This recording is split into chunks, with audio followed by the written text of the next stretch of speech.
Chapter 11:16. You can escape from hell? I was shocked. How is that possible? The smile on Yuluan's face disappeared, and he said bitterly, Danny Alice is so strong that it makes one despair. Only by surpassing her can one have the chance to break the shackles of hell. As long as we are in hell, we will never be able to surpass her. Sharera looked at me with a complicated expression. The 7 levels of hell and heaven were once a part of her consciousness. The stronger we are, the stronger she becomes. This is the relationship between an angel and a ruler. After hearing their words, I didn't feel despair. It wasn't that I didn't want to leave hell. I dared to say that every undead who was tortured in hell wanted to be saved. It was just that I, who had evolved my soul 3 times, had a premonition that I would never be able to escape hell through the normal way. The so-called normal way was to atone for one's sins with merit points or to complete one's sentence. Because of this realization, I gradually grasped the trick to make myself happy during the years in hell. Never think about surpassing myself, surpassing hell, or surpassing the Black Goddess. That would be too tiring, too bitter, and too despairing. As long as I could be stronger than others and lead a better life than others, I would be the happiest. Happiness was never fixed. Even if I had 999 pain points, seeing others suffer 1,000 pain points, I would still feel a little happy. As long as I convince myself, happiness is that simple. Marjorie doesn't know that she is opening the gates of hell? I asked Yuluan. She should have sensed it. Otherwise, she wouldn't have been hesitating. She has been hesitating for half a month, and she still hasn't made up her mind. This is also the reason why I gathered everyone here. I hope that you can help me. Yuluan's eyes shone. Looking at his expression, I knew that his heart was filled with venom again.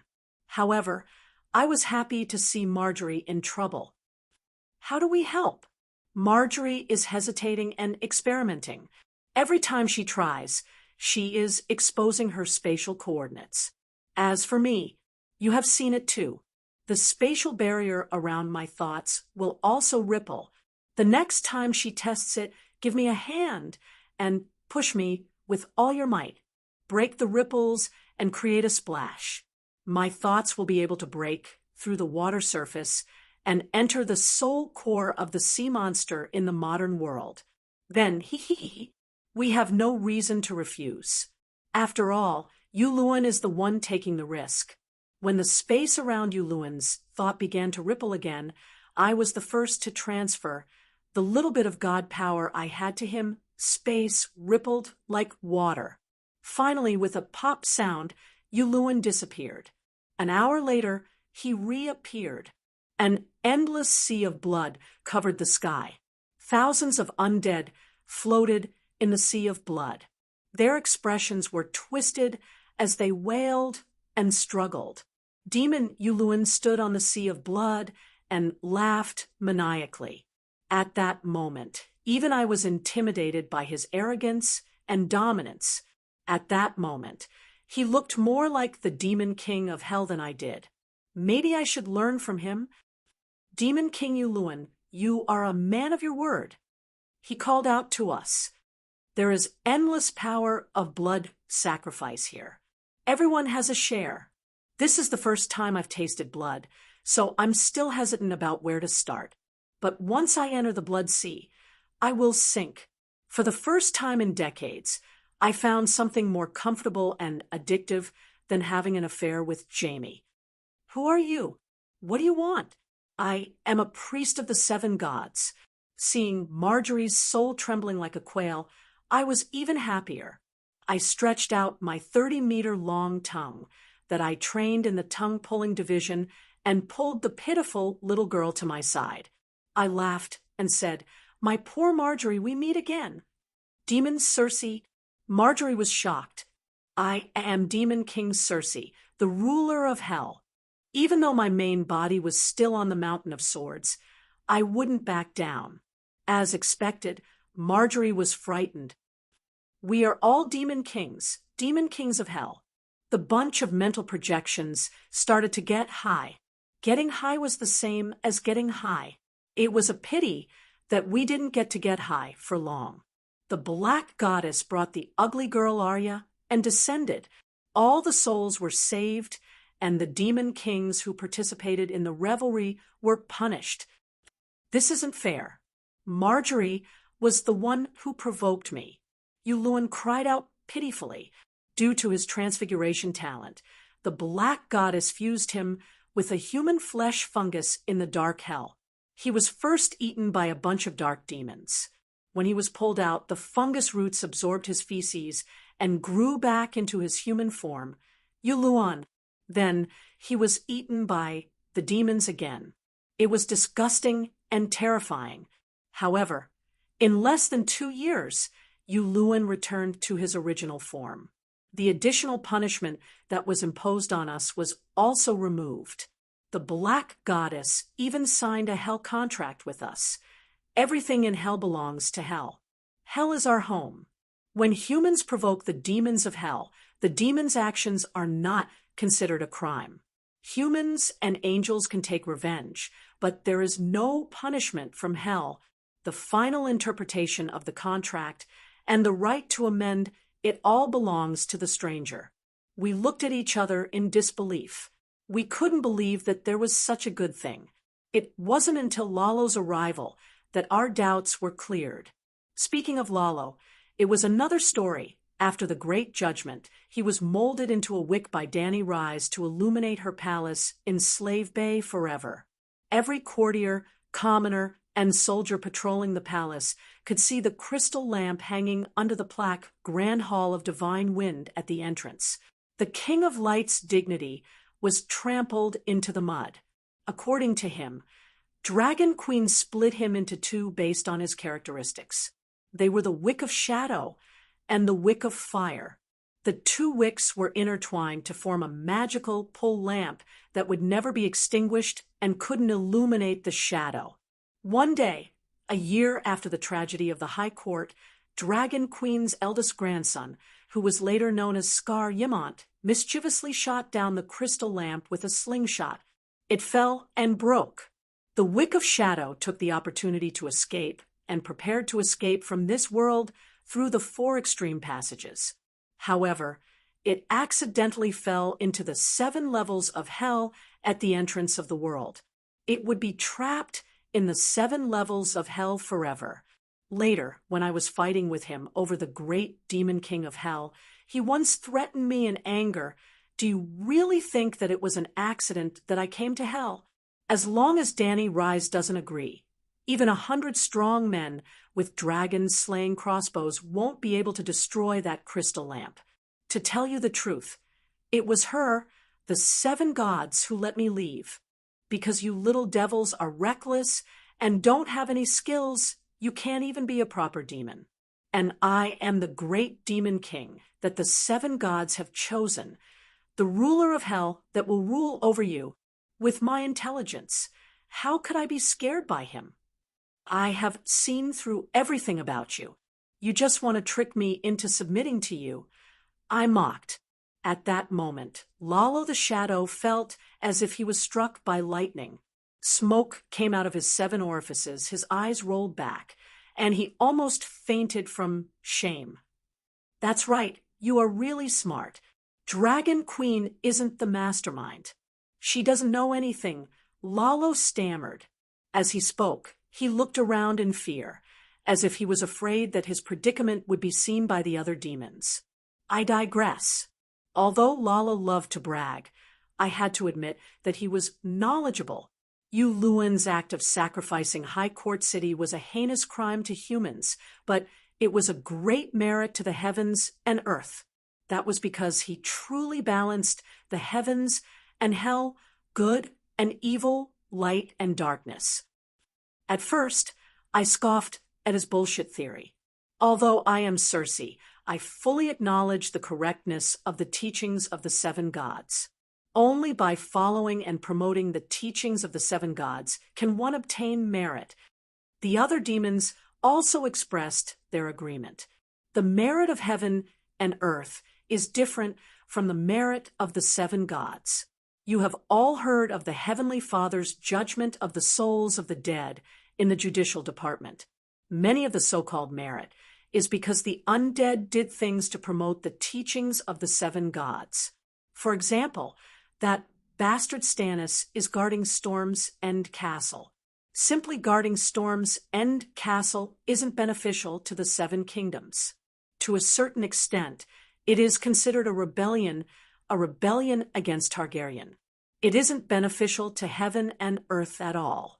But in the process, Stannis has shown perseverance, courage, wisdom, and loyalty to his brother and family. These are perfectly in line with Dany Rise's values, which are the new teachings of the seven gods. Therefore, he has merit. His merit comes from the seven gods. If the final victor of the War of the Ages is me, not Dany Rise, and I am now in control of the will of the world, Stannis wouldn't get a single hair on his head. If you believe in me and serve me, I can bestow merit even if you kill and burn.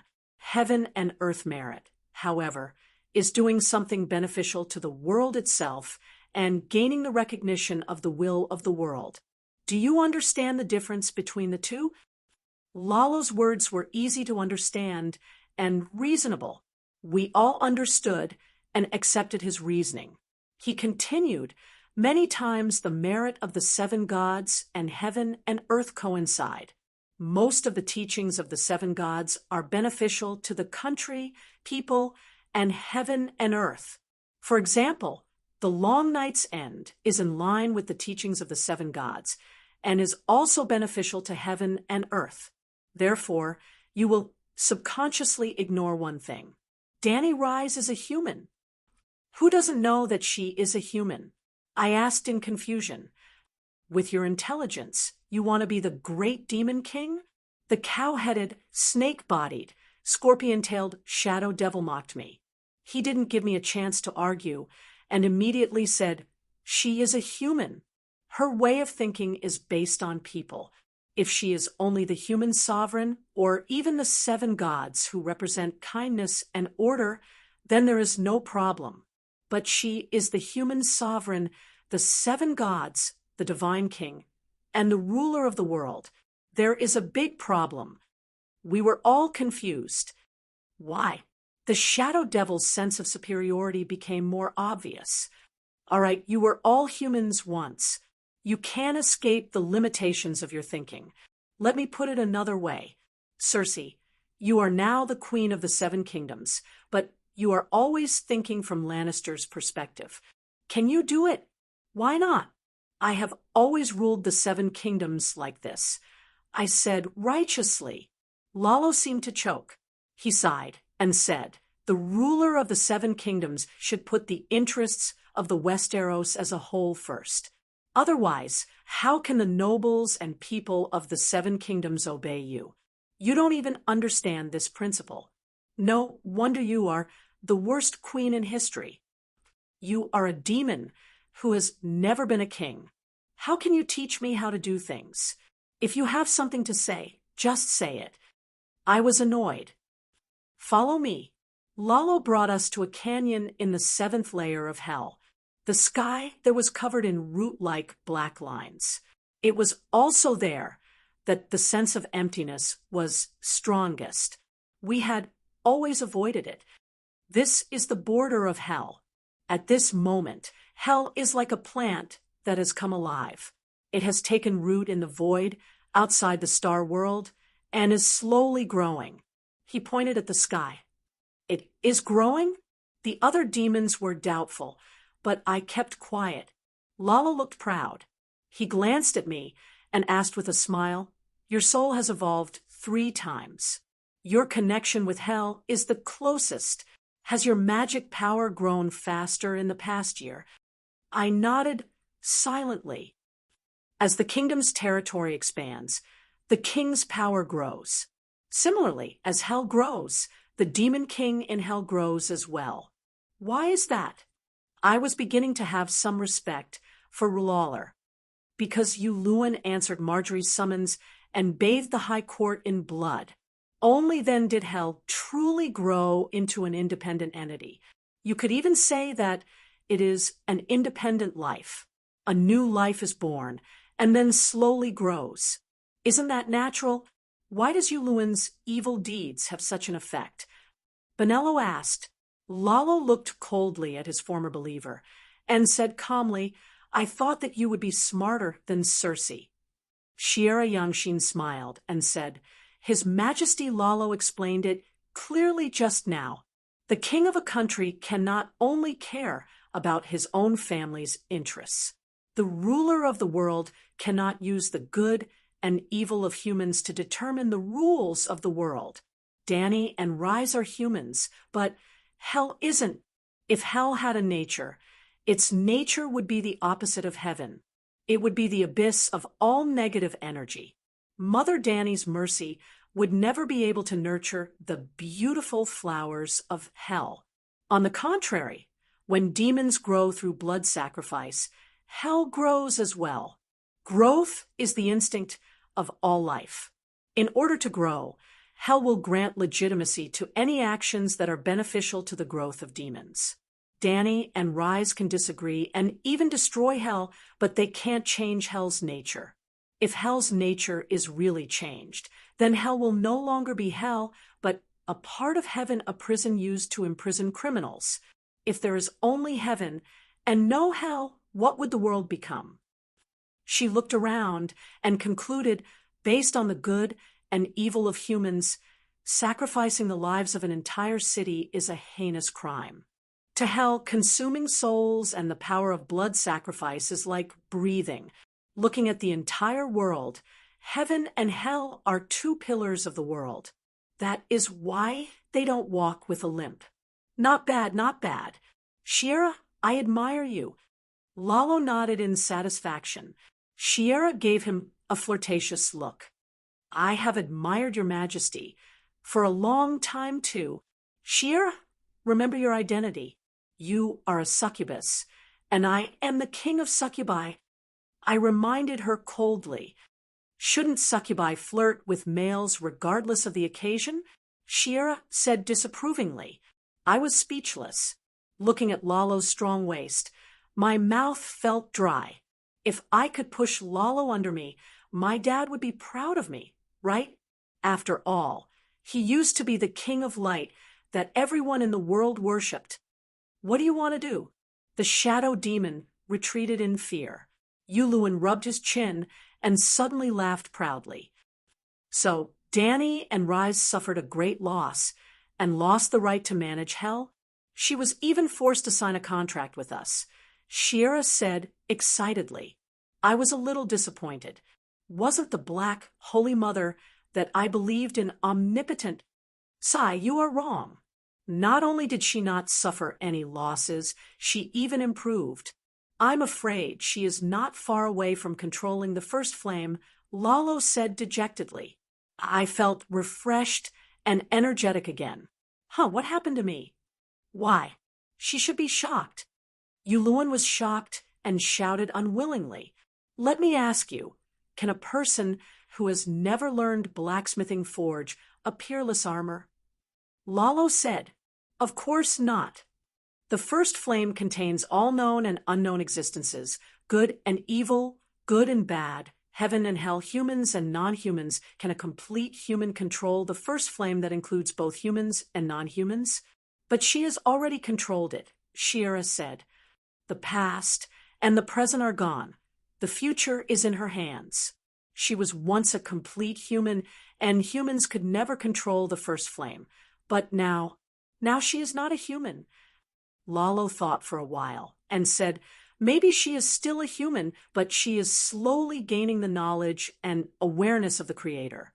The teachings of the seven gods did not change, which means that she still adheres to the good and evil of humans. The changes in hell mean that she no longer uses her emotions to regulate the operation of the world. Her realm is becoming more and more extraordinary. Her strength is also... Sigh, when will I be able to catch up to her? Lalo sighed with a frown. Why is it like this? I want to destroy. I want to take revenge on her. I don't want to help her increase her realm. Yulun hugged his head and cried. He seemed to be in more pain than when he was a human mushroom. However, I was very happy. Hell, heaven, earth, and even the entire world belongs to her. Lalo looked helpless. When the demons grow, hell grows. When hell grows, she grows. When heaven grows, she will still grow. When the world evolves, she will still grow. Everything about the demons belongs to hell, and hell is her creation, her child. This is too despairing, the demons said dejectedly. This is great. I was overjoyed, and even felt like I was floating. My body unconsciously glowed with a faint purple-black light. 7 levels of hell. Circe, Shiera pointed at me in horror. Her soul is ascending again. This is the 4th time. Why? Lalo's eyes were cold. With a whoosh, he appeared next to me and tapped my forehead. Ugh, that carefree feeling of ascension was interrupted. It was as if I had been constipated for half a month and someone had plugged it from below. What are you doing? I was shocked and angry. Isn't it obvious? I want to interrupt your ascension process. Lalo said righteously. The other demons were delighted. Why? For a moment, I was confused.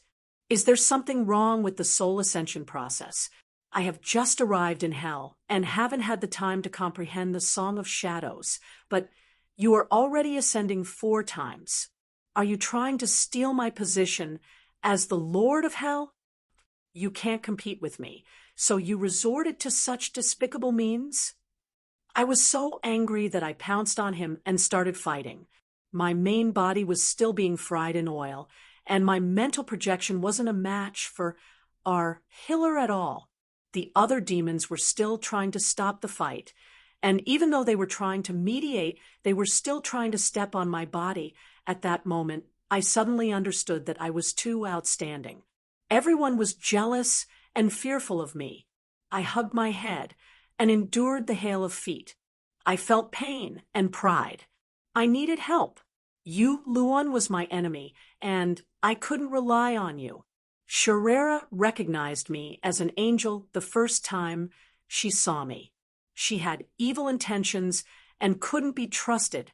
Benello and the other red-robed monks were Lalo's believers when they were alive. They had no reason to follow me now.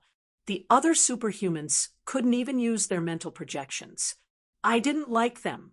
Plus, those who went to hell weren't good people. They couldn't be trusted. Sansa, become a demon. With the 2 of us working together, we can rule hell. I found Sansa, who had moved to the 6th floor of hell to light up the sky lanterns. Back in the Red Keep, Sansa was already under my control. Now that I've grown for a few decades, I can easily control her as well. There were 7 floors of hell. The 1st floor was the 18 punishment divisions. The 2nd floor was the ice hell. The 3rd floor was the endless black water. The 4th floor was the dry continent. The 5th floor was the dark purgatory. The 6th floor was the lava hell. The 7th floor was the land of nothingness. Scram far away. Don't tempt my daughter. Before Sansa could say anything, Caitlin roared like a lioness. After becoming a demon, you will be free. What's wrong with that? Anyway, your sentence is as long as the lifespan of the world. There is no hope of release. The more you fall, the happier you will be. I suppressed my anger and persuaded gently. I am a saint of heaven. I am only being punished in hell for my mother. I am different from a demon like you. Sansa said coldly, a saint. I laughed and told her about the Holy Mother and Dany Rise. Sansa seemed to have known about it. Her expression was dark, but she didn't show much emotion. Caitlin, on the other hand, was shocked. She looked like she was about to crack. Bastard, how dare you murder my mother? It was Sansa. Her body was glowing with golden light, and a pair of pure, white angel wings appeared on her back. Fuck. She wasn't lying. After being tortured in hell for more than 10 years, her soul had ascended, and she became a saint? Bastard. How dare you murder my mother? It was Elia, a hellguard. Her face was as long as a donkey's, and she swung her scythe. Bastard. How dare you murder my mother? It was a man. Was he Caitlin's son? Bastard. How dare you murder my grandmother? Who was he? Bastard. How dare you murder my grandmother? Fuck. Why is my son-in-law here? Bastard. How dare you murder my mother? Who else was there? In an instant, my vision blurred, and countless voices echoed in my ears. Countless soul attacks landed on my body. In an instant, this clone of mine died. It was completely reduced to ashes. My soul was severely injured, and my main body was crying in pain in the sea of flames. Stark was terrifying. I couldn't afford to offend him. After that, I was depressed for a few years. One day, I was humming a tune as I was being fried in oil. A white-haired old man floated to the side of the oil and asked curiously, "Don't you feel pain? Come down and try. Aren't you a netherworld servant?" Only then did I realize that he had white hair and a white beard. He was dressed in a white robe, and his body was emitting a faint holy light. He didn't look like a dark-skinned hell servant at all. "I am Ymont Targaryen. Did you know me?" The old man smiled. "So it's you. You're dead too? I just died a few years ago." "Oh, right. Messiah got married and gave birth to a few children. You know that?" "I know. During festivals, I can also absorb incense from the Yang realm." My attitude towards the old man became much friendlier. When Messiah offered incense to me, she often said that she was taken care of by this old man. The old man pointed at the boiling oil and asked again, "Are you in pain?" "It's very painful, but I am the ruler of hell. I can't cry out in pain like this bunch of trash."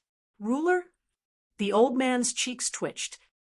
"I am preparing to write a biography about the demon king of hell. Are you interested in being the main character?" "Sigh, since the demon king of hell is the main character, how can I refuse?" I said helplessly. Chapter 11:17. Countless years later, perhaps the Divine Comedy will spread to the multiverse. Dear readers, the Divine Comedy Lord of Hell that you are looking at now is a product of old Yimont's artistic processing of my dictation.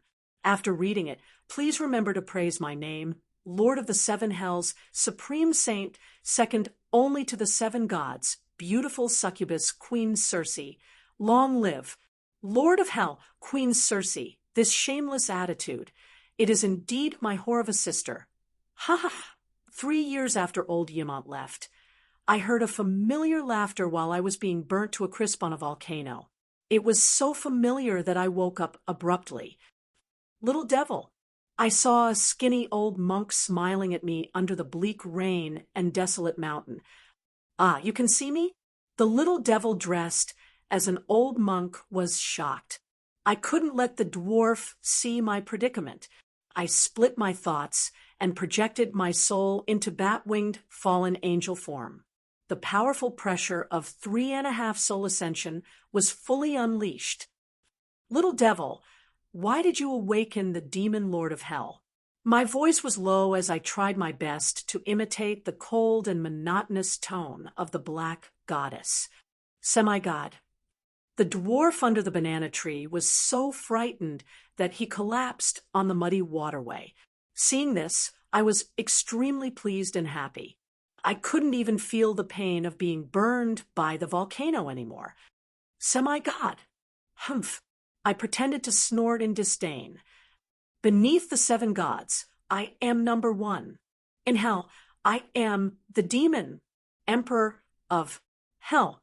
I dragged my voice as if I was singing an opera. 7 hells is what is written in the Divine Comedy, true? Your soul ascended 3.5 times? The dwarf was dumbfounded. If it wasn't for Lalo's treacherous tricks, I might have already grown a second pair of wings, I said resentfully. Lalo, the dwarf couldn't accept the fact that I was once the number one true god, and was in a daze. Why did you become a monk? I asked. If the dwarf was glossy and proud, I would be filled with hatred. Now that I saw him as a weather-beaten, skinny old piece of cured meat, my inexplicable hatred for him decreased by quite a bit. I'm cultivating. Strangely enough, for the first time in our lives, we were able to communicate so calmly. At that moment, I forgot about the hatred he had for not giving me a single contribution point, considering how well he took care of Messiah, even giving her his own Gene Island. My hatred for him was permanently reduced by half. Sai, what's the point of training? You were born greedy and lustful, hypocritical and vicious, treacherous and cunning, committing all kinds of evil, doing no good, ridiculous and laughable. How can you break through to become a demigod priest? Why don't you come to hell and become a true little demon? I'll be the Lord of Hell, and you'll be the great general. What do you think? It was very rare for me to fall in love with a dwarf. The dwarf's face, that was already tanned by the scorching sun, became even darker. No matter what, I'm still stronger than you. If you can ascend, so can I. That's right. How did you manage to sublimate your soul 4 times in just a few decades? Even Qizong is only SOSO. The longing in his eyes was undisguised.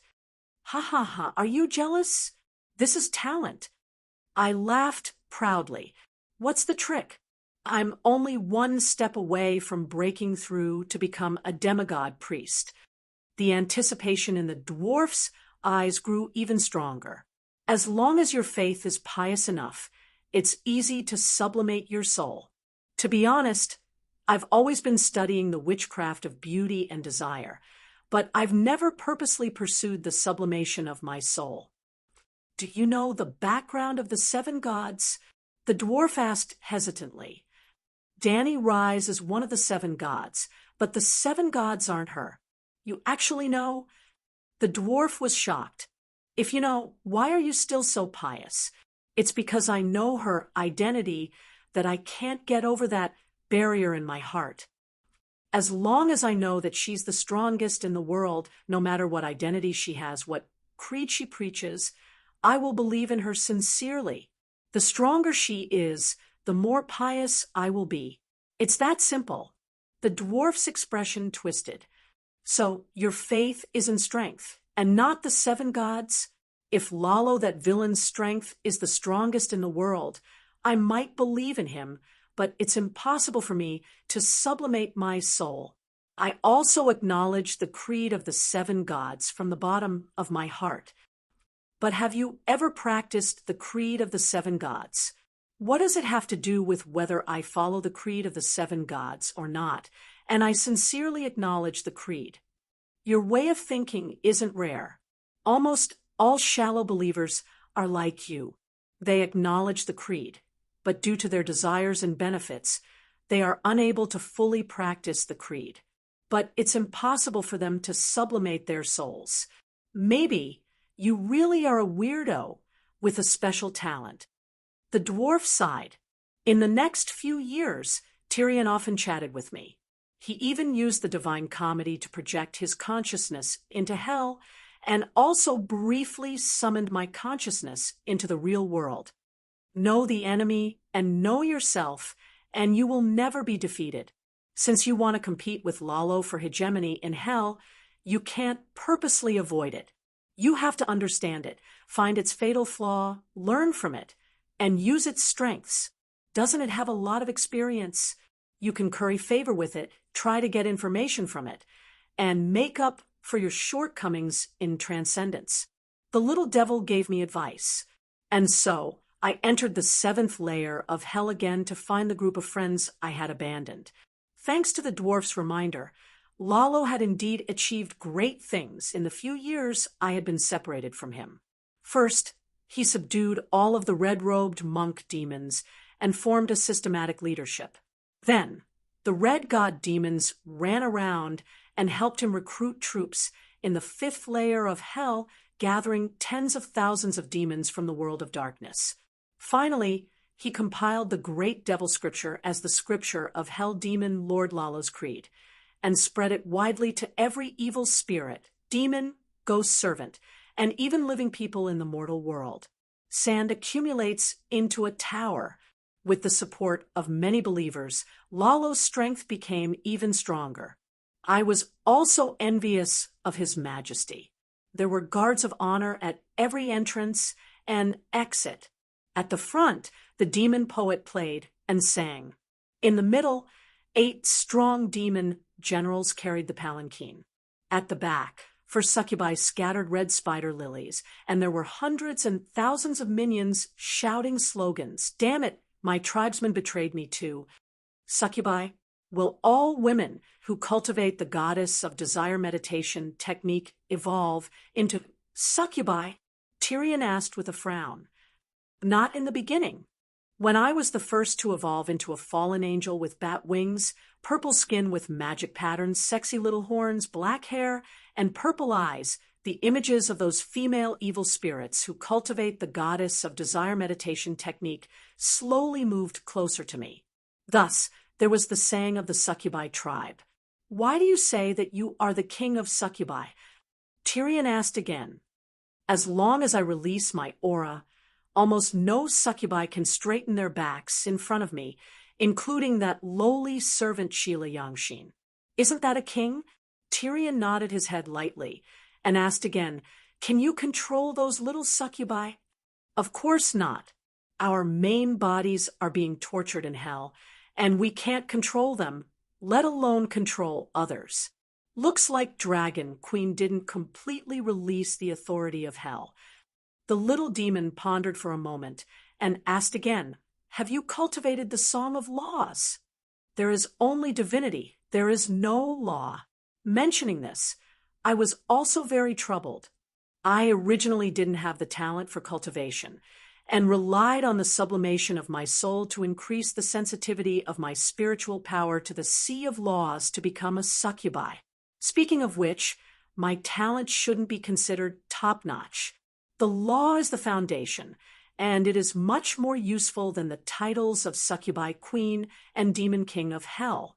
I can't solve the problem of your cultivation, and we are not of the same faction. I have a good idea. The little demon thought for a moment and said, tell me about it. I asked curiously. You marry Lalo, treat him as the king of hell, and you will be the queen. Impossible, I interrupted him angrily. That little person is ugly and evil, and he is even more annoying than Robert. But there is one thing that he is right about. He is a person who does great things, and he is theoretically the ruler of hell. Your main bodies are trapped, but he is free. If you don't join forces with him, he will continue to scheme against you in the dark. Think about it. He used more than 6,000 years to scheme against Dragon Queen. How terrifying is he? On the contrary, if you dispel his wariness, his wisdom will be used by you, and in the end, you will achieve endless glory. Don't doubt, Lalo's strength may not be great, but his ability to nurture others is definitely top-notch. Beleriand is his disciple, and he founded the Valeglia Empire for 6,000 years. Dragon Queen also used the Grand Wizard meditation technique as her foundation to achieve what she has today. His words seemed to make sense, but I still couldn't make up my mind. I thought of Jaime, and I had been looking forward to forming the Hell's twin lions with him, and maybe even giving birth to a real demon. Jaime?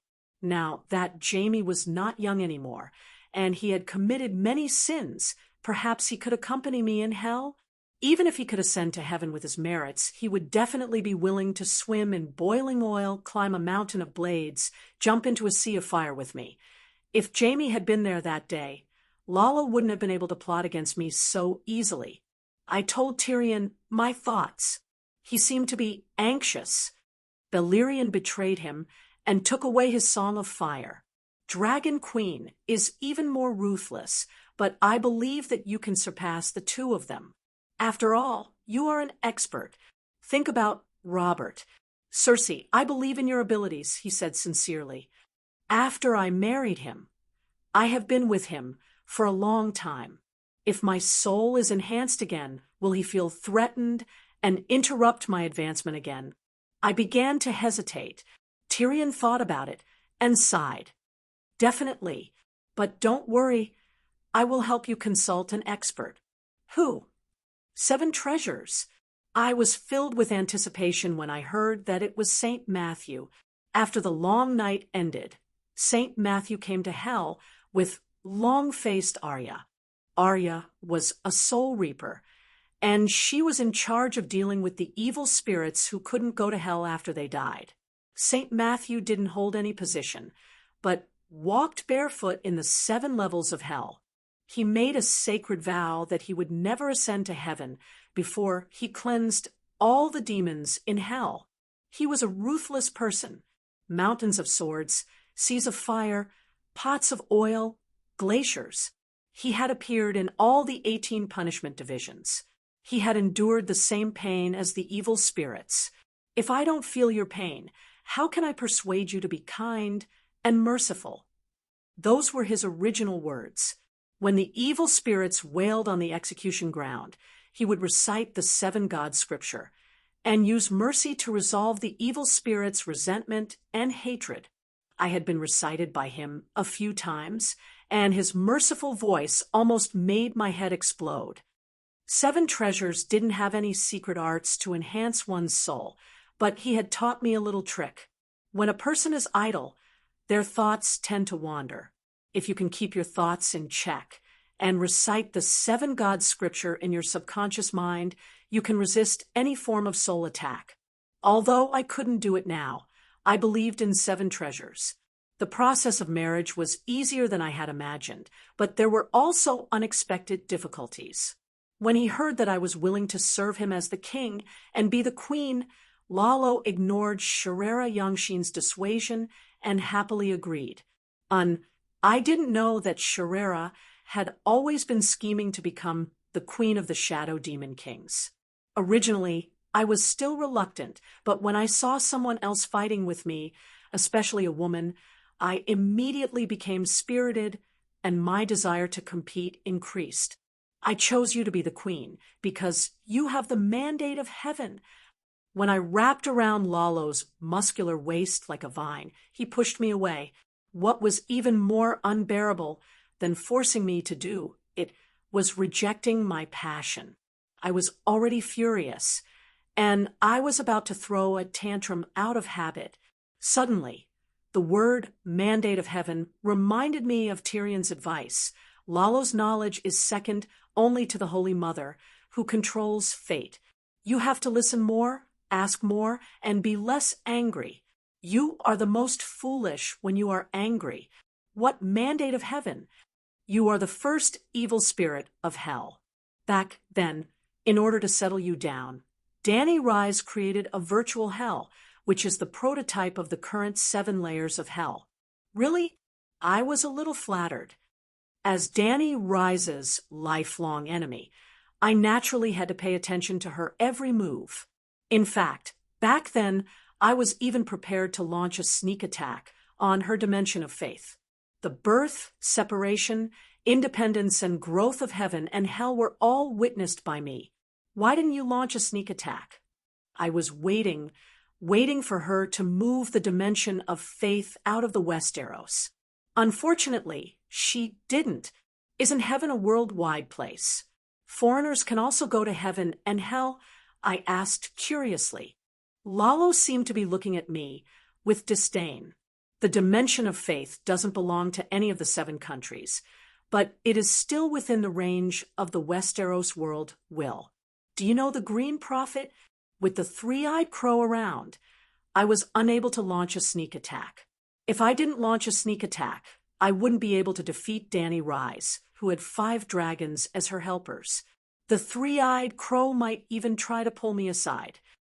My disdain for Lawler increased by another 3 points. Back then, Danny Rise hadn't become a god yet. He actually couldn't defeat her. At the same time, my respect for the Black Goddess increased by 30%. Suddenly, I felt as though my soul was floating in the air again.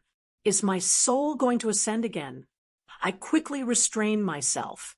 Lalo was still next to me. At the same time, I chanted the Bible of the 7 gods in my heart, trying my best to maintain the feeling of ascension. Lalo seemed to have sensed something, and his expression became vigilant. What's wrong with me? I asked in confusion. Previously, when my soul was ascending, it was as though I was drunk, and I had lost my consciousness. Thus, when he saw that my mind was clear, Lalo gradually dispelled his suspicions. How dangerous! You are the first evil spirit in hell, and also the first fallen angel in the world. All the first spiritual creatures in the world have the mandate of heaven. For example, I am the first ball of fire in the world. I have the mandate of heaven, but what does it have to do with us enjoying sex? I was happy and proud, but also confused. Lalo sighed and showed me the place where the snake's body and scorpion's tail intersected. After checking carefully for a while, I was stunned. You only have a steel door, but you don't have a penis and you don't have a small stove? I am a natural-born god. How can there be a difference in gender? Lalo said seriously, Danny Rise is the king of gods. Doesn't she have a son and a grandson? I am a natural-born god. She was originally a lowly human. Lalo looked proud. You damn eunuch, you don't even have a penis. Why would I marry you? I felt that I had been deceived. I told you, because you have the mandate of heaven, I chose you to be my queen. I became angrier. But what about me? I am a succubus, the queen of succubi, who cultivates the path of lust. How can I be a widow? Sigh, what you said makes sense. Lalo sighed, helplessly. He patted his lower abdomen, and it bulged like mud. Is this for real? I was dumbfounded. You know anything about Megalosaurus? Megalosaurus don't have genitals. Their bodies are filled with fire, so they don't need to pee. The steel door is enough to expel the carbon residue from their food. When Megalosaurus reach adulthood and have the thought of passing down their descendants, they will evolve ovaries and a uterus in a short time. That is how they differentiate the female dragons. Is that so? I was shocked. Do you know Valeglia? Lalo asked again. No. In Valeglia, prince and princess are the same word, because Valeglia is a civilization of dragons. Is that so? I was confused. Sai, you should know about the Asha prophecy, right? The prince in the prophecy. My heart skipped a beat. Could it be Danny Rise? It's Jon Snow. Lalo shook his head first, then nodded. But why would people think that the child of the prophecy is Danny Rise, when she is clearly a female? The Asha prophecy is written in Valeglia, and those who understand Valeglia know that prince doesn't refer to a man. Could it be that Megalosaurus is also a natural god? Something like that. After Lalo grew out his second brother, I spent almost every day and night looking for him to practice the goddess of lust technique, and my realm improved by leaps and bounds. In less than 10 years, my goddess of lust increased by more than 3 times. Sometimes when I reached the peak of the mountain, I seemed to hear a strange song. After I told Lalo, his expression changed, and he kept saying that I was hallucinating. Hallucinating was hallucinating as long as the happiness and realm were real. In contrast to my ferocious improvement, Lalo was basically walking on the same spot, and he was becoming more and more unwilling to cooperate with me. Today, after a lot of effort, I finally found Lalo in a remote flame cave in the 6th layer of hell, cultivating in seclusion. I'm here for you. I wrapped my collar around Lalo's neck, holding the reins with my left hand and the whip with my right. I looked like a female general galloping on the battlefield. Let's rest for a while. My back is sore. Lalo's mouth was foaming, like an old ox that had plowed the fields for the entire afternoon. What are you talking about? I don't even have a physical body. I have no weight. I continued to flip the clouds. Soul clones are even scarier. They don't know what fatigue is. Lalo howled. I've been absent for half a month. This time, I swear I won't stop until I fight for 3 days and 3 nights. I gritted my teeth. Circe, I was stunned. It felt like my chest had been stabbed by a sword, revealing the emotions and memories that had been buried deep in my heart. Jamie? I looked up blankly and saw a tall old man with white hair and a white beard. He was wearing a heptagram armor and a colorful cape, sitting in a dark and cramped stone room. Tears streamed down my face. Why are you so old? Jamie Sr.'s expression twisted. Me? I looked down and realized my situation. It was very awkward. What divine artifact are you holding? How can you communicate with hell and the mortal world? Lalo's surprised exclamation broke the silence between us. Jamie Sr.'s words were still stuck in his throat. You're Jamie Lannister, right? Hello, I'm your sister's husband, Lord of Hell, Lalo's shadow. Lalo sat up like a gentleman and nodded at Jamie. Lalo, Jamie Sr. was shocked, but he still had difficulty speaking. I'll look for you in a few days. Jamie Sr. turned the page of Circe's story. I sat there in a daze, not moving an inch. Lalo moved and asked, Continue. You move. I'm not interested. I said blankly, Jamie Sr.'s artifact can communicate with the mortal world. Do you know what this means? Lalo asked excitedly.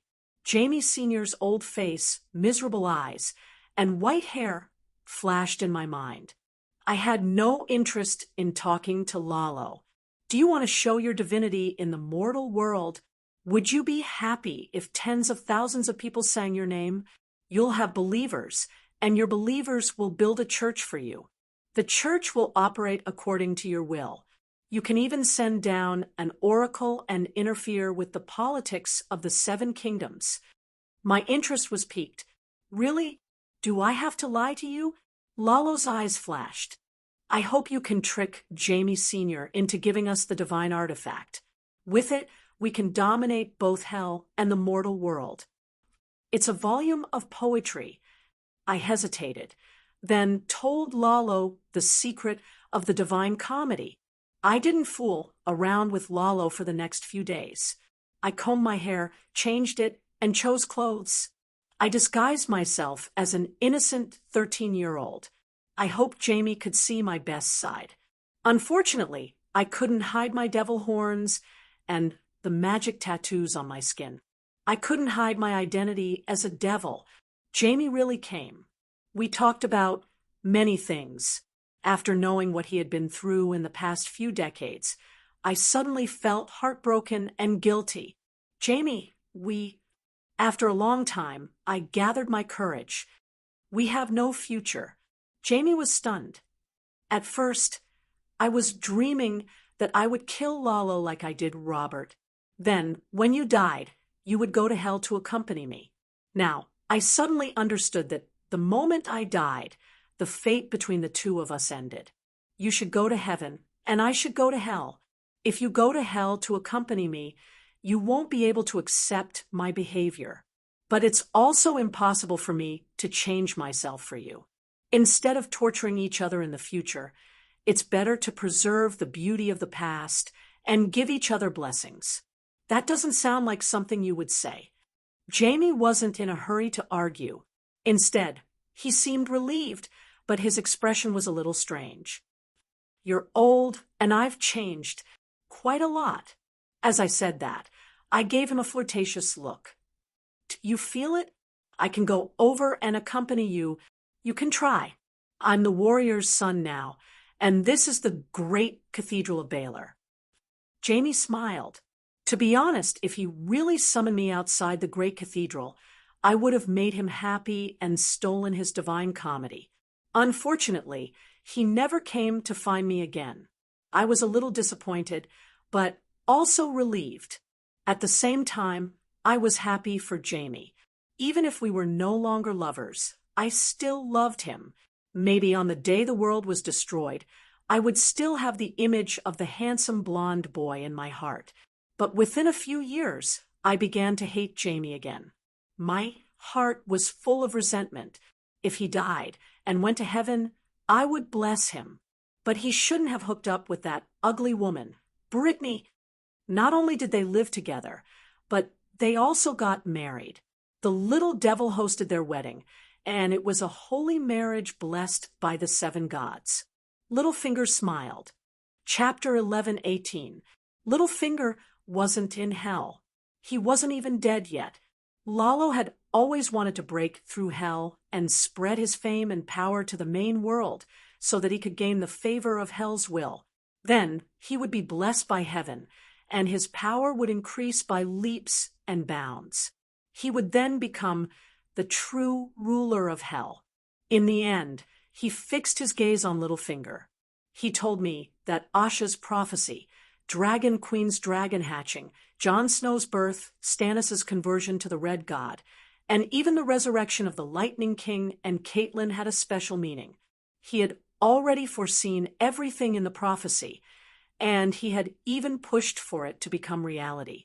For example, he had 2 goals for resurrecting Catelyn. The first was to show the Red God's miracle to the people of the 7 kingdoms who worshipped the 7 logs, so that he could deify the Westeros and seize the will of the Westeros. The second goal was to restrain the 3-eyed crow and threaten his mother to ensure that the Bran wouldn't disturb his plan for his savior, Jon. If the 3-eyed crow was merciless and was willing to sacrifice Jon to help him complete his mission of saving the world, he would use Madame Stoneheart to attack the 3-eyed crow's reputation in the Westeros.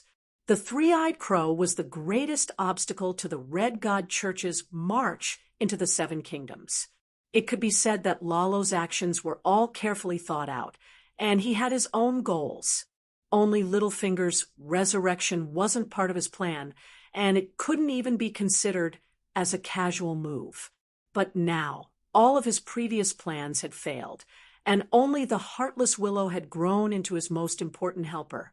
Oh, he had always wanted to contact the red-robed woman, Melisandre, but she didn't want to talk to him. Littlefinger was quite pitiful, and after I learned about his misfortune, I laughed heartily, but my blood ran cold. Catelyn's hatred for me wasn't any less than Littlefinger's. If she had caught me back then, every time I thought about this, I couldn't help but shiver.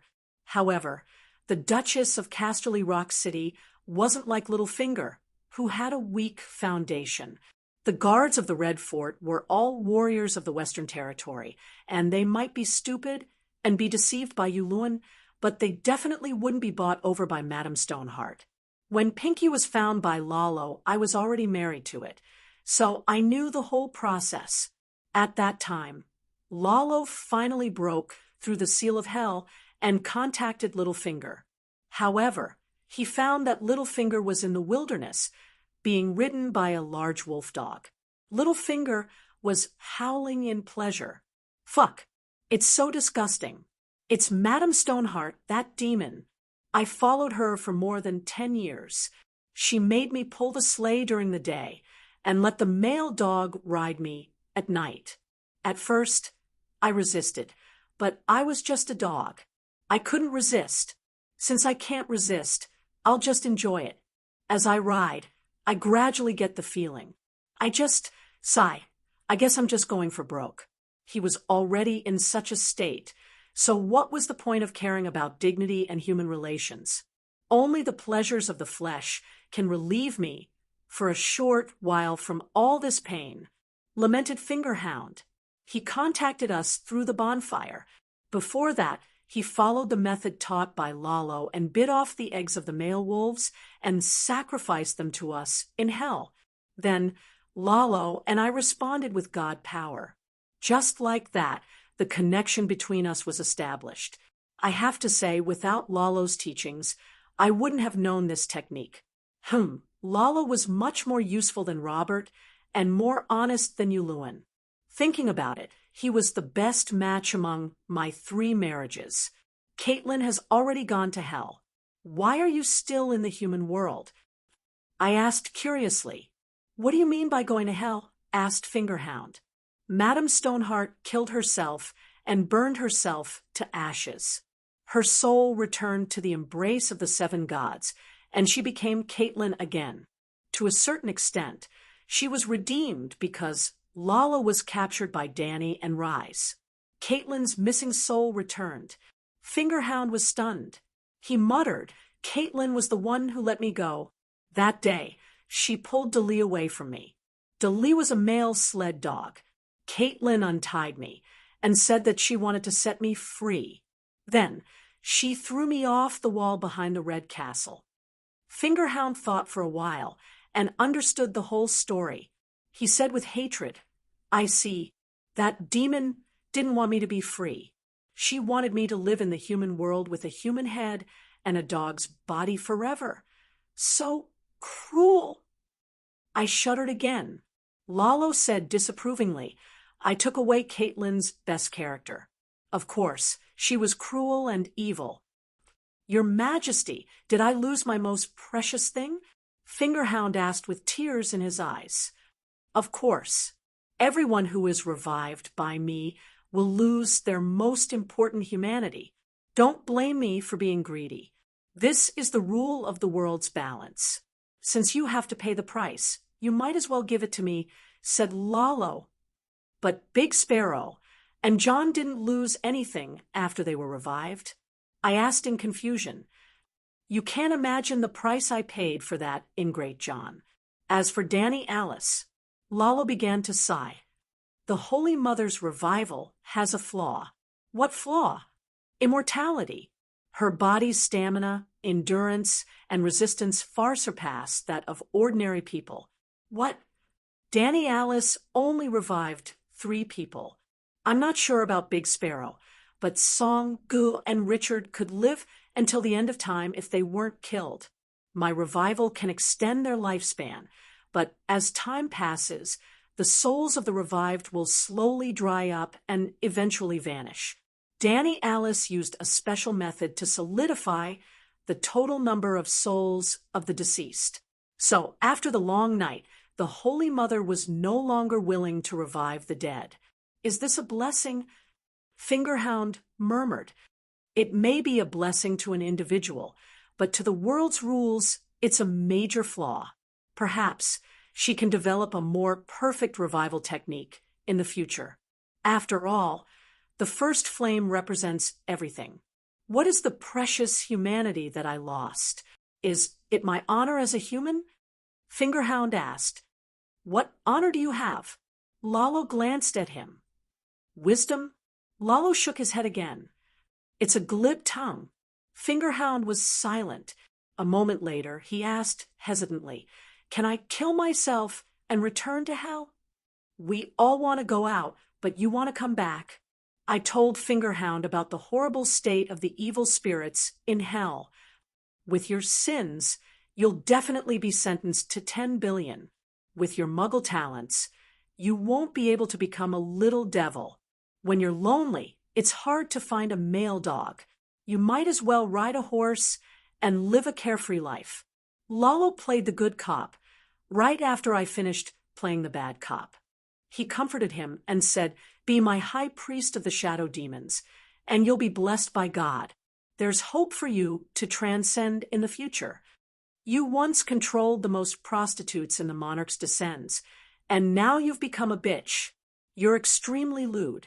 You'll be able to become the high priestess of the Red Dust Church of Freedom and spread my name to the world. I said hurriedly. After a series of threats and promises, Fingerhound swore a sacred oath.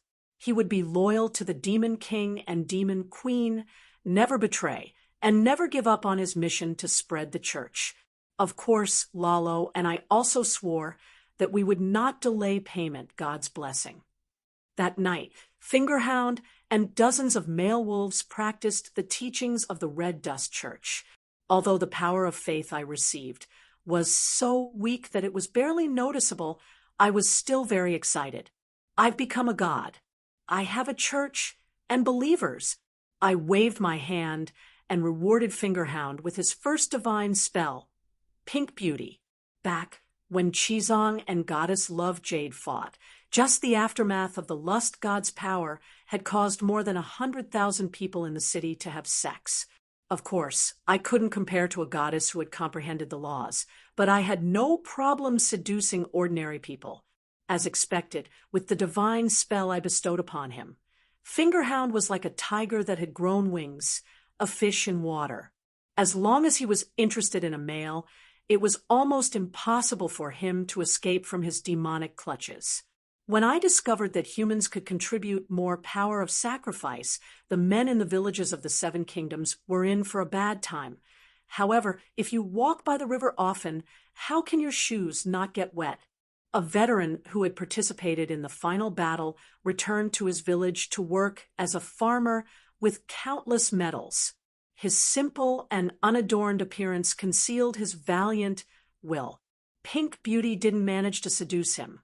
Instead, it exposed Fingerhound to the world. Hajin County and the Royal Territory began a large-scale cleanup operation. Fortunately, it had only been a few years since the long night ended, and the population hadn't recovered to what it used to be. Large areas of the Seven Kingdoms were deserted, and Fingerhound was able to escape all the way to the Great Wall. For the next 20 years, Fingerhound didn't have a good life. Lalo and I didn't obtain much divine power either, until Jamie appeared. Not only did he marry Brittany, he even had a son with blonde hair, blue eyes, and a strong body, just like Joffrey's reincarnation. Jamie, you bastard! I gritted my teeth and immediately agreed to Lalo's plan.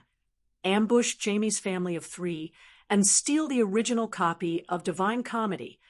Fingerhound had already gained Jamie and Brittany's pity by acting pitiful. More importantly, Jamie had also contributed to Fingerhound becoming what he was today.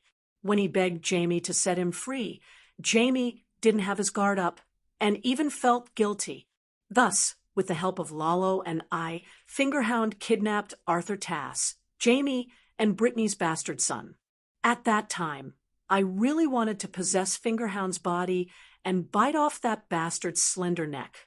Jamie and I were fated to die, and I also hoped that he could have a good future. However, my plan for Jamie's future wasn't to marry and have children, but to live happily in heaven with his love for me. Once he was in heaven, he would always reminisce about our beautiful past. But now, he had ruined everything. The big picture is more important. The Divine Comedy is what we need.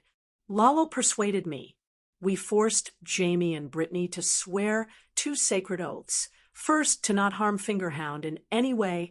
Second, to never take back the Divine Comedy. If I didn't agree, would you really kill Arthur in front of me? Jamie's fragile and pained expression made my heart ache. To be honest, I really hesitated. Perhaps, but before I could hesitate, Brittany spoke. She knelt in front of me and cried, "Mercy, mercy! Jamie and I are truly in love." It wasn't easy, I didn't hear anything else, but the phrase truly in love was like a sharp blade in the hand of the sword god, digging out the best memories I had with Jamie. I coldly ordered Fingerhound to give the 10-year-old child the cruelest pink skull. He would explode if he didn't touch a woman. Jamie's heart was dead. He threw the Divine Comedy to Fingerhound and swore 2 sacred oaths with Brittany. I wasn't very happy that we had the original copy of the Divine Comedy. All right, Lalo wasn't happy for long. After removing the lust voodoo from his son, Jamie chased after us. He didn't break his oath, nor did he touch the Divine Comedy. He only used his sword to crush it. In the end, he cut open the void with his sword and threw all the fragments into the Divine Comedy. Then he looked coldly at Fingerhound, who was shaking and peeing, and left with a whoosh. Collect the fragments. The Divine Comedy isn't an ordinary parchment. It represents a kind of authority. Lala was very excited. After touching the Divine Comedy with my own eyes, I realized that my previous guess was wrong. Danny Rise really did give free will to hell, just like how a child would leave its mother one day. She understood this and watched her child leave. However, she didn't give the authority directly to hell. Instead, she turned it into a book, the parchment on which the Divine Comedy was written. Simply put, that parchment represents a part of hell's will. Even if it's just a fragment, it can change the fate of ordinary demons. If you can find your own life chapter, the barrier between the human world and hell will be completely broken. What happened in the next few decades verified Lalo's words. Hundreds of mortals accidentally obtained the original fragment of the Divine Comedy and then communicated with the demons of hell. While obtaining the power of the demons, they also spread the name and doctrine of the demons. After learning the names and hobbies of the demons, even more extraordinary people modified the ancient sacrificial methods and used blood sacrifices to please the new demons of hell. As a result, the connection between the human world and hell became more frequent. Especially after the long night, the number of humans increased explosively. As the number of humans increased, the number of evil wizards also increased. Demons were summoned frequently, and the power of the demons and their influence in the human world increased day by day. After decades of development, Cersei Lannister also became known as the Great Demon of Hell. Let men obtain extreme pleasure, let old women regain their youth, and let ugly people become beautiful. Beauty, lust, and youth are the three great doctrines of Cersei, and also the summary of my abilities. Fingerdog helped me build a church with evil female wizards as the main body. As for Fingerdog's contribution, I was not stingy with my rewards. After receiving a large amount of divine power and divinity from me, Fingerdog actually started to give birth. The offspring of Fingerdog and a male dog were short, filthy, ignorant, and cruel. They had the head of a dog and liked to live in caves and eat shit. They were called kobolds by the world. The offspring of Fingerdog and an adult male were tall and ferocious. They had excellent martial arts skills and were like jackals and wolves that walked on their feet. They were as intelligent as humans and were called gnolls or werewolves by humans. As the saying went, there were 3 cats and 4 dogs. Fingerdog, due to his identity as the leader of the Red Dust sect, was never idle. He gave birth to litters after litters. His litters came one after another, and the litters of his litters, those litters were not like humans. Other than mud and wood, they ate almost everything. Fruits, rotting corpses, feces, and even the rotting mud in ponds. In just a few short decades, kobolds and gnolls could often be seen in the wilderness outside the pass. I like gnolls very much. They are smart and very devout. Unfortunately, intelligence is a double-edged sword. It can make them better fighters, but it also gives them an independent outlook on the world, life, and values. Some gnolls, after reaching adulthood, felt ashamed of their bloodline and went to the human holy church to shave their heads and become monks. Even if they did not join the humans, gnolls still preferred the moon goddess, Danny Rise. She was not the dragon queen, but Sansa's daughter, Leg's wife, who was known as Little Danny. Kobolds were obedient, but they did not conform to my teachings. On the other hand, Demon Yulun liked this kind of cruel and stupid believers the most. He tried to recruit them from my hands many times. If I did not know that he had attacked his descendants, I might have sent him a group of kobolds. However, he tried to persuade Greyjoy to kill his father, which challenged my bottom line as a believer of the Black Goddess. I am a demon, but I have a bottom line for my evil. Myrcella and her descendants offered incense to me every year. If I wanted to seduce them, it would be very easy. However, How could I do that? They are my family, my descendants. Lalo told me that I belong to the evil of order, while you Luan belonged to the evil of chaos. The two of us were incompatible. When Marcella passed away, I sensed something. I immediately dressed up and flew to the Judgment Hall to look for her. Yes, as my power increased, my clone could not stay in the first level for long, but it could still last for a while. Marcella was a doddering old woman, and I wept when I saw her. It has been almost 100 years. We have been separated for almost 100 years. Back then, when the little demon brought you away, you were still so young. You were so brave, so sensible. Sob, sob, sob.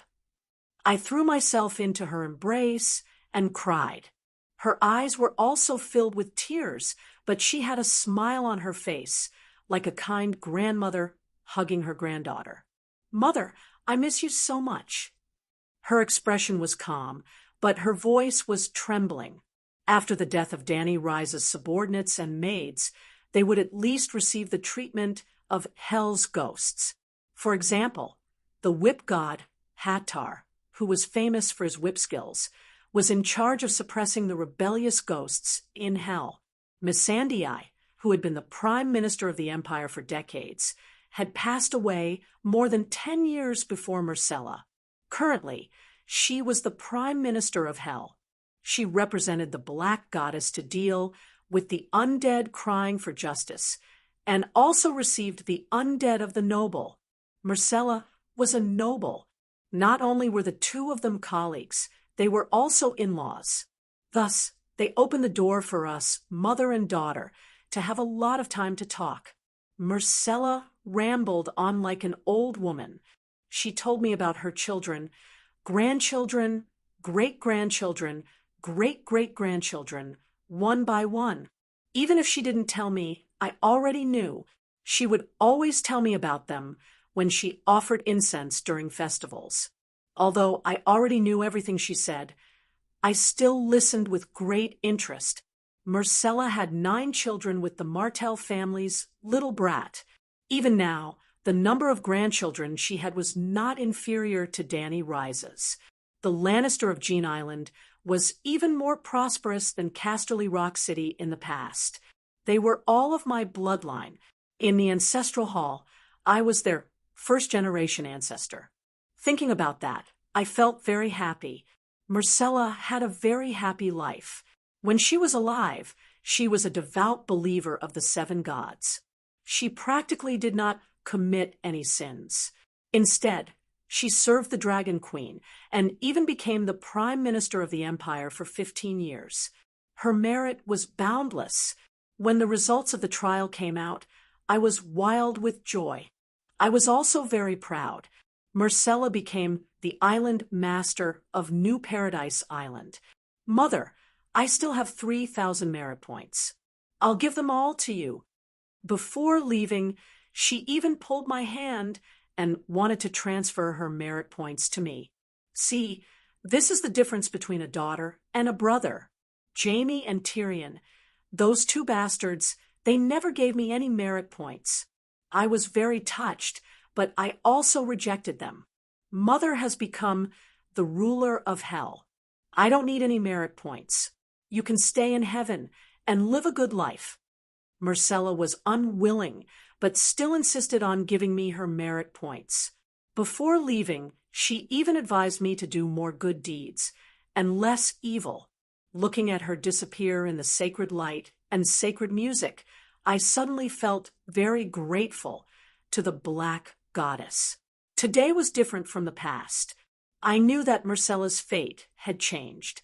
She should have died tragically in front of me like Joffrey and Tommen. Because of Danny Rise, her life was incomparably perfect. Buzz. My body shone with a dim light, and I began the 5th evolution of my soul. Pung. A second pair of wings popped out from my back. The singing in my ears became clearer. Song of Laws. I floated in midair. The hell's envoys and undead who were being punished looked at me in shock. When I returned to the 7th floor of hell, Lalo, Yuluan, Sharera, and the other demons' faces were twisted with jealousy. Other than Lalo, none of them had broken through to become a demigod. In other words, they were a true demon king. They were infinitely far away from the laws. "My daughter is dead," I said calmly. "My condolences, demon queen." They seemed to be secretly laughing. "She went to heaven," I said again. "Congratulations, demon queen." They stopped laughing. "She has become the island master of Paradise Island. She is the new king of angels." The demons' faces turned ugly. They were used to being envious and jealous. I ignored them and continued, "As the demon queen, I order that today will be the Thanksgiving Day every year. No demons are allowed to leave hell. They are also not allowed to respond to the sacrifices of their believers. All the blessings will be given to my daughter. I believe that no one will object to this, right?" The demons trembled in anger. However, they kept quiet out of fear under my unbridled pressure. Messiah's 3,000 merits were like 3,000 chains that bound my hands and feet. I know how hard it is to obtain merit. Every single one of these 3,000 merit points was earned by Messiah through blood, sweat, and tears. I didn't care about these merits. However, I couldn't waste Messiah's love for me. In order not to waste my merits, I didn't dare to seduce mortals into depravity. I was depressed for a period of time. I couldn't do bad things, and I couldn't stay idle. I could only look for Lalo to practice my lust skills. "I beg you, please give me some private time. I want to cultivate." One day, after eating and drinking to my heart's content, I was lazily picking my teeth on the firestone bed when Lalo knelt in front of me. "You have such a beautiful and virtuous wife. Why do you still want to cultivate? Don't be like this. You can actually continue torturing mortals," Lalo begged. "I don't want to ruin the merits Messiah gave me." I sighed. "I know. However, not all demonic acts will result in a loss of merits." "You already said that it's demonic acts. Why doesn't it result in a loss of merits? This bastard must be trying to trick me. If he can't even satisfy his wife, what kind of demon lord is he?" I looked down on him even more. "As long as you follow karma, your sins won't increase," Lalo said confidently. "What karma? If you become a king, will you make laws that suit your desires?" "Of course." "If you become a god king and rule the river of fate, will you set a river course that suits your desires?" I was shocked. Is Danny Alice controlling the fate of all living beings? No, she only sets the rules and never interferes with the fate of a single person. In the new era, when the new river of fate was born, she stood at the source of the river and wrote 12 words. "These 12 words are the rules of fate," Lalo said softly. "What words?" I asked hurriedly. "The heavens are just. Karma is a cycle. Good and evil will be repaid. Below these 12 words are the rules of sacred vows, sacred marriages, guests' rights, and so on." So, I had a vague understanding, but I still couldn't grasp that rope. Our fates are in the rules that she wrote. Simply put, if you go back on your vows, she won't care about you. Fate will make you pay the price. How do you know? She told you? Sigh, to think that you read the Bible of the 7 gods every day. It's all for naught. Didn't you see the words written at the beginning of the Bible? Lalo's disdainful gaze made me feel uncomfortable. Is that the explanation for the scripture? I asked hesitantly. Don't say this to others. For example, Yuluan. That idiot thinks that by doing bad things, he can get on the good side of the will of hell. Childish. Even demons are in the river of fate. We can do evil, but only by following the rules can we ensure that we won't fail. For example, our sacred marriage and your sacred vows are all recorded in fate. If you dare to go against them, The heavens and earth won't tolerate it. This is also the reason why I agreed to marry you without hesitation. You didn't tell me before. I said coldly. I apologize to you, he said with a tired face. Lalo's wisdom always amazes me. This time, his words were proven to be correct. For those mortals who provoked the succubi for pleasure, as long as I extracted their souls and bodies according to their level of depravity, I wouldn't lose any merit. Thus, I focused on doing evil with skills and temporarily let go of Lalo. As time went by, hell became more prosperous. Just when I thought that the peaceful times would continue, the sky suddenly changed. Boom! The entire 7 layers of hell shook, starting from the 7th layer. The sky cracked open.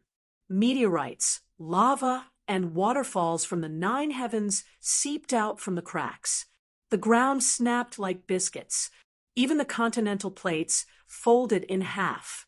Icebergs collapsed, and the Black Sea overturned. The substances and demons in the lower 6 layers were like dust passing through the cracks of a sieve, entering other hells. I wanted to say that the scene was like purgatory. But aren't we in hell? Hell within hell? Not long after, I received news from an acquaintance of mine. Our world collided with another world. The 7 layers of hell acted as the front of the car and dampened the impact. All the damage was borne by hell. After all, this is hell. Before I could get angry, Miss Sandy found me and asked if I wanted to do a part-time job to earn merit. I knew that Messiah must have asked her to take care of me. Thus, I agreed. She temporarily removed the seal on my main body. I'm so powerful now. This was the first time I could use all my strength. I was stunned by my own strength. I stretched my wings to my heart's content. The purplish-black aura was as heavy as lead clouds, covering a radius of several kilometers. As expected, you can sing the Song of Laws. Lalo said sourly, "What about you?" Soon, soon. He muttered in embarrassment. My mission was simple. I used my beauty to test the Otherworlders.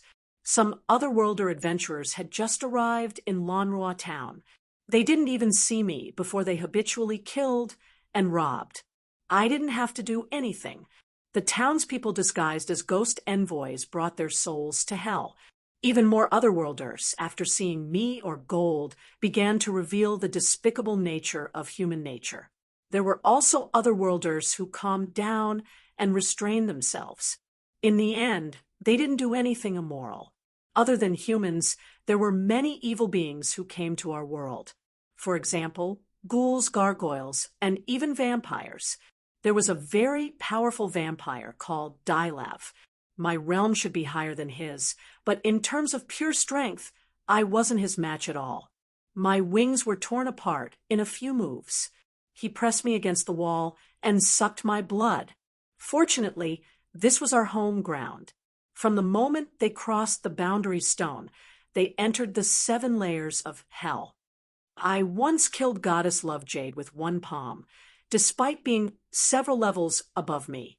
If you don't change, today's incident will repeat itself. Chizong picked up Vampire like he was picking up a chick, and left after saying that. Change. I turned to Lalo. Teach me fire witchcraft.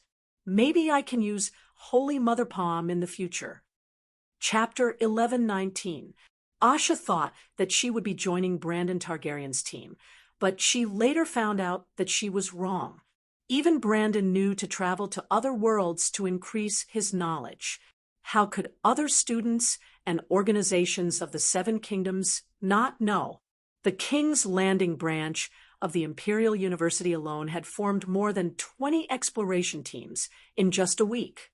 The headquarters of the Imperial University on the peninsula of Valeglia had invited world-renowned historians, philologists, crop breeding mages, animal breeding mages, and other masters of various fields to join the exploration of other worlds. The graduates of Old Town University's Bachelor's College announced that they would put away their necklaces, hang up their swords, and travel across the continent alone. Bravos also joined forces with the many trading cities of Ursos to form a huge trading caravan. The ship transporting merchants, students, and supplies was the newly built Titan. Asha and Danny joined Princess Sansa's team. The children of the Seven Kingdoms dukes were also with them. For example, the heir of Casterly Rock, Tall Joffrey, and the second young master of the Summer Palace in the north, fierce beast-eyed Stark. Brandon the Mad Prince had fallen into a coma 20 years ago, and his younger brother had become the new king. The king's wife was the eldest daughter of the Duke of Dragonstone and Dany's elder sister, according to the new rules set by the Dragon Queen. It was best for the Targaryen royal family to marry outstanding clansmen, but they had to ensure that the bloodline was more than 3 generations away. In a normal world without bloodline power, Dany would not encourage marriage within the clan, but reality was cruel. The power of bloodline was real. Because of her, the Targaryens had the strongest bloodline in the world. If there was an outstanding bloodline, but it was not digested internally, it would first cause the bloodline to flow out and other clans to rise.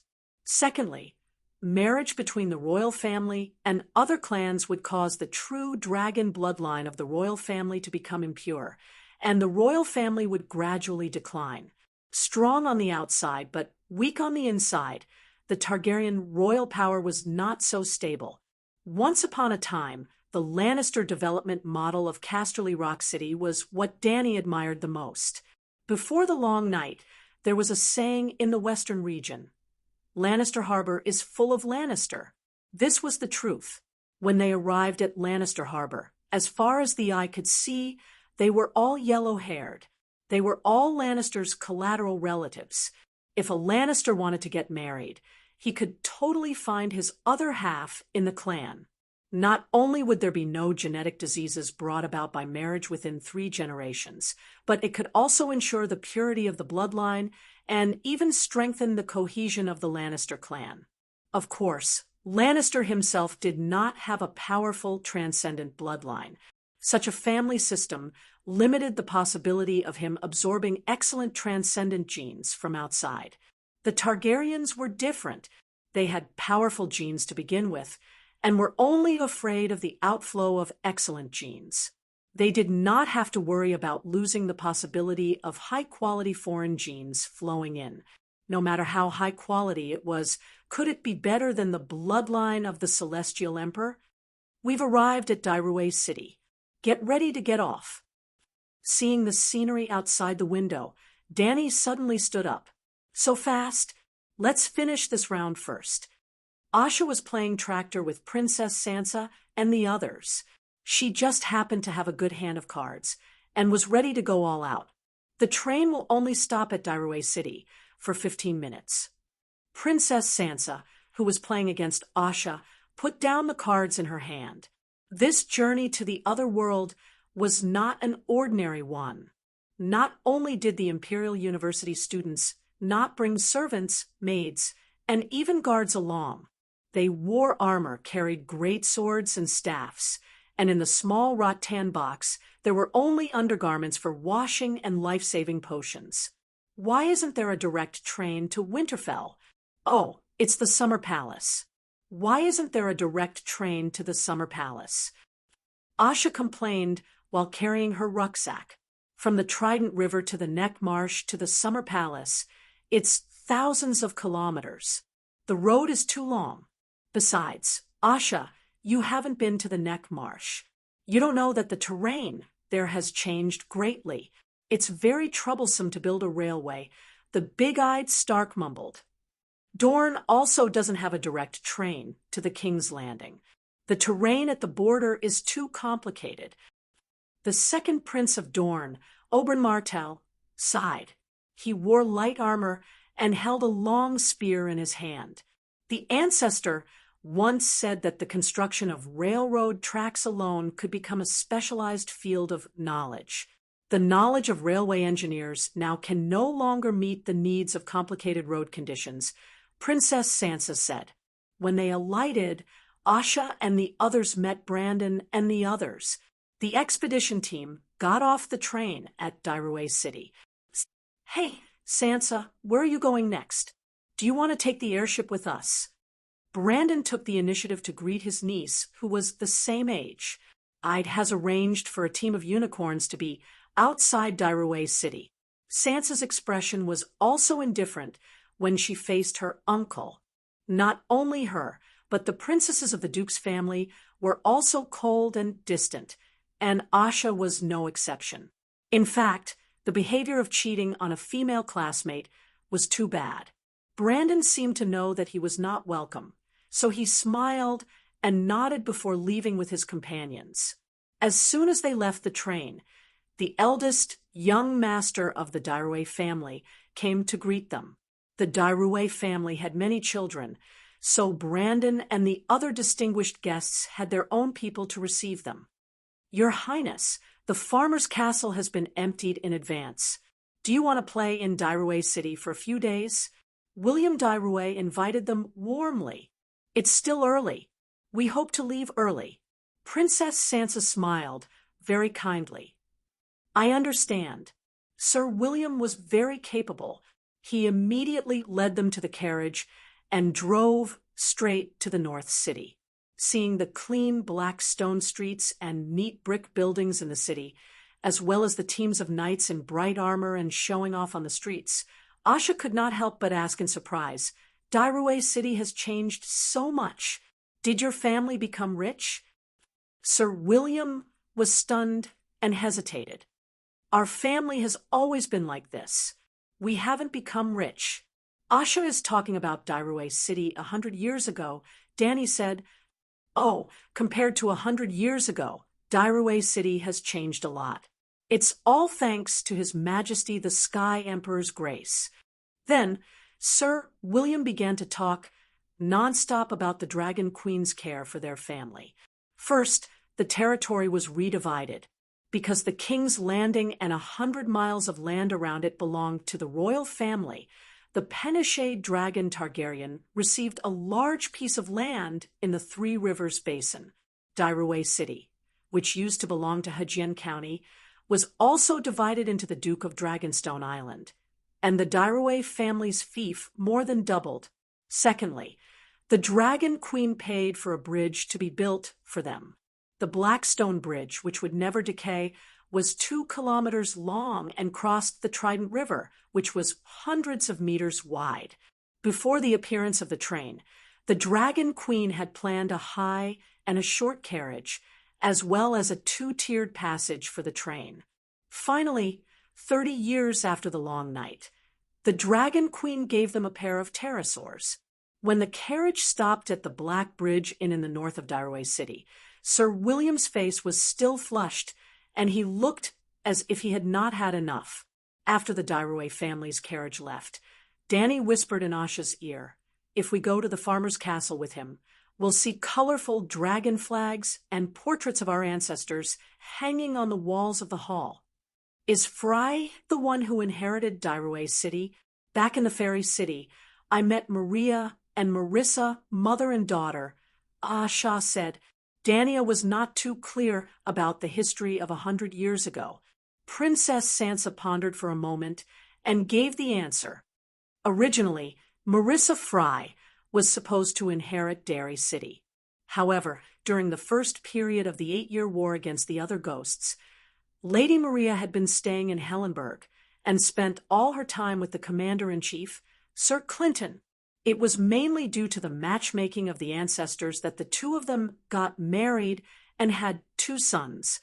It's said that they could have children at such an old age because of the Holy Mother's blessing.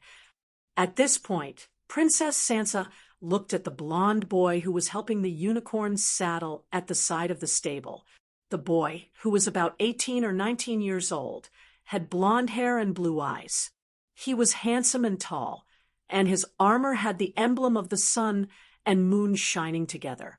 It was the emblem of the Tass family. Did you notice Andrew's sword? Does it feel familiar? Asha looked at it carefully for a while and said uncertainly, "It looks a bit like Brittany's Oathkeeper's sword." "Look at Joffrey's light howl," Princess Sansa said again. "It should be his ancestor, Jaime's widow's wail." Asha's heart skipped a beat.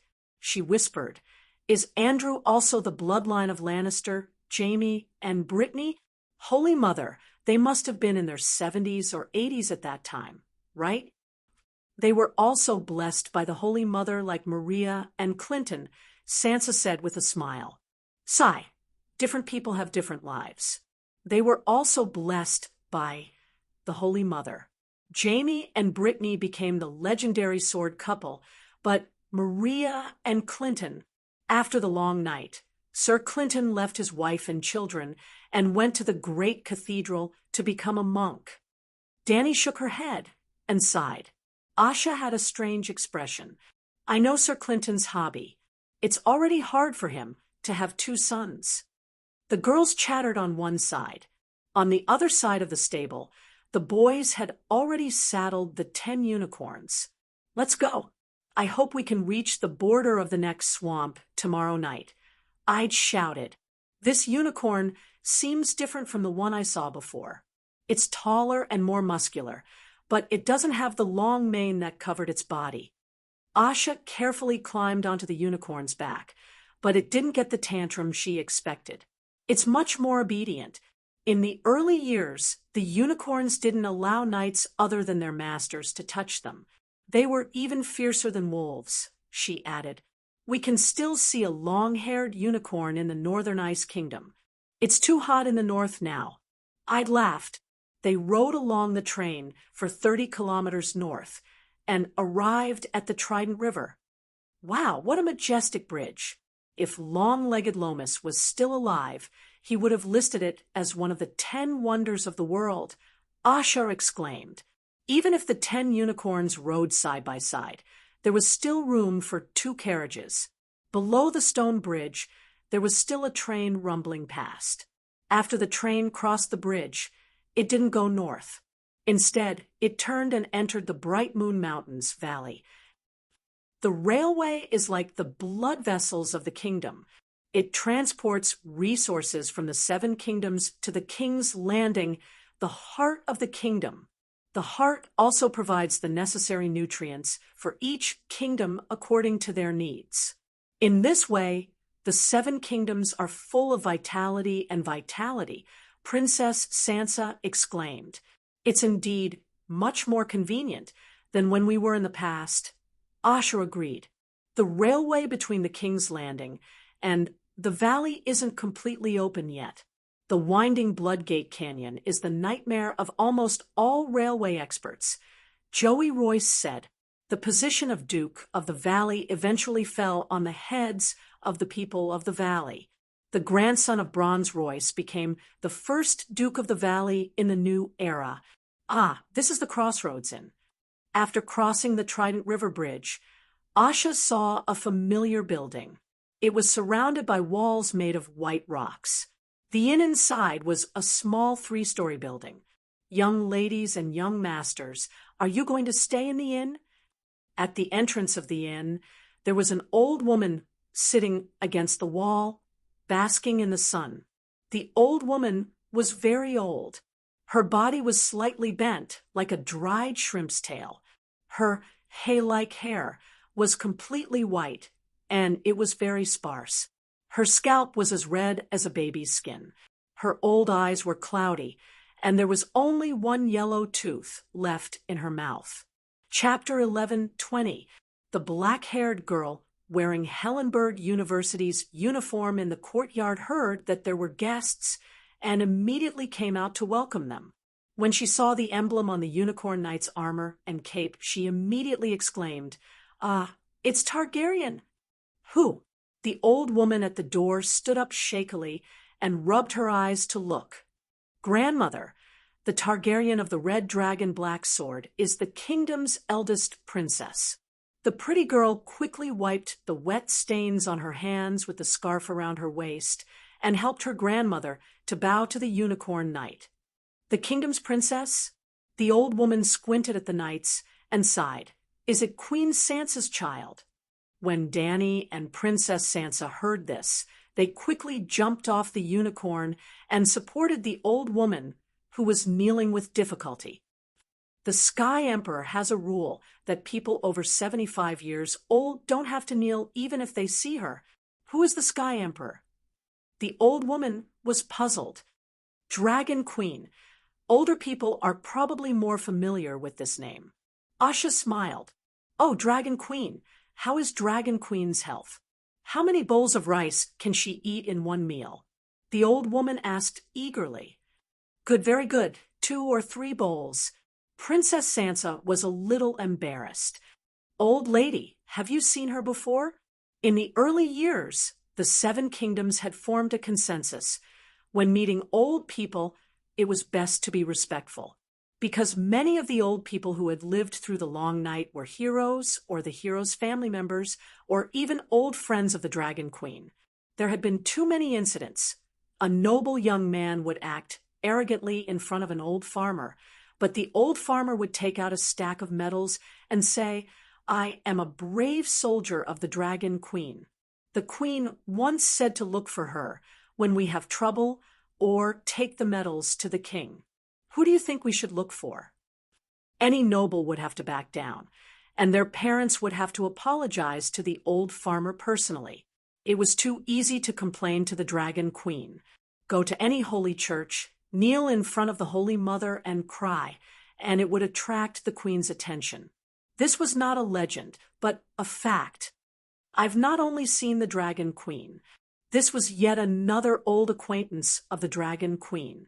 The old woman pointed at the courtyard behind her and loudly shouted, Back then, this was the place where the Dragon Queen cut down 3 bandits, she and, with who, an old knight, her white knight.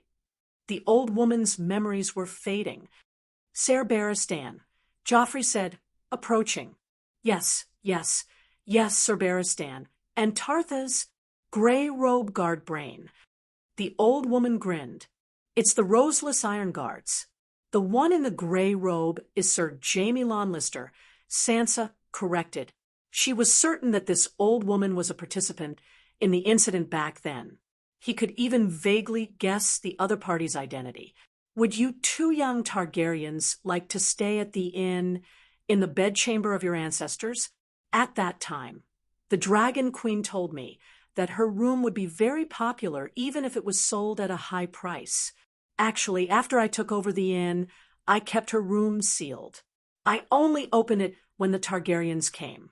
A few decades ago, the playboy Ymont Scar passed by this place on his way to the Northern Realm and stayed for 2 nights.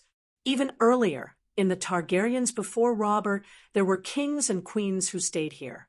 Sigh, speaking of which, your grandmother, Queen Sansa, and I have some history. The old woman rambled on, talking about many things of the past. At this point, the Unicorn Knights, who had read the biography of the Dragon Queen, had already confirmed the old woman's identity. Is your grandmother called Weeping Willow? Dany asked the reserved black-haired girl beside her in a low voice. The girl lowered her head, tugging at the corner of her clothes as she answered softly. Your grandmother is so old, yet her mind is still so sharp. She even remembers things from 100 years ago. Asha said emotionally. Grandmother was critically ill a few times in her early years. Fortunately, Sage Master Marabad came in time to treat her every time, the girls said. Asha and the rest still did not stay in the inn. They only drank a few cups of tea in the courtyard, left the money for the tea, and left. After leaving the densely populated main road, the knights could finally relax. The unicorns could run at full speed on the ancient King's Road. They were faster than taking a train. They did not stop even after the sun went down. Eldest Princess Sansa was in front, summoning a ball of holy light to illuminate the road in front of them. The 10 unicorns were like steam engines that did not know fatigue. White steam came out of their nostrils and mouths, but they did not slow down. My ancestor fused the genes of the dragon worms into the unicorn's bloodline. They are magical beasts with magic power. However, the fire magic power in the unicorn's hearts cannot be converted into dragon flames. It can only increase their stamina and magic resistance. Beast, I'd explained to Asha. Actually, Asha was tired and wanted to stop and rest. She was only a level 3 knight and had only opened up the energy storage point in her heart. Her body was not as strong as Dany and Sansa, who had true dragon blood. She was also much weaker than Joffrey and the rest who had received systematic training since young. In the early hours of the morning, she finally could not help it. "My spine is about to break. Rest for a while," she begged. Eldest Princess Sansa slowed down the horse and said helplessly, "Dany, help Asha recover. Joffrey, you guys start a fire and cook. Andrew, Oberyn, you two patrol 100 meters away. The rest of you meditate and rest." "Where are we now?" Asha collapsed on the blanket, her face pale and her legs trembling. Dany took off her long leather boots, endured the wet and sticky smell of her feet, and pressed the soles of her feet with the power of holy light. Jenny Tully, who was meditating, opened her eyes and looked up at the stars. She guessed, "We should be close to the territory of River Delta City, Frey's territory. It's too scary. We ran for more than 500 kilometers. 7 gods above. I've never ridden so far in my life." Asha gasped. "There's still a long way to go. It's 20 to 30,000 kilometers in a straight line." Dany said, "Let's take the dirigible too." Asha cried, "Do you think the journey to the other world will be easier than the Northern Ice Kingdom? If we can't even endure this bit of hardship, how will we survive in the other world?" Princess Sansa said, seriously. Danya also said, "With our status, it would be easy for us to take an airship, ride a pterosaur, or even take the Titan of Braavosi. Why did we choose to ride unicorns?" To get used to the hardships of exploring the other world in advance, Asha muttered, "Woof, woof, woof." Suddenly, the sound of dogs barking came from the darkness in the distance, followed by Andrew and Oberyn's curses, the sound of weapons clashing, and the pitiful howls of dogs. "What's wrong? Did we encounter wild dogs?" Asha asked, puzzled. "It's a group of kobolds." Oberyn yelled. Jenny smiled. "When camping in the wilderness, we often encounter kobolds. Their noses are very sharp, but their brains are very stupid. They can smell the meat soup on the fire from a few kilometers away. If they don't kill a few of them, they will never know how much weaker they are compared to the enemy." Kobolds don't have the intelligence to evaluate the combat power of both sides. They will only swarm forward and run away if they can't win. "But this is the King's Road. There shouldn't be kobolds here," Caitlin Tully said with an unpleasant expression on her breast leaping trout. She was the eldest daughter of the Tullis of Riverrun, a descendant of Rickon Stark. Rickon didn't change his surname, but after his sister became the Queen of the Seven Kingdoms, all his children took the surname Tully. He didn't have to change his surname, but the Northern Territory was connected to Hugin, which occupied 60% of the land of the Seven Kingdoms. If they all had the surname Stark, it would be too scary. Yes, Walnut Emperor, Rickon didn't have many achievements in the Long Night, but his sister was the queen, and in the end, he became the Duke of Hugin. Of course, compared to before the Long Night, Hugin's territory was reduced by half. Eldest Princess Sansa glanced at Caitlin.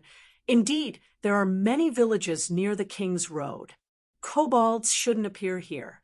The lord of this place has failed in his duty." Not only did the lord fail in his duty, but his superior, the Duke of Hugin, was also responsible. Caitlin was silent. Maybe the kobolds came from Neck Swamp. Dany tried to smooth things over. Has Rapid Flow City fallen to this extent? Asha frowned and muttered. She knew about the kobolds. She also knew that every spring The king and the church would mobilize the vassals and Templar priests to clean up the kobolds in the territory. Normally, as long as the Lord wasn't a good-for-nothing, this mission wouldn't be difficult. After all, kobolds were weak individually and didn't understand military formations. Humans, on the other hand, had military formations and the help of priests. Danny said, Rapid Flow City is only left with a knight's territory and a stone bridge. In the recent 100 years, several kings used a huge amount of the national budget to build bridges and roads in the Seven Kingdoms. Just on the Green Fork River alone, there are 2 more black stone arch bridges. Although there's still a fee, the collected fees all go to the national treasury and also take away a large amount of traffic from Rapid Flow City. Moreover, the Fry family had a bad reputation before Wade Fry. They were just nouveau riche with a shallow foundation. Now, they can't even be considered nouveau riche. They even have the bad reputation of violating the rights of guests. At this point, she laughed self-deprecatingly. We Greyjoy don't have the right to laugh at the Fry family. Even the Targaryen family has the Mad King and Rhaegar who betrayed the holy marriage. Elder Princess Sansa glanced at her cousin and remained silent. Asha recalled the great trial in the Fairy City. I remember that the gatekeeper, Ariel Fry, was overjoyed after obtaining the right to inherit Rapid Flow City. She even talked nonsense to the Dragon Queen, saying that she would lead the family soldiers to fight the deviants and restore the glory of the Fry family. Did she do it? Princess Sansa shook her head and smiled. If we're talking about restoring the population of the Fry family, she's almost done it. She gave birth to 9 illegitimate children whose fathers are unknown. As for glory, she didn't have any. In her later years, she was jealous of Derry City's wealth and fought a few lawsuits with her half-brother. The noble parliament judged that she was Fry, and her brother was Derry. They were from completely different families. She didn't give up and brought a group of illegitimate children to her brother's house to eat and drink. Today, because no noble is willing to marry them, Sir Fry can only marry a woman from a small merchant's family. That woman is also fickle. Her first child didn't even pass the Holy Church's bloodline test. The Fry family is getting worse. Actually, it's not that the Derry family didn't help them. Caitlin was the daughter of the Duke of Hudgian. She knew more about the vassals in her own territory. Years ago, the previous Count Derry paid a huge price to persuade a commoner who graduated from the Imperial University to marry Sir Fry of this generation. An Imperial University student, not to mention her appearance, is definitely outstanding. Unfortunately, Sir Fry didn't want to marry her because she didn't have a dowry. She's not just outstanding. That's the commoner sword saint, Sophia. Frey's eyes are blind. Sansa sneered. They chatted as they finished the meat soup. Even the unicorn was fed special beef jerky. The team then set off again at the dawn. They first jogged to digest the food. When the unicorn began to sweat, they galloped. They arrived at Neck Lake at noon. When it was close to evening, they entered Leda's Grey Water Garden. Chapter 11:21. The Neck Swamp was even scarier than before the long night. The area was still covered by wetlands and swamps, and the temperature was even hotter. If you reached out and squeezed, you would be able to squeeze a puddle of water out of thin air. The sky was hot and humid. The air was humid. The leaves were wet. There was rainwater gathered in the flowers, and the trunks of the trees were black and wet from the frequent rain. People who entered the swamp would also feel wet, as if they were in a sauna wearing a cotton-padded jacket.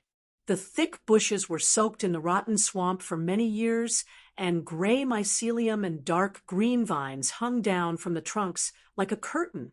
The forest was 40 to 50 meters high, almost forming 2 sealed walls on the narrow causeway.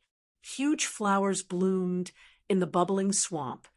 and the withered petals fell into the water, becoming part of the sweet smell in the bubbles. Shah felt dizzy at the first whiff of it, and threw up. Other than that, there were lizard lions the size of carriages and pythons thicker than waists. Lizard lions looked like alligators, but they had stronger bite force, camouflage ability, and hunting intelligence. Before they attacked, they were no different from black rotten wood floating on the water. Asha was almost dragged into the swamp by a lizard lion, and the others did not have time to save her. Fortunately, the unicorn was not weak, and its two hind hooves were like drums kicking the lizard lion until its teeth were broken. Lizard lions and pythons were not the scariest things in the next swamp. Asha once saw two huge furry spiders the size of cabs, leaning against each other to mate. Halfway, mosquitoes covered the sky and surrounded them, and then Elder Princess Sansa quickly chanted dragon magic, summoning a giant flame shield that covered a radius of 10 meters. She also saw rotting corpses peeping at them from behind the trees with vicious eyes. She saw gnolls besieging a 3-meter-tall giant gorilla. It was not until they arrived at the home of the swamp people, Grey Water Watch, that they slowly relaxed. Grey Water Watch was a wooden castle that kept moving in the swamp, and the short swamp people followed Grey Water Watch on rafts as they migrated in the neck swamp. But now Grey Water Watch stopped, near the middle of the causeway, to protect the workers in the north who were building the railway. Now, Asha understood why I'd said that the north could only be connected to King's Landing after at least 200 years. The road conditions were really terrible. How did Neck become like this? Asha hugged the coconut shell and stood on the wooden castle, overlooking the construction site, not far away. The Northern Territory hasn't seen snow for 100 years. Winterfell has been renamed the Summer Palace. There's no reason for the Neck to remain the same, Earl Holland Lyde said with a sigh. In fact, he was also a Stark. His ancestor was the youngest son of Bran and Mera, a pure Stark. After resting for half a day in Grey Water Valley, Asha and the others set off again. A day later, the team entered the northern region. It was completely different from the northern region Asha remembered. There were green plants and bright flowers everywhere. There were also vines with fruits hanging on the roadside. The people of the northern region were all wearing colorful shorts and miniskirts. It's changed. It's completely changed. Back then, the northern region was a desolate wilderness covered in snow. Now, sugarcane, olives, and coconut trees are planted everywhere. In the past, the people of the northern region had thick hair and were as tough as bandits. Their eyes were always shining. Now they are fat, and their faces are filled with laziness and indifference. It's as if they could fall asleep at any moment. Even if they fall asleep, tomorrow's dinner will fall from the sky. It's not as exaggerated as you say. The people of the northern region are very hardworking. Half of the daily necessities of the Northern Ice Kingdom come from the northern region, I'd said with an embarrassed smile. That's because the old and new lands still belong to the Night Watchers. Princess Sansa said calmly. When they arrived outside the Summer Palace, Asha sighed and said, "The current Winterfell reminds me of the High Court. It's a city of fresh flowers, knights, and white towers." Yes, the Summer Palace isn't something that we old folks are used to.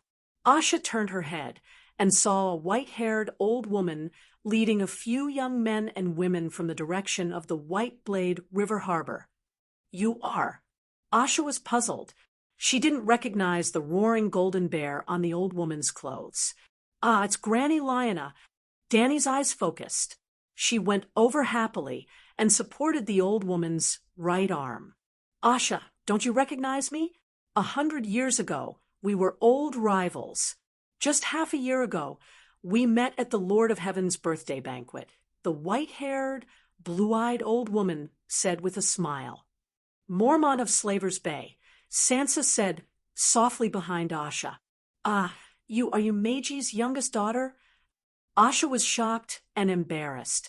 In the early years, she did lead Timon to attack Bear Island. However, it wasn't to plunder Bear Island. That place was too poor, and there was no profit.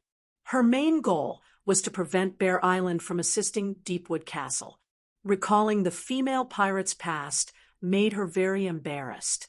Half a year ago, she had been to Slave Bay. In theory, she had indeed seen old Lyanna. However, she had been sitting beside the Dragon Queen at that time. She had been so excited that she had forgotten about the other guests in the palace. This made her even more embarrassed. Fortunately, she didn't feel embarrassed for too long. Duke Stark, who received the news, led his family out of the city gate. Duke Brandon was like beast-eyed. He was tall and burly, more than 3 meters, like a small giant. Contrary to his ferocious appearance, his personality was very kind. After seeing old Lyanna, he insisted on kowtowing to her a few times. "My mother is from Bear Island. It's my duty to kowtow to you." He laughed heartily. After the greetings, Asha and Lyanna, the two old people from the same generation, talked about the changes in the northern region. There are now millions of people in the northern region. They all have to thank Her Majesty Dany Rise. The old people's custom of hunting in winter has completely disappeared from the northern region. It's just that they soak in honey every day. The people of the northern region have become the summer nights that we despised the most in the past. You win some and you lose some. Lyanna said with emotion. In the end, the pros outweigh the cons. Now everyone has become cultured, civilized people. Asha sighed. Civilized people are not necessarily civilized. The old lady rambled on and told them the purpose of her trip. It turned out that Bear Island's second daughter, Nicole, had a sacred marriage contract with Hightower's eldest son, Jordan. Later, Jordan's birth mother passed away, and his father remarried. He had a stepmother and a stepfather. Both of them did not treat him well. Therefore, the young boy took a boat to the Yu family when he was 11 years old and asked his future father-in-law for help. Earl Mormont was a good person. He took out money to sponsor him to study in White Harbor University. But Mormont's second daughter despised her fiancé for being poor and having an uncertain future. She wanted to break off the engagement, and even found another boyfriend in school. Oh, Nicole was also studying in White Harbor University. How can you break the sacred marriage contract? The old lady was so angry that she stomped her feet. Our Mormont family has been noble for generations, not to mention the outstanding ability of the family members. At least all of them are loyal and virtuous. Why did this thing pop out when I'm about to die? Modern people like to pursue free love. Asha comforted her. It's not just free love. Nicole despises Jordan for having no future and despises him for being poor. She is also obsessed with the debauched life of the northern region and refuses to go to the old town to live a decent life. The people of the northern region are decent people too. The Duchess on the side mumbled. How can a woman keep an actress at home and a man keep a red saintess outside? How is that decent? The northern region now is even more depraved than the city of Ursos. Do you have to be a nouveau riche just because you're rich? If Duke-Eyed was still alive, I'm afraid he would go out every day with ice to chop off people's heads. The old lady sighed. There are no actors in the summer palace. The Duchess quickly said. Without waiting for the old lady to reply, she quickly changed the topic to Bear Island's second daughter. Nicole really likes Soros. Soros' status is not bad. The chief engineer of Bravos' newly launched Titan is her father. That girl is only the second daughter, and Jordan is the eldest son. How lucky is it for the second daughter to marry the eldest son? When she was engaged, her parents must have thought of her happiness. For the sake of free love, Should she betray her parents' kindness? Fine, they're your parents. You can ignore them, but what about your family's honor? When you want to reap benefits, you're the daughter of the Mormons. When you have to be responsible for your family, you start to clamor about free love. Don't you think about it? Without the status given by her family, her free love partner will not like her. The old lady's mouth was like a wheel running fast. After only half a day, Bear Island's Earl Mormont arrived at the summer palace on a pterodactyl. However, the otherworldly expedition team did not stay long in the northern region. They set off immediately after a night's rest. On the way to the Great Wall, Asha saw many prosperous towns and villages. Thinking back to when she and Stannis had marched into Winterfell, there were no signs of human habitation for hundreds of kilometers. She could not help but sigh again. The Dragon Queen is too powerful. Her casual and unintentional actions can easily change the world. Dany shook her head and said, "It's not unintentional. The equator passes through the northern region, ensuring that more human settlements are livable. Before the long night, the equator is at the summer sea, and the north lacks light. There are not many humans, but Sosros has been wasting the excellent climate." After arriving at the Great Wall, Asha was shocked again. The Great Wall had shrunk by almost 2/3. There are no more night watchers. There were continuous farms near the Great Wall, and the night watchers' castles had become prosperous towns. The ownership of this place still belongs to the night watchers. The taxes and crops will be transported to the Northern Ice Kingdom by sea. The new night watchers are all there. I'd said, "What's the point of keeping this Great Wall?" Asha was puzzled. This is our world's last line of defense. The Great Wall is also the starting point of our journey. The real test begins now. Elder Princess Sansa sighed. She was not wrong. From leaving the Great Wall to reaching the Northern Ice Kingdom, the group of 10 had traveled for 3 months. There was not even a muddy path beyond the Great Wall. They had to find their own way with a map or walk with their unicorns. Fortunately, the name of Targaryen was more useful than Asha had imagined. In any tribe, as long as Dany and Princess Sansa announced their identities and let the clansmen know that they were the descendants of the Dragon Queen, they would be received with the highest standards. Every 10 years for the old ancestor's birthday, hundreds of clans would send representatives to Slaver's Bay to present gifts. Even when they return, they only acknowledge the old ancestor as their king. Sansa had a complicated expression. "Only some of the barbarians have returned, right? I met the freedmen of Queen's Horn at King's Landing." Asha said, "Yes. 30 years after the Long Night, the number of freedmen of Queen's Horn exploded. They could not live there anymore, so they followed the centaurs and moved beyond the Great Wall. We will soon meet the Dothraki. Remy Khaleesi is Sansa's and my second aunt. Of course, Khal Rhaemon is also a Targaryen, the Targaryen of the Penishade dragons." Dany said, to Asha's surprise, she thought that she would see a nomadic people living in yurts. Instead, she was surprised to see a city even larger than King's Landing under the snowy mountain. There were even huge steel mills and wildfire processing plants. The buildings in the city were not as tall as King's Landing, but they were much cleaner and more comfortable than King's Landing. Chapter 11:22. After arriving at Golden Horse City, Asha was shocked to find that almost all centaurs could speak dragon language. In other words, dragon language had become the common language of centaurs. "I remember that you centaurs have your own Dothraki," she said to the hand of the true dragon. At this time, the King's Landing in the southern hemisphere was in the middle of spring and summer, while the true dragon Khanate in the northern hemisphere was in the lush autumn season.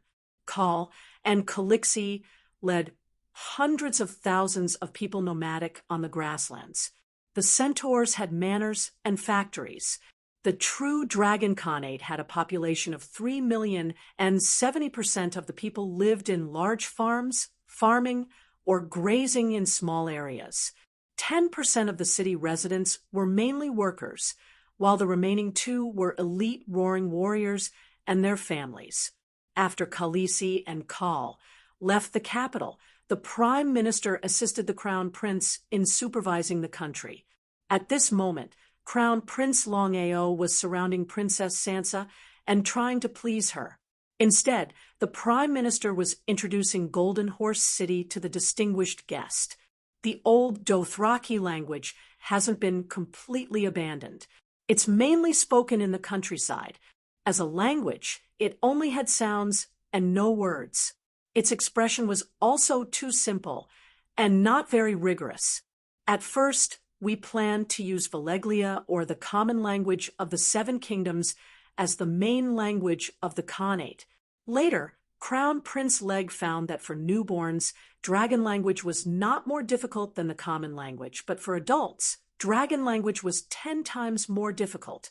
Since that was the case, it would be better to take advantage of the fact that the population of the true Dragon Khanate hadn't increased yet, and spend a generation of effort to gather all the children together and hand them over to a scholar who was proficient in the dragon language to raise them. 80 years ago, the true Dragon Khanate only had 50,000 people and less than 8,000 newborns. At this point, the prime minister couldn't help but sigh with emotion. Now, it seems that His Highness the Crown Prince is truly farsighted. The world's mages and scholars are all learning Draconic, and in our true Dragon Khanate, Draconic is the most popular language, even surpassing Slave Bay. When it was almost evening, Asha found a group of small knights coming towards them. They were all students in their teens. They were carrying backpacks and bows, with short swords or wands hanging from their waists. They were dressed in barbarian-style riding and hunting robes. They were talking and laughing, full of vigor. If it weren't for their almond-shaped eyes and tan skin, she would have thought that she had returned to King's Landing. Well, in King's Landing, it was common to see students leaving school in the evening, but they took the city train instead of riding horses. "Greetings, Prime Minister. Greetings, Your Highness." Seeing the old Prime Minister and Long Ao, the students pulled on the reins and dismounted from their horses, kneeling on one knee in salute. Whether it was the old Prime Minister or Long Ao, who was joking with Princess Sansa, they all nodded solemnly in return. It's hard to imagine that you are all centaurs. 100 years ago, centaurs were the synonym of savagery. The free city of Ursos even instituted a ban against centaurs. All armed roaring warriors were not allowed to enter the city. That's right. That's right. 100 years ago, centaurs were synonymous with savagery. No race is born barbaric. We were barbaric in the past because the Khal King hadn't appeared yet. When the prophecy of riding the steed of the world comes true, the centaurs will walk towards glory. The grizzled old centaur straightened his back and said proudly. Asha rolled her eyes and said with a smile, "Tell me, riding the steed of the world, are you referring to the Dragon Queen or Leg, or Pegasus Black Dragon?" As the Prime Minister of the Khanate, the old centaur even had a graduation certificate from the Imperial University. Of course, he would not be stumped by this question. "The king has a father too, right?" he said. "Yes, as long as one is human, they have parents." Asha said, "Isn't that right?" The old centaur spread out his hands. "Everyone has parents. The same goes for riding the steed of the world. The king's father is still the king. The Sky Emperor is the first riding the steed of the world. Prince Leg is the son of the Khal King, the second generation." "All right, you've covered it up." The old centaur glared and said in a low voice, "This is the truth. The ancient prophecy has come true. During the long night, the Khal King led hundreds of thousands of centaurs to clear out the deviants of Ursos. In the last battle, although Prince Leg was not the commander, he followed the Khal King's bloodriders and led hundreds of thousands of the most elite roaring warriors to wipe out the corpses and deviants. After staying in Pegasus City for 3 days, Asha and the others bid farewell to Prince Long Ao. Prince Long Ao was very reluctant and even wanted to join their team, but he was sternly rejected by elder Princess Sansa. Is he trying to court you? Asha asked curiously. Sansa likes the Duke of Valeglia. Dany smiled. Princess Sansa blushed, but did not refute. The Duke of Valeglia, Jollies? Asha thought carefully and finally remembered. Half a year ago, when she attended the Dragon Queen's birthday party, he was a gloomy young man sitting on either side of her. Although he was very handsome and had the temperament of a poet, and even played the guqin, well, Asha did not like him. I think Prince Long Ao is more masculine, more like a man, she said honestly. Cousin Jollies is the crown prince, and he became a demigod priest at the age of 25. Dany said, Leg is also the crown prince, but didn't he not become the emperor for a day? I asked the Dragon Queen, and she said that she would give up the throne in about 200 years. Asha said, I like my cousin's poems. It has nothing to do with whether he is the crown prince or not. Princess Sansa said, Poems? Asha's mouth twitched. She did not know what to say. The crown prince can at least become the emperor. Maybe when he is 50, Cousin Jollies will go beyond the Great Wall, Dany said. As they continued to travel north, the green vegetation gradually decreased, and the temperature quickly dropped. Snow began to fall from the sky. Asha, do you want to go to Sky Dragon Temple? Princess Sansa suddenly asked when they went around a 10,000-meter-tall snow mountain. Asha was stunned. She asked in surprise, On this mountain? Withered finger peak of the snow mountain. Oberon leaned over and pointed at the mountain that looked like a finger in the distance. He said excitedly, My ancestor is also cultivating there. Who? Asha was confused. Prince Dowling.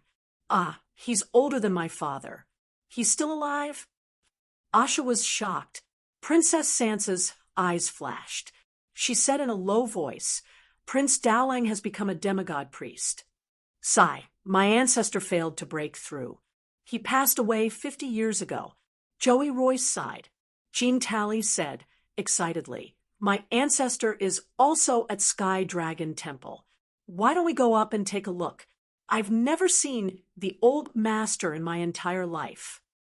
Let's leave 2 people here to guard the luggage and the unicorns.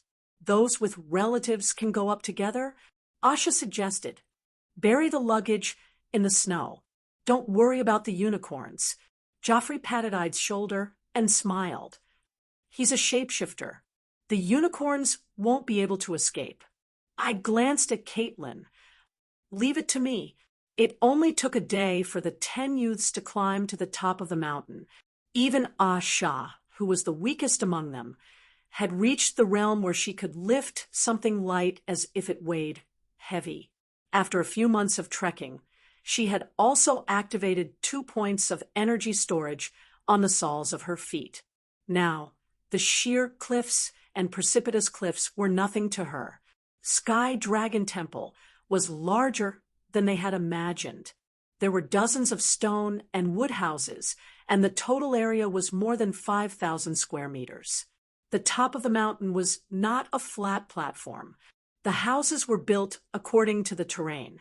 They were scattered in picturesque disorder, like mushrooms growing on tree stumps.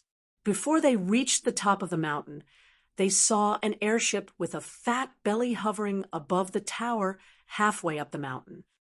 It's Brandon. He's here too. Ide's eyes were sharp. He was the first to see the serial number at the end of the airship. Indeed, the Mad Prince Brandon had arrived a month ago. Are you here to find your teacher? Bran stood at the edge of the cliff and asked Sansa as she climbed up. The Arctic King will arrange a guardian for us, Sansa said. It's safer to follow a demigod. Asha Greyjoy? A cry came from the entrance of the temple. Brandon turned around and saw the person. Granduncle, you've finally come out. It was an old man who was about 3 feet tall. He was barefoot and wore linen clothes. His bald head was covered with dark brown age spots. His upper lip and lower jaw were like silver strands that hung down to his chest.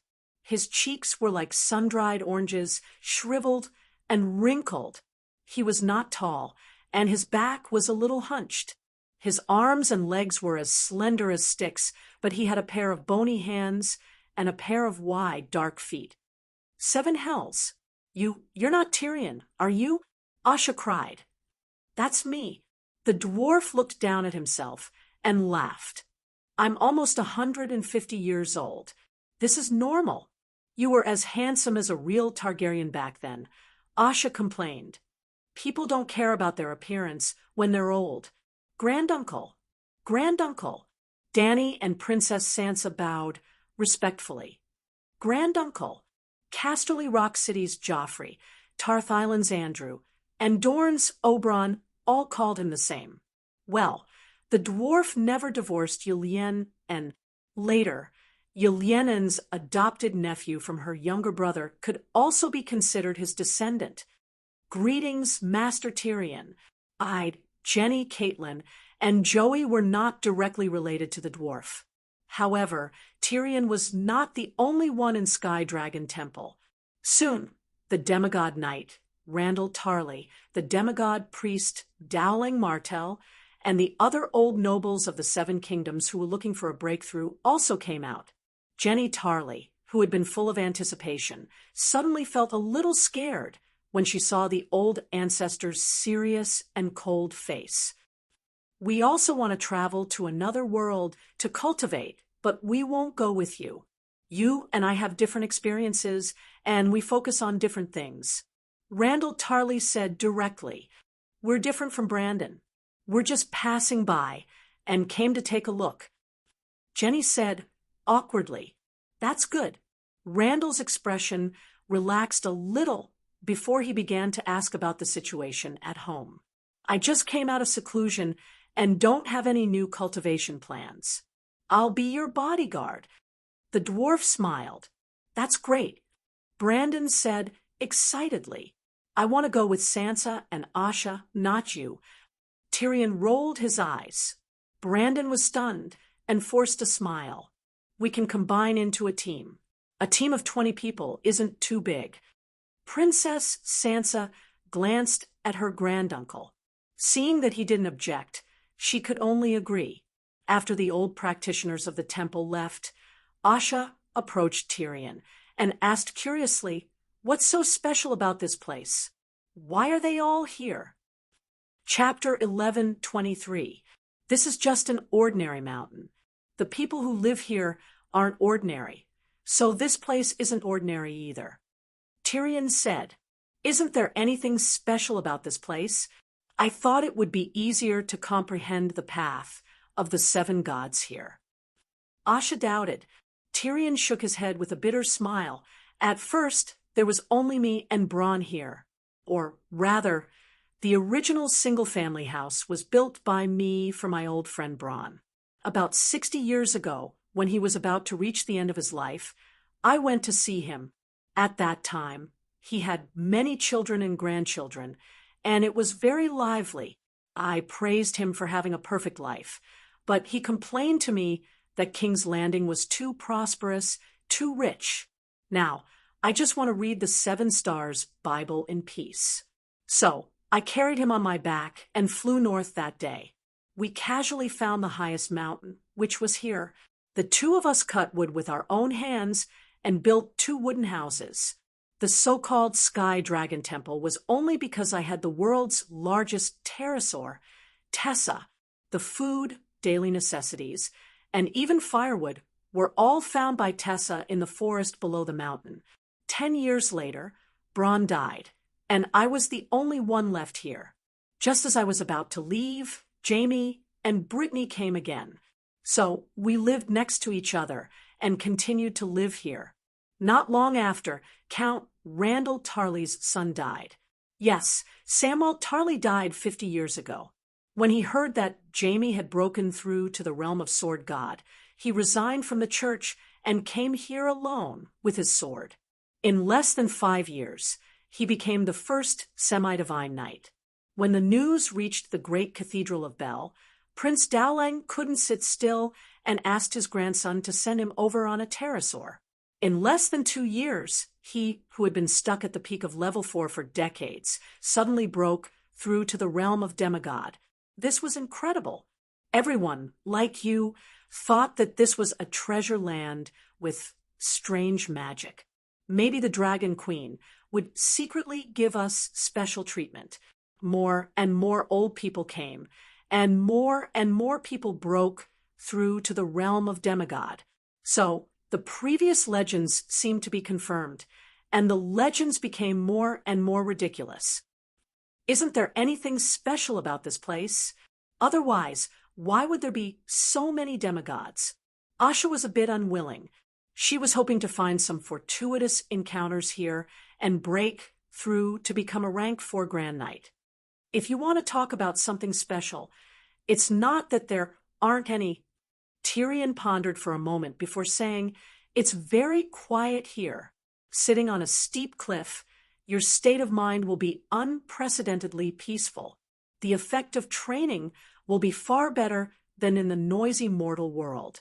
Secondly, there are many books stored in the Sky Dragon Temple's library. The 7 God scriptures are only a small part of it. Many of the secret records cannot be found anywhere else. Lastly, there are many grandmasters here. Sword gods can be seen everywhere, and demigods are as common as dogs. I heard that the Heavenly Dragon Temple has Tian Shan's snow lotus, and eating it can help you break through to the next realm?" Asha asked. Tyrion shook his head and sighed. "The snow lotus is real. At first, we didn't know that it could be eaten, but it can only nourish the blood and prolong one's life. Wanting to eat snow lotuses to break through to the next realm was just wishful thinking. One's realm is the representation of knowledge, and is only related to one's knowledge, experience, and understanding. In order to completely dispel her wishful thinking, he made snow lotus stew with rock sugar for dinner that night. Asha's stomach warmed up after eating it, and her fatigue disappeared. The point of accumulation in her heart was hot and numb, but her realm did not budge at all. "If I can eat it every day, it'll be very helpful for my cultivation." Before leaving, she smacked her lips and hinted to Rando Tarley. Yes, the snow lotuses were picked by the temple's demigod old monk from the nearby mountains, and Rando Tarley was the manager of the vault. "When you're 50 years old, you can come here to cultivate. By then, you'll be able to eat one every 3 days," Rando said calmly. 50 years old. Asha smiled awkwardly and left. After staying in the Heavenly Dragon Temple for 2 days, Brandon and his companions left on the airship, while Tyrion followed Asha and the rest down the snow mountain. "Where's your Tessa?" Seeing him walking with his big black feet, Asha was puzzled. "Too ostentatious. It's not good to bring her to the other world." Ostentatious. Asha was puzzled. Tyrion smiled and waved his hand at the back of the mountain. "Tessa!" Hiss! A dragon's cry pierced the skies, and the mountain peak trembled slightly. Looking into the distance, a tsunami-like wave of snow rolled down from the peak of the northern snow mountain. There was an avalanche. An 80-meter-long beast soared into the sky from the wave of snow. Hiss! The strong winds caused by the flapping wings were like the hands of a drowning man, wildly tugging at Asha's scarf and long hair. The blue sky and white clouds were instantly covered by a thick shadow. "Oh, 7 gods, your Tessa has grown so big, even the Megalosaurus can't compare to her." Looking at the pterosaur circling above her head, Asha was shocked beyond words. She can't compare to the Megalosaurus at all. Tyrion waved his hand at the sky. Tessa let out a long howl and flew toward the back of the mountain again. Where's the dragon queen's megalosaurus? Has it given birth over the years? Asha asked. Blackie is at Slaver's Bay, but it hasn't laid any eggs. Perhaps it won't lay any eggs for the rest of its life. My sister hopes that all 5 dragons will become true gods. The newborn dragons will divide their destiny and greatly affect their training speed. Tyrion said. Asha frowned and said, the megalosaurus has completely disappeared from the Targaryen family now. Tyrion glanced at the Targaryen family and said hesitantly, actually, over the past 100 years, she has collected hundreds of fossilized dragon eggs from all over the world. When she leaves the mortal world, she will distribute the stone eggs to the many Targaryen families. If you want a megalosaurus, you have to hatch it yourself. Could it be that the old ancestor can't hatch dragons with the start of the new era? Princess Sansa asked in surprise. The destiny of the era's protagonist does indeed determine whether the megalosaurus can be born, but she's different from Lalo. The destiny of the ruler of the world far surpasses that of the child of the era, Tyrion said. Then why doesn't she hatch it? Asha asked, puzzled. She feels that 5 children are enough. 1 more child means 1 more responsibility. The megalosaurus can be distributed to her children and grandchildren, Asha said, puzzled. Sigh, you still don't understand? Tyrion sighed. That's her child. Other than herself, the megalosaurus she hatches will not become anyone's mount, including her own son, Simba. Can others hatch a megalosaurus? Dany asked. Either they're lucky and happen to awaken the same talent as her, the mother of dragons, or they're talented and hard-working enough to master part of the first flame's characteristics. It shouldn't be difficult to hatch a dragon. Tyrion's eyes flashed. I suspect that Simba can hatch a dragon now too. The 2 Targaryens were deep in thought. Once they reached the foot of the mountain, Ide whistled. The unicorns exhaled white steam and ran out of the forest in 2s and 3s. Tyrion, are you riding Tessa, or are you riding with us? Asha asked. See you in the Northern Ice Kingdom.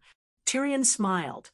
Under everyone's stunned gazes, his body melted like a candle, turning into a red and white puddle of steam. Then he quickly kneaded into an adult dragon, whelp that was 3 meters long with red scales. Its body was small, but from the expression and gaze of the megalosaurus, it was definitely an old dragon. How did you do it? Sansa asked in shock. My body originally fused with a part of the dragonworm's genes. After a long period of fusion with Tessa, I copied the pterosaur's genes from her body. The fusion of the dragonworm and the pterosaur is the megalosaurus. In order to cultivate this blood witchcraft, I even asked the dragon queen for some divine dragon's blood essence. With the true dragon's blood as a reference, the fusion of the genes went smoothly. Now I am the megalosaurus. The demonic dragon raised its head and roared. A 10-meter-long dragon flame pierced through the sky like a sharp sword. The bright red flame pillar twisted the air around it. You've become a demigod blood wizard, Dany exclaimed in shock. Soon, perhaps this trip to another world will help me break through the last barrier. There are also megalosaurus in that world. Golden dragons can even turn into humans. I have to see it. The demonic dragon's eyes glowed. Sky Dragon Temple was between the Khanate of True Dragon and the Northern Ice Nation. Half a day later, they stepped onto the Northern Ice Nation's territory. The Northern Ice Nation's climate was very similar to the ancient Northern region, but now it had 4 seasons instead of several years of winter. They saw fields of winter wheat and turnips. Near the village, there were also cabbages and radishes. With the resources provided by the Khanate of True Dragon on land, the northern region on the sea, and beyond the Great Wall, There hasn't been a famine for 100 years, Princess Sansa said. Along the way, they saw many collective farms. Night watchers from all over the world were farming there. Even though it was winter, there were still farmers working in the glass tents. Apart from the farms, there were almost no towns or factories in the Northern Ice Nation. The population of the Northern Ice Nation is too small. The land is 2 to 3 times bigger than the northern region, and there are only 300,000 people. It's impossible to develop an independent magic industry. I'd sighed. Ah, look over there. She's not human. The group was walking on the dirt path outside the farm. I'd suddenly pointed at a village girl and shouted. The village girl in a blue cotton jacket was holding a bundle of cotton sticks and was about to walk to the low brick house with smoke coming out of the chimney. Hearing the shout, she immediately turned to the unicorn, Night, curiously. When she looked over, Asha and the others also saw her face. She had a delicate face, slightly rough skin, light yellow hair, slender limbs, and a pair of long pointy ears. The pointy-eared village girl was not afraid of strangers. She stepped forward and asked curiously, "Are you from the Khanate of the South?" She was speaking High Valyrian, and she was still a little unfamiliar with it, stumbling over her words. Princess Sansa rode forward and said, "We're from the 7 Nations King's Landing. Do you know? I'm not sure. I'm Aya, an elf. I just migrated here from another world." The elf village girl smiled. "Is the village full of elves?" Sansa saw a few elves who heard the noise and walked to the threshing ground curiously. Yes, the king of the Northern Ice Nation was worried that some unruly night watchers would hurt us, so he let the elves live together to protect themselves, Aya said. Through the conversation, the Imperial College students gradually understood that many humans, elves, dwarves, and other races had formed groups to migrate to the Northern Ice Nation. The Northern Ice Nation is bitter and cold, but life in the northern countries is even harder. In that world, humans are too unfriendly to elves. The elf elder in the village sighed. This world is also dominated by humans, Asha said. The old elf's eyes flashed. At least you believe in the 7 gods, and the 7 gods are real. We only decided to migrate to this world after studying the 7 Stars Bible. The Maiden of Freedom of the 7 gods announced that all intelligent life is free. They have the right to live, develop, and preserve their culture. You also believe in the 7 gods now. Sansa frowned. Elves should have their own gods, right? We believe in Dynamita, Old Woman, Holy Mother, and Maiden are another name for Dynamita, the old elf said solemnly. Are you sure? The Imperial College students were doubtful. The old elf stretched out his right palm and shouted piously, "My lord, Dynamita, please bless your believers." Was a ball of holy light condensed in his palm. The Imperial College students were stunned. Holy light, don't tell me you're calling her Dynamita, but calling her Holy Mother in your heart. Asha shouted. Chapter 11:24. Merit Lay is the main religion of the Northern Kingdoms. This deity appears in 3 forms: a carefree young girl, a mature pregnant woman, and a hunchbacked old woman. In the Palace of Neverwinter, Queen Ygritte introduced the deity to the guests. As the only daughter of the powerful demigod who sang the Song of Ice, she was also considered a child of God. She became a demigod in her 70s, and then came to the Northern Ice Kingdom with Ymont to live in seclusion. Ymont was also a demigod. He was the eldest grandson of the Dragon Queen, and the eldest son of the sun god Leg and the moon goddess Dany. His bloodline was stronger than Ygritte's, and he became a fire demigod at the age of 40. She really looks like the young girl, the Holy Mother, and the old woman of the 7 gods. Sansa exclaimed, "Not only are the images similar, even the doctrines are similar. Merit Lee's priest preaches love, peace, and kindness, and wantonly builds hospitals, shelters, and orphanages. Everything she says and does is in line with the teachings of the seven gods. So, believers who come to our world only need to change their minds and think that Meritlay is the incarnation of the seven gods, and it is easy to get the blessings of the seven gods.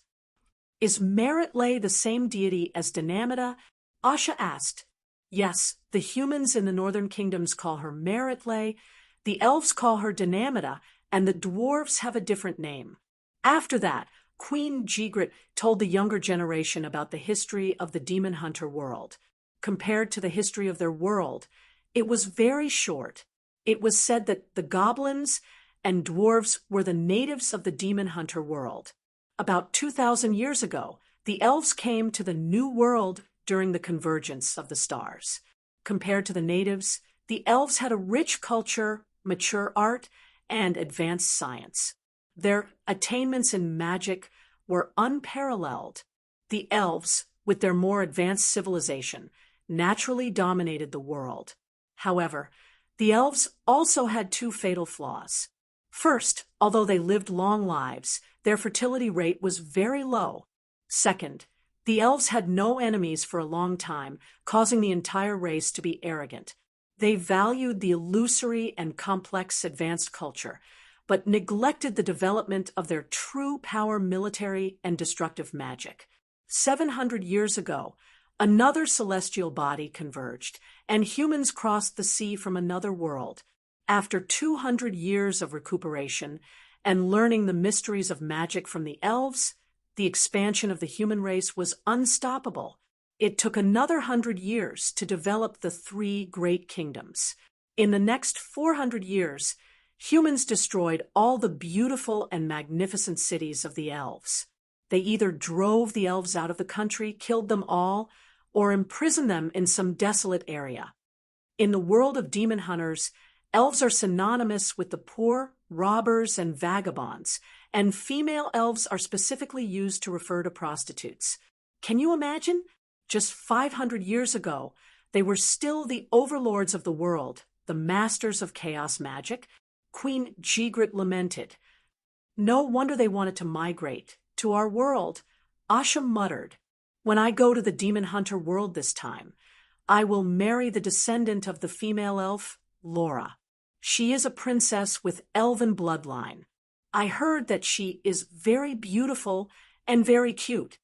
Brandon said excitedly.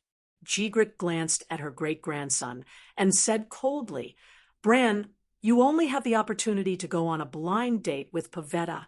Whether you can succeed or not depends on whether other people like you or not. Great-grandmother, I am a direct descendant of the Celestial Emperor. The other party is just a duchy princess of a fallen world. What is there not to like? Brandon was not convinced. It seems that this matter is going to fail. Even I don't like this kid. The dwarf whispered to the white-bearded old John. Old John nodded gently. For 20 years, Sansa and Lady Catelyn did not teach him well. Compared to 20 years ago, there has been a qualitative change. Arya said sullenly, 20 years ago, she was the one who hooked Brandon's soul. Some time ago, she was the one who returned his soul to the flesh of King's Landing. During Brandon's torture in Hell, he had not been idle. He was the descendant of the Dragon Queen. He was also the descendant of Sansa and Catelyn. They had sent him to his side. How could they not teach him to be a good person? In fact, not only Sansa and Catelyn would preach to him, sometimes when they were free, Grand Aunt Arya would whip him a few times to wake him up. Who is the female elf, Laura? Asha asked in confusion. Dany, Sansa, and the others also looked curiously at Queen Ygritte. The elven princess. Grandmother had met her once. The two made an agreement. Later, Ygritte hesitated for a moment and sighed. Later, she fell in love with a human. But the humans and elves were in a cruel race war. The two's union was seen as a betrayal to their own race by both elves. Her husband was killed first.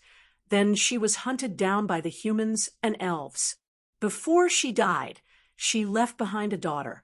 The current queen and princess of the Sindra kingdom are both Laura's descendants. The next day, Princess Sansa met the teacher that the Northern Ice Kingdom had chosen to lead them, the commoner sword Saint Sophia. She was a tall swordswoman with long brown hair and an oval face. She carried a two-handed sword on her back. She wore a black woolen sweater and a black cloak that represented the Night Watchers. She looked valiant and charming. She was born in an ordinary farmer's family by the Trident River.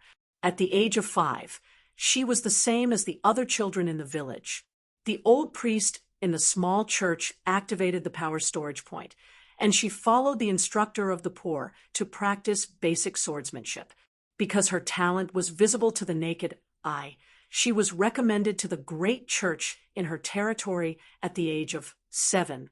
Derry City had stronger priests and swordsmanship instructors. Little Sophia's martial arts began to improve by leaps and bounds. At the age of 11, she became a level 4 Grand Knight and successfully received an offer from the Imperial University. Even Count Derry was shocked.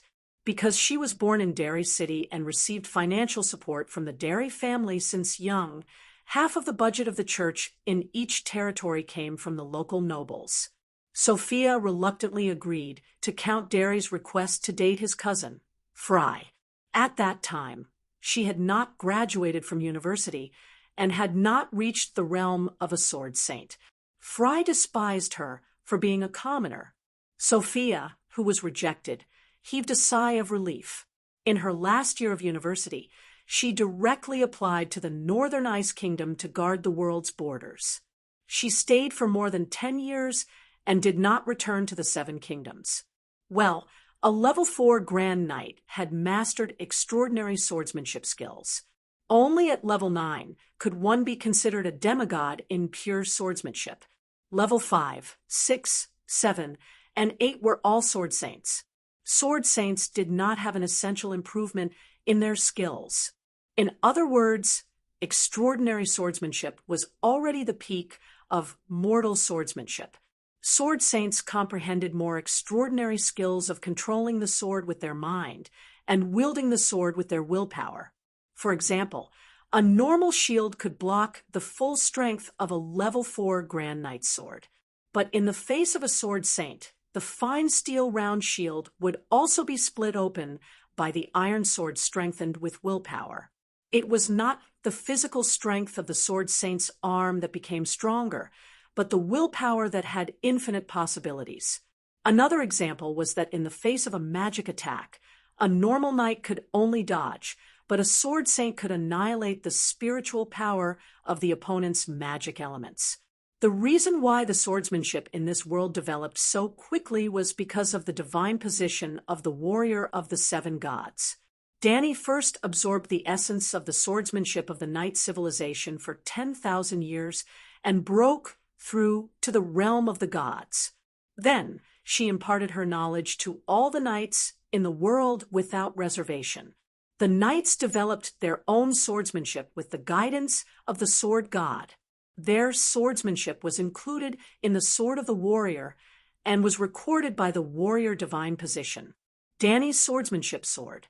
For example, after Jaime and Brittany became sword gods, their experience, insights, and even the will of the sword god would all be absorbed by Dany through the Warrior Divine Position. After the promotion, Dany, the warrior, taught the world more perfect swordsmanship, forming a virtuous cycle.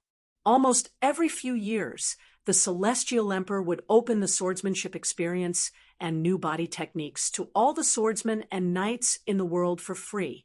Power points and sword manipulation were developed in this way. After 100 years of snowballing development, the martial arts of the Song of Ice and Fire world had today's achievements. And this was not the end. As more people entered the Demon Hunter world, there would also be swordsmen from the Demon Hunter world. In the future, the progress of martial arts would be faster. In the next 2 months, many exploration teams came to Neverwinter one after another. There were students from various universities in the world, but more of them were mercenaries and caravans. Brandon and Tyrion also changed into unicorns, the old unicorns with long manes.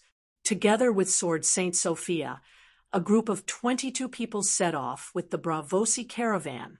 It's not that we want to make money. Most of the time, money can't move people's hearts at all. It can't buy treasures that others cherish. The leader of the caravan explained. This was a middle-aged man in his 40s. He had a medium build and a square face with well-proportioned facial features. A third of his brown hair was silver white. It was said that he was the illegitimate son of the old Sea King. Well, the political system of Braavos didn't change much, but the Sea King was always Targaryen. The Dragon Queen didn't use force. At the end of the long night, there were only 20 to 30,000 people left in Braavos. The hundreds of thousands of people who migrated to the plains of Queen's Horn had long been used to the rule of Targaryen. To put it bluntly, those who survived the long night were mostly Dragon Queen's subjects. What goods did you bring?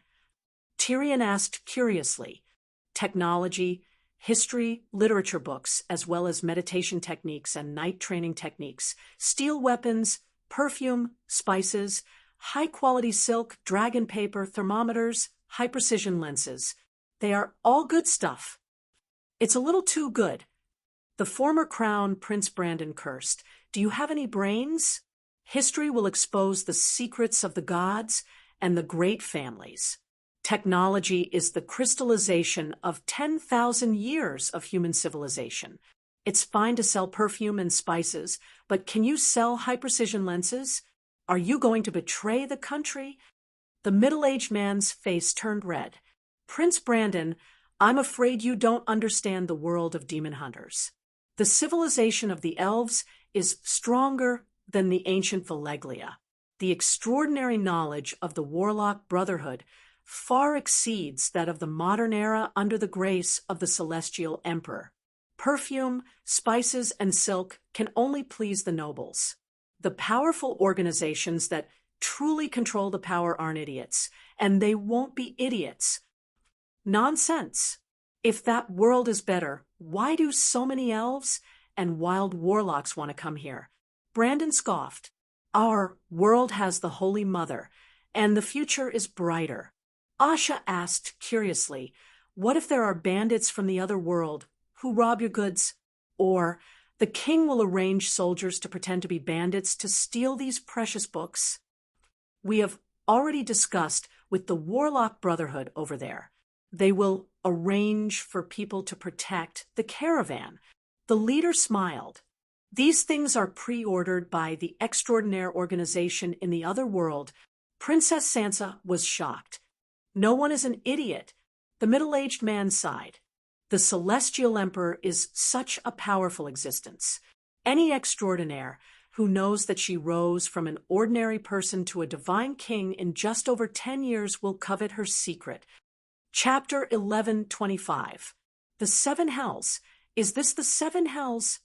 When Asha learned that they were passing through the Seven Hells, she asked curiously, what does hell look like?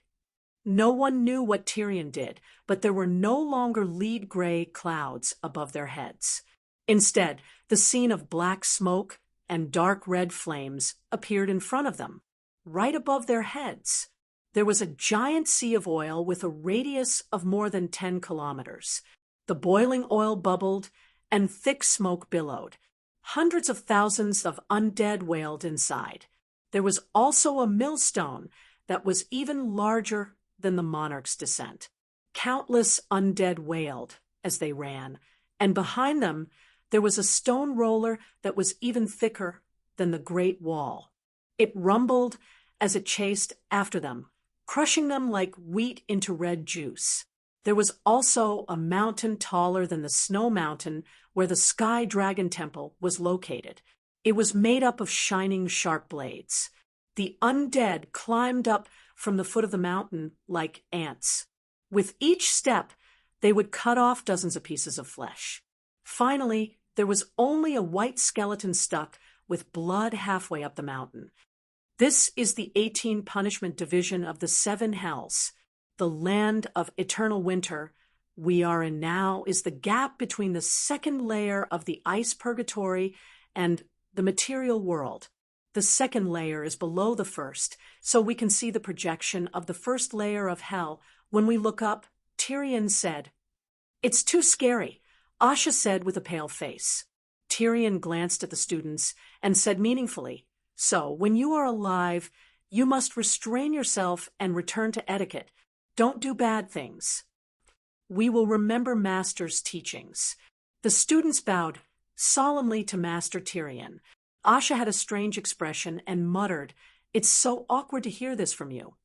When they crossed an ice river, they accidentally met a team of female warlocks from another world. "7 gods above. She's so beautiful." "That's an elf, right?" There were many women in the team. Even the red-robed Melisandre was among them.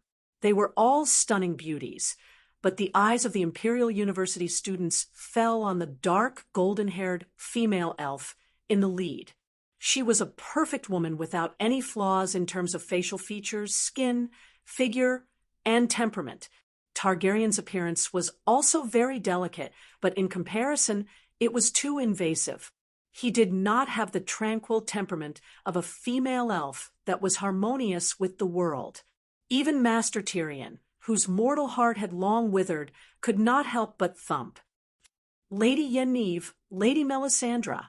Sophia first stepped forward and bowed to the 2 women beside the female elf. Then she faced the female elf in a more solemn manner. "Madam Frances, you haven't left the Northern Ice Kingdom yet? I'm admiring your 7 hells. The Celestial Emperor's attainments in spatial magic are truly breathtaking." The female elf smiled. After that, Sophia appeared and introduced both sides to each other. Yennefer had wanted to practice in this world, but she was not the only one from the Warlock Brotherhood who had arrived at Everwinter alive. It could only be said that she was lucky. She was the first female warlock to pass the trial of the 7 layers of hell, and the only opportunity to communicate with the King God Cauldron was hers. After the other warlocks learned about this world's extraordinary upper limit, they were very excited and immediately sent the news to the Warlock Academy. Very soon, the Transcendents of the Demon Hunter world formed an envoy group and went to Slave Bay to visit the mortal god king. The female elf Frances was the leader of the envoy group. The Warlock Envoy Group arrived at the Northern Ice Kingdom a year and a half ago. They left the Northern Ice Kingdom half a year ago and were ready to return to their own world. However, they did not expect that they had been trying to crack the spatial structure of hell for half a year and had not yet left the range of hell. "Have you seen Her Majesty Dany Lissa? There seems to be no news of the envoy group from the outside world." Princess Sansa said in surprise, "We have been to Slave Bay, but did not stay there for long." Frances said, "Why are you looking for the Dragon Queen?" Tyrion asked, to ask about the mysteries of magic, and also to find a place for the elves to settle down. Her Majesty Dany Lissa was very kind and carefully answered all our questions. She also agreed to let the elves build their own home in the barren wilderness. The elven warlock said with emotion. The female human warlock beside her said excitedly, "Your world is too magical. It's like a bottle, you can only enter and exit through the Arctic Circle." And such a magical world was actually artificially shaped. The rumors are not exaggerated. Dany Lissa is a god, a real god. "Will you warlocks migrate to our world?" Asha asked curiously. Frances glanced at Yennefer, who had been silent, and shook her head, not necessarily for the elves, but probably not for the humans. For the Warlock organization, we have the responsibility to protect the chaos magic. For the individual warlocks, they come from the northern countries and have to use their knowledge to serve their country. Since they had met Tyrion and the others, The female warlocks did not take their time to analyze the structure of hell. Half a month later, they came to the Megalosaurus Mountains of the Demon Hunter world. Yennev said goodbye to the female warlocks at the intersection of the worlds. That's it. I have to go back to the world of 7 gods to understand the law. Next, I will go to Slave Bay. Being beside the Dragon Queen, the sea of law will be clearer. You are so lucky. Francis had a complicated expression, and the other female warlocks could not hide their envy. I have gone back and forth to the northern countries several times. This time, I plan to go to Nilfgaard in the south to have a look. Their national religion, the Sun religion. It is very interesting. Melisandre was also about to leave the group. You are a mage. Is it safe? Asha could not help but ask. Aunt May thought for a moment and said, if you meet a demon hunter called Janet, tell me. I need him. Ask him to come to me. The black-haired female warlock, who was already walking back, stopped and turned around to look at the red-robed woman with an unfriendly expression. Janet is a strong and reliable man. The red-robed woman smiled faintly. Yennev pursed her lips and did not say anything. She turned around and left. The red-robed woman shrugged and nodded to Francis and Tyrion. She rolled up her sleeves and walked towards the south. She did not even bring her luggage. Asha murmured. She is also a deity. She does not drink, eat, sleep, or rest. She bathes in flames and is untainted. Francis said enviously, in our world, it is not difficult to grasp great power. It is almost impossible to comprehend the law and become a deity. Let's go. Don't worry about that woman. Even if we all die, she will not lose a single hair. Tyrion shouted. Why?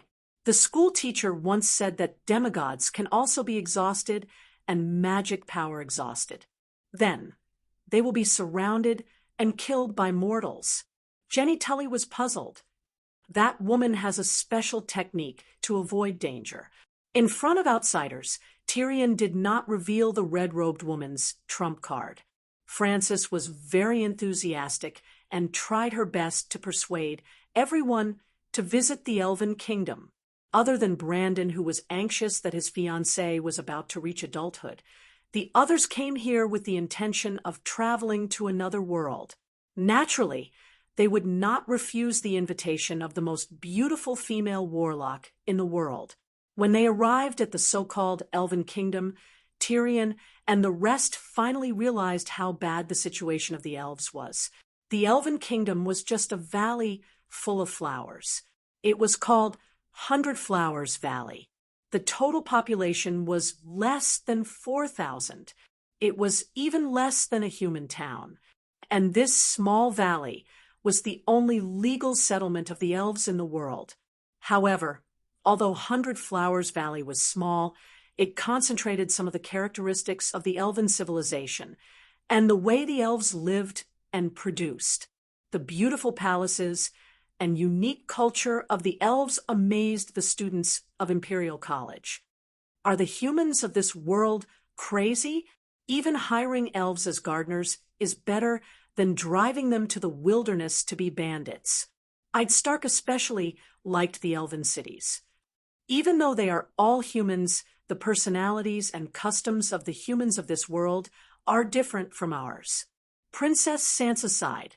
The students of Imperial College stayed in the small 100 Flowers Valley for a month, mainly to read books written by the elven sage. Before leaving, Tyrion thought of the mission of this trip and found Francis. He asked, "Do you know Laura Doran from 100 years ago? She was also an elf." The female elf nodded. She was an elf princess from another world. She was engaged long ago, but in the end, she fell in love with a human from our world. Laura and Cranion's union was to prove to the two warring races that elves and humans could live in peace. But in the end, everyone was depressed. She was wrong. At this point, The elven sorcerer suddenly hesitated. Laura and her descendants seemed to be covered in a layer of curse. Laura clearly had such great power, but she died so miserably, she whispered. Wasn't she hunted down and then had a difficult birth? Tyrion was puzzled. No, she was captured by the humans and locked in a cage. They even used an iron sword to cut off her hands so that she could no longer cast spells. It was the middle of winter. In the woods of a desolate hill, Laura gave birth to her child. In order to protect her daughter, she injected all the magic in her body into the half-elf. At that moment, it was as if the sun floated out of her body. The biting cold wind and the dark night were all dispelled by the light and heat. Outside the valley, a blizzard raged, but the valley where Laura and her daughter were was suddenly as warm as spring. There were even flowers blooming in the ice and snow. "Ah, that's," Tyrion exclaimed, but immediately changed his words. "Amazing!" That was the Dragon Queen's fire of creation. The female elf looked deeply at the dwarf and nodded. "It is indeed amazing." Seeing such a scene, the human soldiers did not dare to harm Laura's daughter. In the end, the Queen of Redania, Sero, adopted the child. What happened to the child after that? Tyrion asked. The same fate as her mother. She had great talent, but died an unnatural death. She married a human king, but because of the power struggle in the kingdom, she was imprisoned by her adoptive mother's daughter, who was also her sister. She died after giving birth to a pair of twins. Laura's grandson also did not live long. Because he had an affair with a countess, he was murdered by the countess. He was only 18 years old when he died. Laura's granddaughter married the king of Sintra, but also did not live long. At present, it seems that the lioness of Sintra, Calanthe, has lived the longest. Perhaps she can prove that the so-called curse is just my imagination. 3 months later, Tyrion led a group of Imperial College students to the southernmost pearl of the north, Sintra. After returning from the palace, Tyrion patted Brandon's shoulder. Queen Calanthe agreed to the marriage, but her desire was not strong. She hoped that her daughter would marry a noble of her country. In a week, Queen Calanthe will gather all the noble talents in the country to hold a marriage selection banquet for her daughter. Whether or not you can marry Princess Pavetta will depend on your performance. After a pause, he said seriously, "Bran, I will tell you the truth. If you can bring Princess Pavetta back to our world, it will save your ancestors a lot of trouble." Brandon was very excited. "I am the direct descendant of the God King.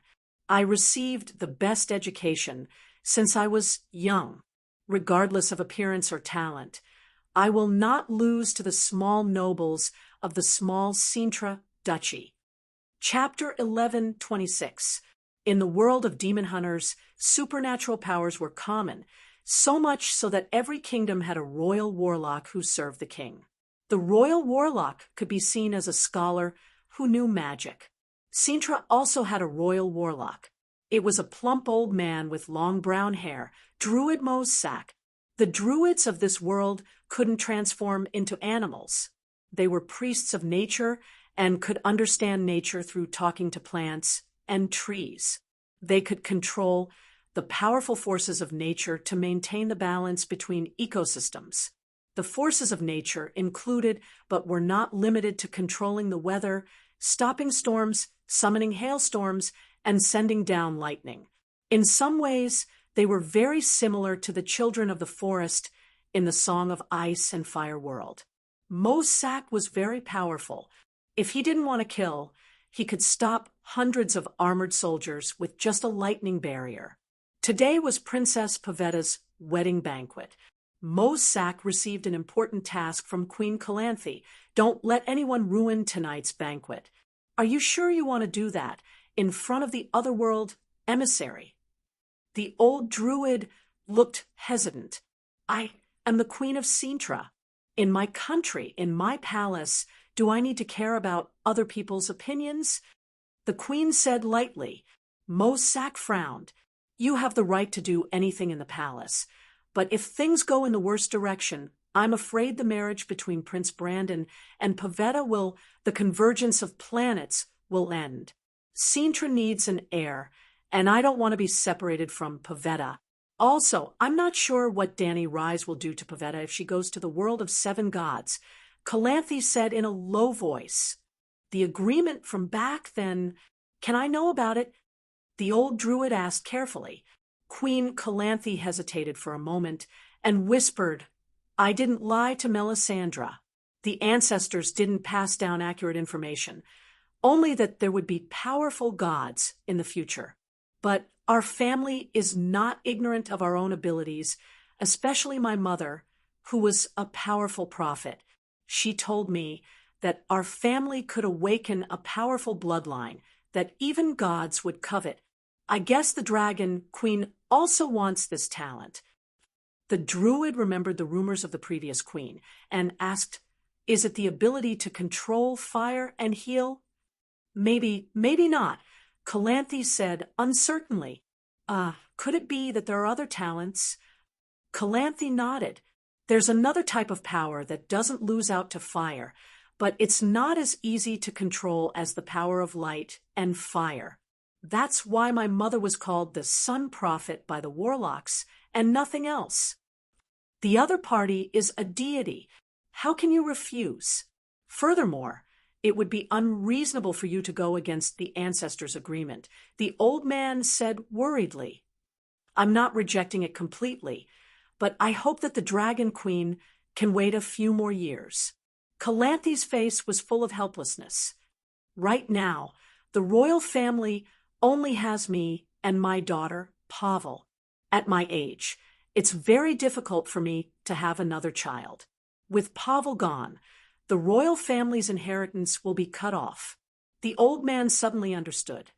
You want Princess Pavel's child to fulfill the agreement from back then? Calanthe nodded silently. I hope Prince Brandon can make Princess Pavel change her mind. The old man sighed. She can choose not to choose Brandon Targaryen, but no matter what, she must change her mind. Calanthe's face was full of murderous intent. What a group of outstanding youths. At 3:00 in the afternoon, when Tyrion led the Imperial University students in new attire to the palace gate, the residents and nobles of Sintra were stunned by their appearance and temperament. Maybe they're all nobles, Prince Easter murmured. Don't doubt it. At least half of them are princes or princesses, the brawny man with milky, white hair said lazily. Butcher of Braviken, you've been to the other world and passed the trial of integrity and honor. Do you know their identities? The prince's eyes were somewhat provocative. He had just asked a question when he cursed in a low voice. Damn it! Do the people of the other world have unique tastes? What do you have to do with integrity and honor? Geralt shrugged. The values and customs of the other world are indeed different from ours. Unexpectedly, when the group of princes and princesses bowed to Queen Calanthe, they only reported their names and didn't mention their titles and identities. Oh, the same identity students of the Imperial University. Is the Imperial University a sorcerer's college? Prince Easter asked curiously. The black and white marble floor of the palace, with a complex 4-pointed star pattern, was polished until it was shiny. There was a large empty space in the center of the hall, and on both sides near the white stone pillars, there were rows of long tables and chairs. The tables were filled with roasted lamb chops, ham, bread, beef, apples, grapes, and other food. Dozens of chandeliers hung from the ceiling, each with 30 candles. The noble guests sat on both sides. The queen and prince's seats were on the stone steps above the center of the hall, which was also a long table. In the middle was Queen Calanthe's throne. The queen's rumored lover, Prince Easter, and Geralt sat on the queen's right. The first seat on the queen's left was empty, and the second, fourth, and third seats were occupied by Princess Pavetta and Mage Mossack. At this time, Tyrion, still barefooted and dressed in linen clothes, led 21 Imperial University students to the center of the hall and bowed to Queen Calanthe. Hearing Prince Easter's question, Tyrion smiled and said, "In our place, the university doesn't only teach magic. Warriors, blacksmiths, merchants, scribes, architects, and even farmers can learn the knowledge of their respective professions in the university." The prince was stunned. Won't the warlocks feel insulted, learning with the farmers? The court mage asked. Unless the warlocks don't eat, Tyrion said. Master Tyrion, please sit here. Queen Calanthe pointed to the seat next to her and invited him. Brandon was just about to speak when Tyrion gave him a timely look to calm down. Sansa, look after him. He whispered and walked up the stone steps with a smile on his face. Master Tyrion, why aren't you wearing shoes? Is it for cultivation? A count at the same table asked curiously. Before the dwarf could answer, Queen Calanthe smiled and popularized the concept of the seven gods ascetic. I'd rather die tomorrow than live like that. Without wine and women, living is torture, Prince Easter grumbled. I had the same idea as you back then.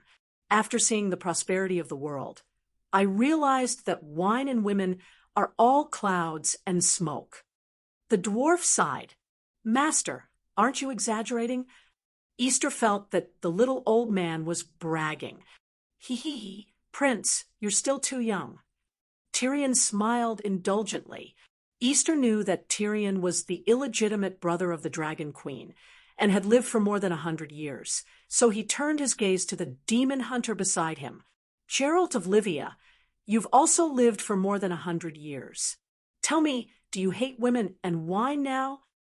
Even if I throw away the sword in my hand one day, I won't let go of the wine bottle in my hand. After saying that, the demon hunter gulped down a large cup of wine. After drinking, he let out a long sigh of satisfaction. Easter smiled and looked at Tyrion. The dwarf glanced sideways at the demon hunter and called out, Geralt, Melisandre wants you to find her. Melisandre? Where did she go? Geralt was stunned. Nilfgaard in the south. The dwarf sighed. To be honest, I admire you. Although I've seen countless women, I don't dare to touch a witch, especially a shadow-binding knight. I've seen Madame Melisandre. She's very beautiful and sexy, Easter said. She's also very charming and gentle, but I'm also a little afraid of her. She always likes to draw my blood to do some strange witchcraft experiments when I'm asleep. The demon hunter sighed. Did she draw your magic power and soul essence by doing that? Tyrion's expression was very wretched.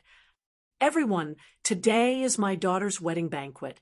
Queen Calanthe said, Sorry, meeting a former kindred spirit. I couldn't help but have some feelings. The dwarf immediately straightened his face, solemn like a holy monk, after a few glasses of wine.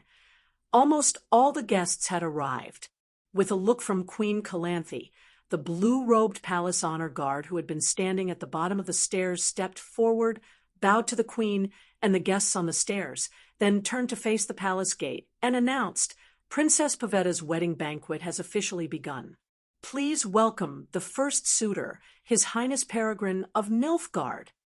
A young man of medium build led two attendants out of his seat and came to the center of the hall.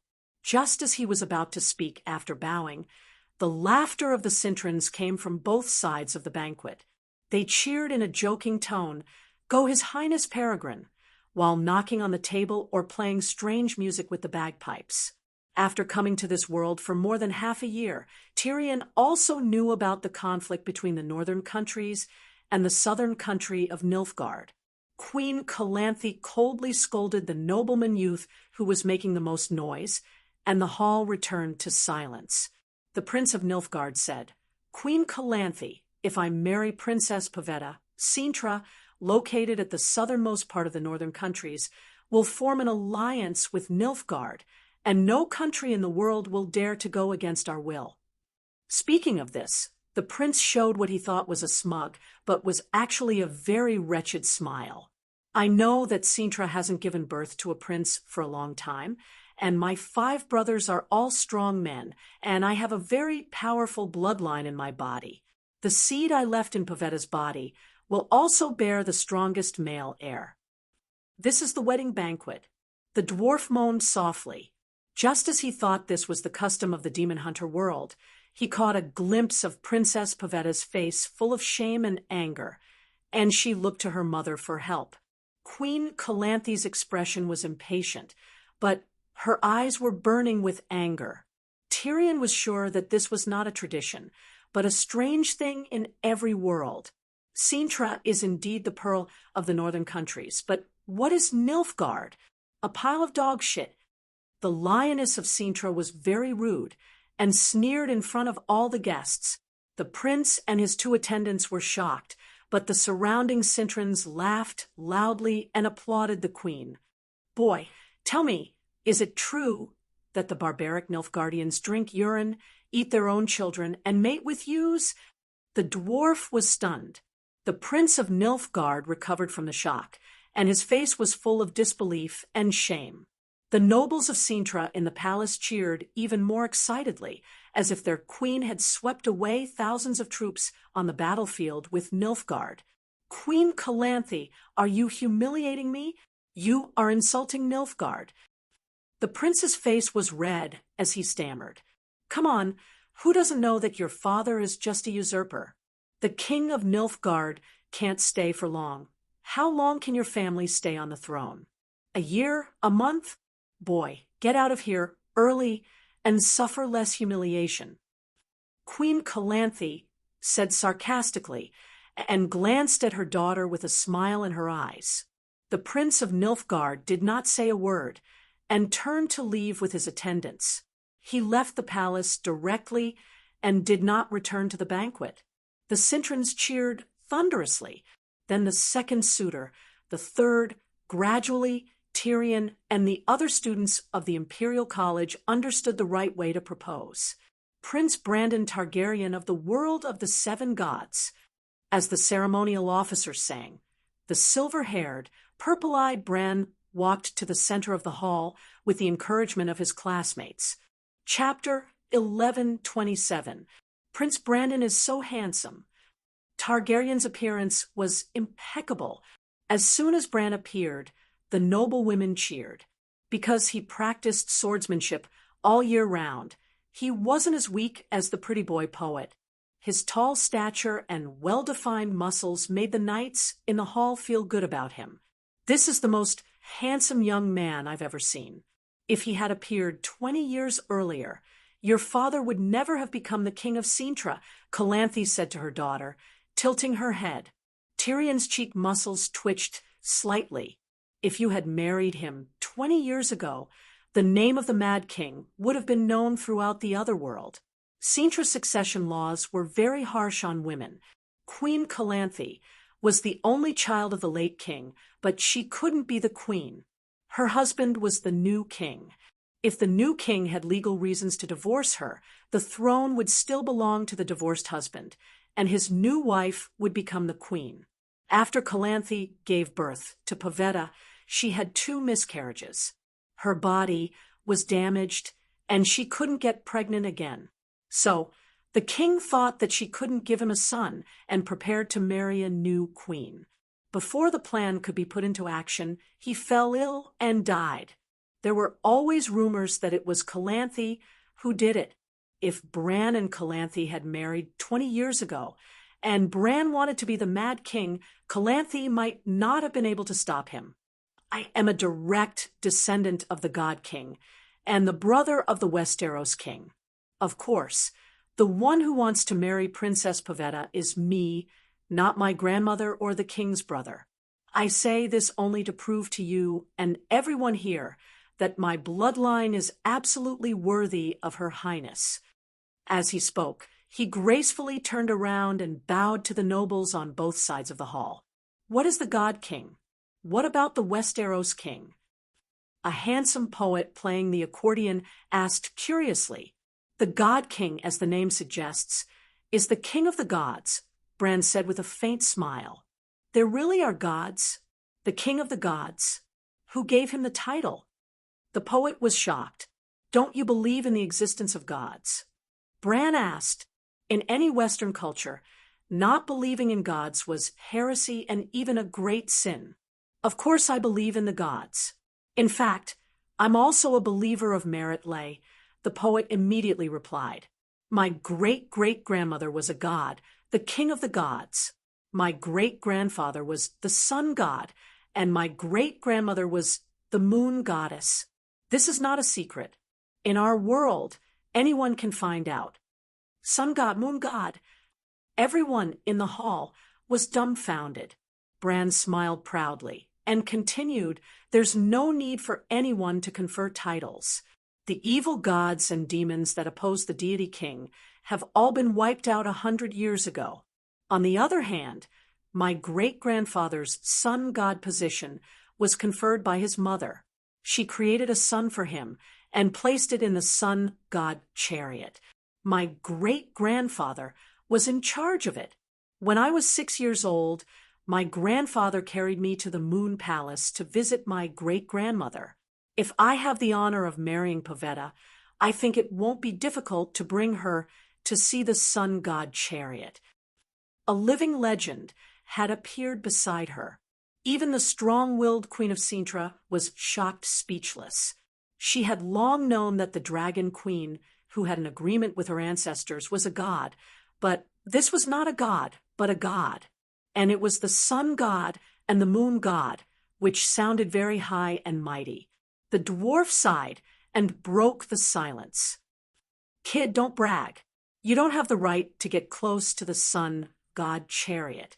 The sun will burn you to ashes in an instant."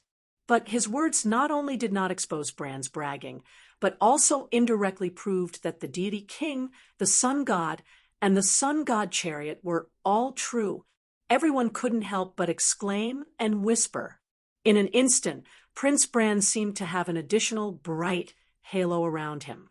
Bran smiled awkwardly at his granduncle and Queen Calanthe, then turned to the indifferent Princess Pavetta and said sincerely, "Sintra is the pearl of the northern countries, and you, Princess Pavetta, are Sintra's star. No matter what identity I have, no matter how noble my family is, it only gives me a little more confidence, the confidence to mention love and marriage in front of you." "Ha! This little guy really knows how to talk," Queen Calanthe said to Tyrion with a smile. The dwarf stroked his beard and nodded silently, but in his heart he thought, "This kid has some of my style back then." Unfortunately, these beautiful words still didn't move the princess. Bran raised his eyebrows, then smiled and said loudly, "Only the most outstanding man is worthy of Her Highness. Birth and bloodline are only one of them, but more importantly, character and ability. I am the eldest son of the kingdom, and my father and grandfather had high hopes for me since I was young. I was enlightened at 2, learned poetry at 3, and practiced swordsmanship at 4. When I was 7, I became a level 2 warrior and killed a piebald tiger during the autumn hunt. When I was 12, I became a level 4 Grand Knight and a level 4 fire wizard as expected, and entered the Imperial University without taking the exam. In terms of swordsmanship and witchcraft, no one my age is a match for me, including my Targaryen cousins. On the way to Sintra, I also killed a manticore for the small town of Temeria." "Not bad. You are a warrior." Queen Calanthe looked at Bran with more solemnity than before. "Pavetta, what do you think?" she asked her daughter. Princess Pavetta was wearing a blue velvet corset dress, her thick blonde hair braided down to her chest. There wasn't the slightest trace of joy or shyness on her face that was as bright as the moon. Instead, she looked a little distracted. "Mother, bang clang." The palace door was suddenly pushed open, and 2 soldiers in full armor fell in from the outside. The one who broke in was a warrior in gray leather armor with a short black cloak and a helmet covering his face. My apologies, Queen Calanthe. Gentlemen, please forgive me for breaking in and for the conflict with the palace soldiers. I wanted to talk nicely, but they wouldn't listen. The nobles at the banquet whispered to each other. Princess Pavetta's eyes lit up at first, but they immediately became worried. Queen Calanthe's face was gloomy, and she looked at her court mage with a reproachful gaze. The old druid looked embarrassed and whispered, "There is no barrier at the entrance when guests enter and leave, but to break into the heavily guarded palace alone is too crazy. I mean no harm. Please give me some time to explain," the knight in gray armor said. Because this was a wedding banquet, and because he was wearing armor that represented his identity, he was a knight. The soldiers and the nobles at the banquet watched quietly and didn't immediately make a move. The warrior didn't waste any time and quickly came to the center of the hall. He pushed Prince Bran aside and knelt on one knee in front of Queen Calanthe. "I am Doni of Ironwald, and I am also here for the wedding banquet. Please let me marry your daughter, your highness. My reason is better than anyone else's." Princess Pavetta looked emotional, and her eyes were wet. The dwarf frowned. Queen Calanthe's chest rose and fell rapidly, and her expression gradually became ferocious. But before she could fly into a rage, Prince Brandon couldn't hold it in anymore. "Knight Doni, this is a wedding banquet. Of course you are qualified to propose to the princess, but can you let me finish first? It is my turn now," he said angrily. Knight Doni glanced sideways at Brandon and said in a low voice, "Your highness from another world, you have said enough, but the princess is not giving you any face." Brandon might have a personality problem, but he was definitely not stupid. He looked up at the princess and said in surprise, "You, Doni, no surname. Ironwald, a small place where birds don't shit. No one knows you. Take off your helmet. My palace doesn't welcome people who hide their heads and show their tails." Queen Calanthe said coldly, "My apologies, your majesty. I made a knight's oath not to show my face before the 12th bell." Doni bowed. "Bullshit." Bran immediately guessed that the adulterer who stole his lover had something to hide. He slapped the back of Doni's head. He used his strength to only knock off the helmet and didn't hurt Doni at all. Clang! The helmet rolled a few times on the floor. The scene was silent. Everyone, including Brandon, was stunned by Doni's appearance. "Monster, this is a demon." After coming back to her senses, a noble woman screamed at the top of her lungs. "A hedgehog demon?" Bran took 2 steps back. After taking off the helmet, a monster with a black head, black face, a hedgehog nose, and spiky hair was revealed. It really looked like a hedgehog demon. "Demon Hunter, I treated you as a distinguished guest. Now it's time for you to repay me. Kill this monster." Queen Calanthe gritted her teeth. "But he is not a monster." The Demon Hunter frowned. He is not." The Demon Hunter's tone was firm. Queen Calanthe glared at him and ordered the soldiers, "Kill this monster." Immediately, a few soldiers rushed up. Like meat buns hitting a dog, they were knocked to the ground by Doni in a few moves. Brandon hesitated for a moment and avoided getting involved in the fight. "You made a wise choice." Doni picked up the iron sword and gave Brandon a sideways glance. Brandon's handsome face turned red and was about to say something when the hedgehog man turned to Queen Calanthe and said loudly, "Lioness of Cintra, I have the right to get what is mine. Princess Pavetta is a requirement of the law of accidents." As soon as he said that, the hall was dead silent again. The nobles were stunned and didn't know what to do. Queen Calanthe's breathing was rapid, and her words were even more hurried. "Prince Brandon, will you help me take down this madman?" The dwarf raised his hand and was about to say something when Brandon's face lit up. He immediately bowed and said, "With pleasure." Brandon's steps were exquisite and fast.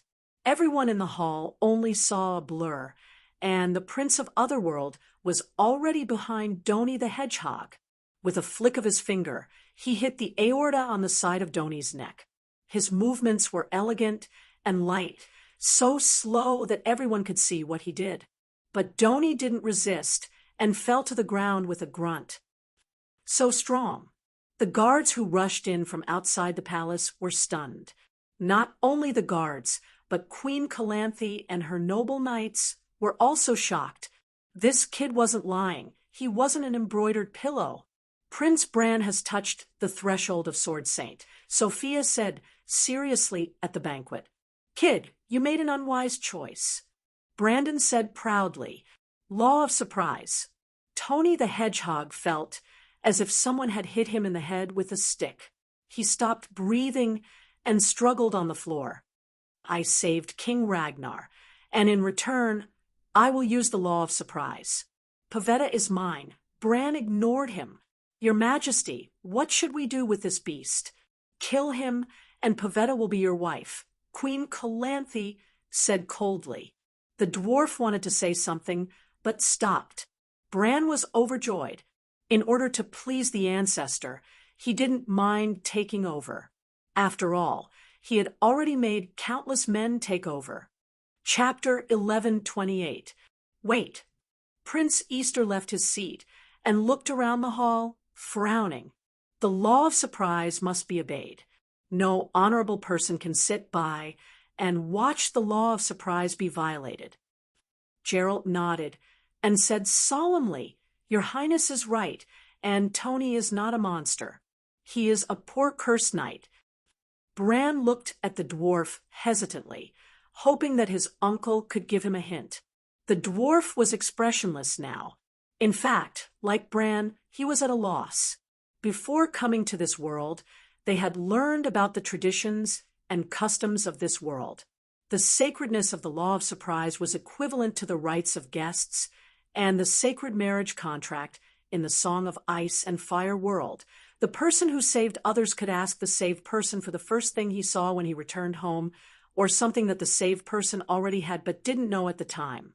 The law of surprise was the law of the demon hunter world.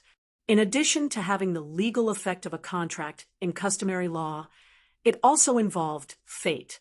Under normal circumstances, Brandon wouldn't participate in the dispute of the law of surprise at all.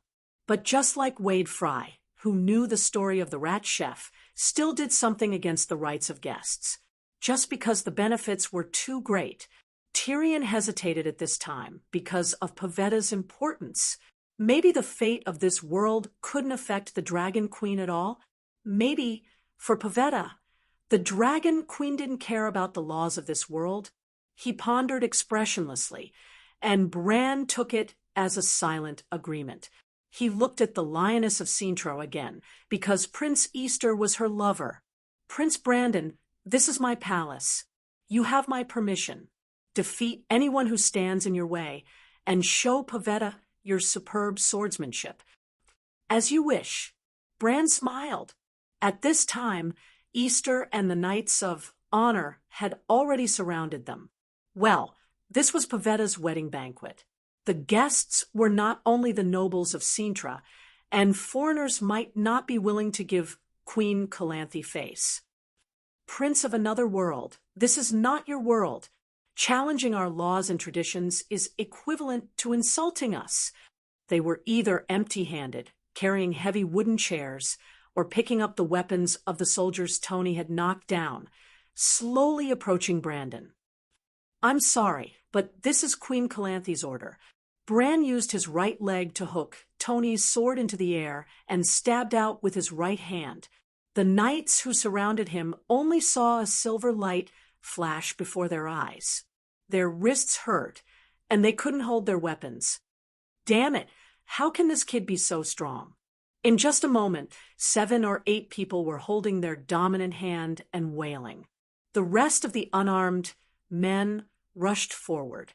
Bran did not dare to kill anyone, so it was inevitable that he would lose sight of the others. Some of the fists did not dodge and landed on his body. However, even though he was only wearing formal attire when he was hit, there was the sound of a wooden stake being hammered. Damn it! He's not that big. So why is his body so hard and his strength so strong? Could it be that there's a bull in his body? No, it's magic. There's a golden glow around his body. Seeing that Brandon did not use any killing moves, the knights gave up on defending and opened their arms to pounce on him while howling. Some of them were kicked 7 or 8 meters away, while others were pulled away like children by an iron hoop and thrown far away, knocking down 4 or 5 people. 3 or 4 strong men hugged Brandon's arms, waist, and thighs. He roared, and the strange golden runes could be faintly seen through his formal attire. "Princess Pavetta, Queen Calanthe, please forgive my rudeness." He even had the time to shout at the queen on the steps. Then, like a Chubawang surrounded by a group of weaklings, Bran picked up the knights who were hugging him and hammering his head with their fists and threw them away like trash. In just a moment, the hall of the palace was a mess and wailing could be heard everywhere. Brandon stood proudly on the spot. Only his hair and clothes were a little messy, and even his breathing was not heavy. The floor beside him was full of moaning knights. Prince Easter was also bruised and swollen, and was one of them. "I didn't expect the prince's Vajra body-tempering art to have such achievements," Sophia exclaimed. "His character is bad, but his talent is really strong," Jeanette whispered. "All Targaryens have good talent," Asha said sourly. Brandon looked around, and all the knights and nobles who met his gaze couldn't help but gulp, while the eyes of the ladies and young ladies all lit up.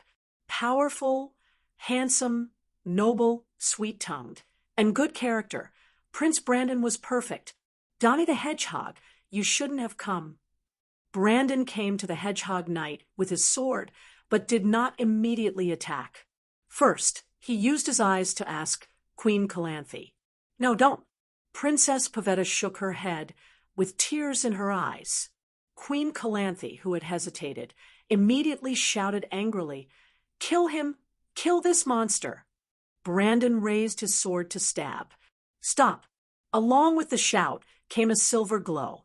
With a bang, before Brandon could react, the silver glow was as fast as lightning and hit the middle of the iron sword. Golden sparks flickered. Ah! Bran's hand was sore, and the iron sword fell to the ground with a clang. Looking at the iron sword bouncing on the floor, he was stunned for a moment. The blade was twisted, and there was a bean-sized gap where it had hit.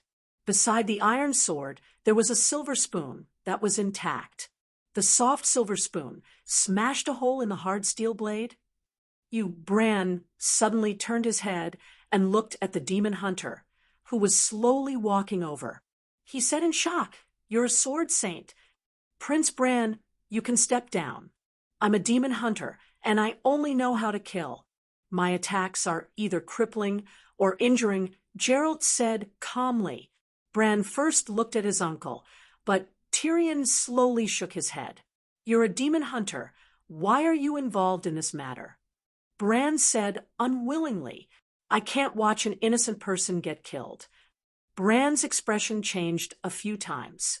In the end, he unbuttoned his suit at his throat, took a few steps back, and got into a fighting stance.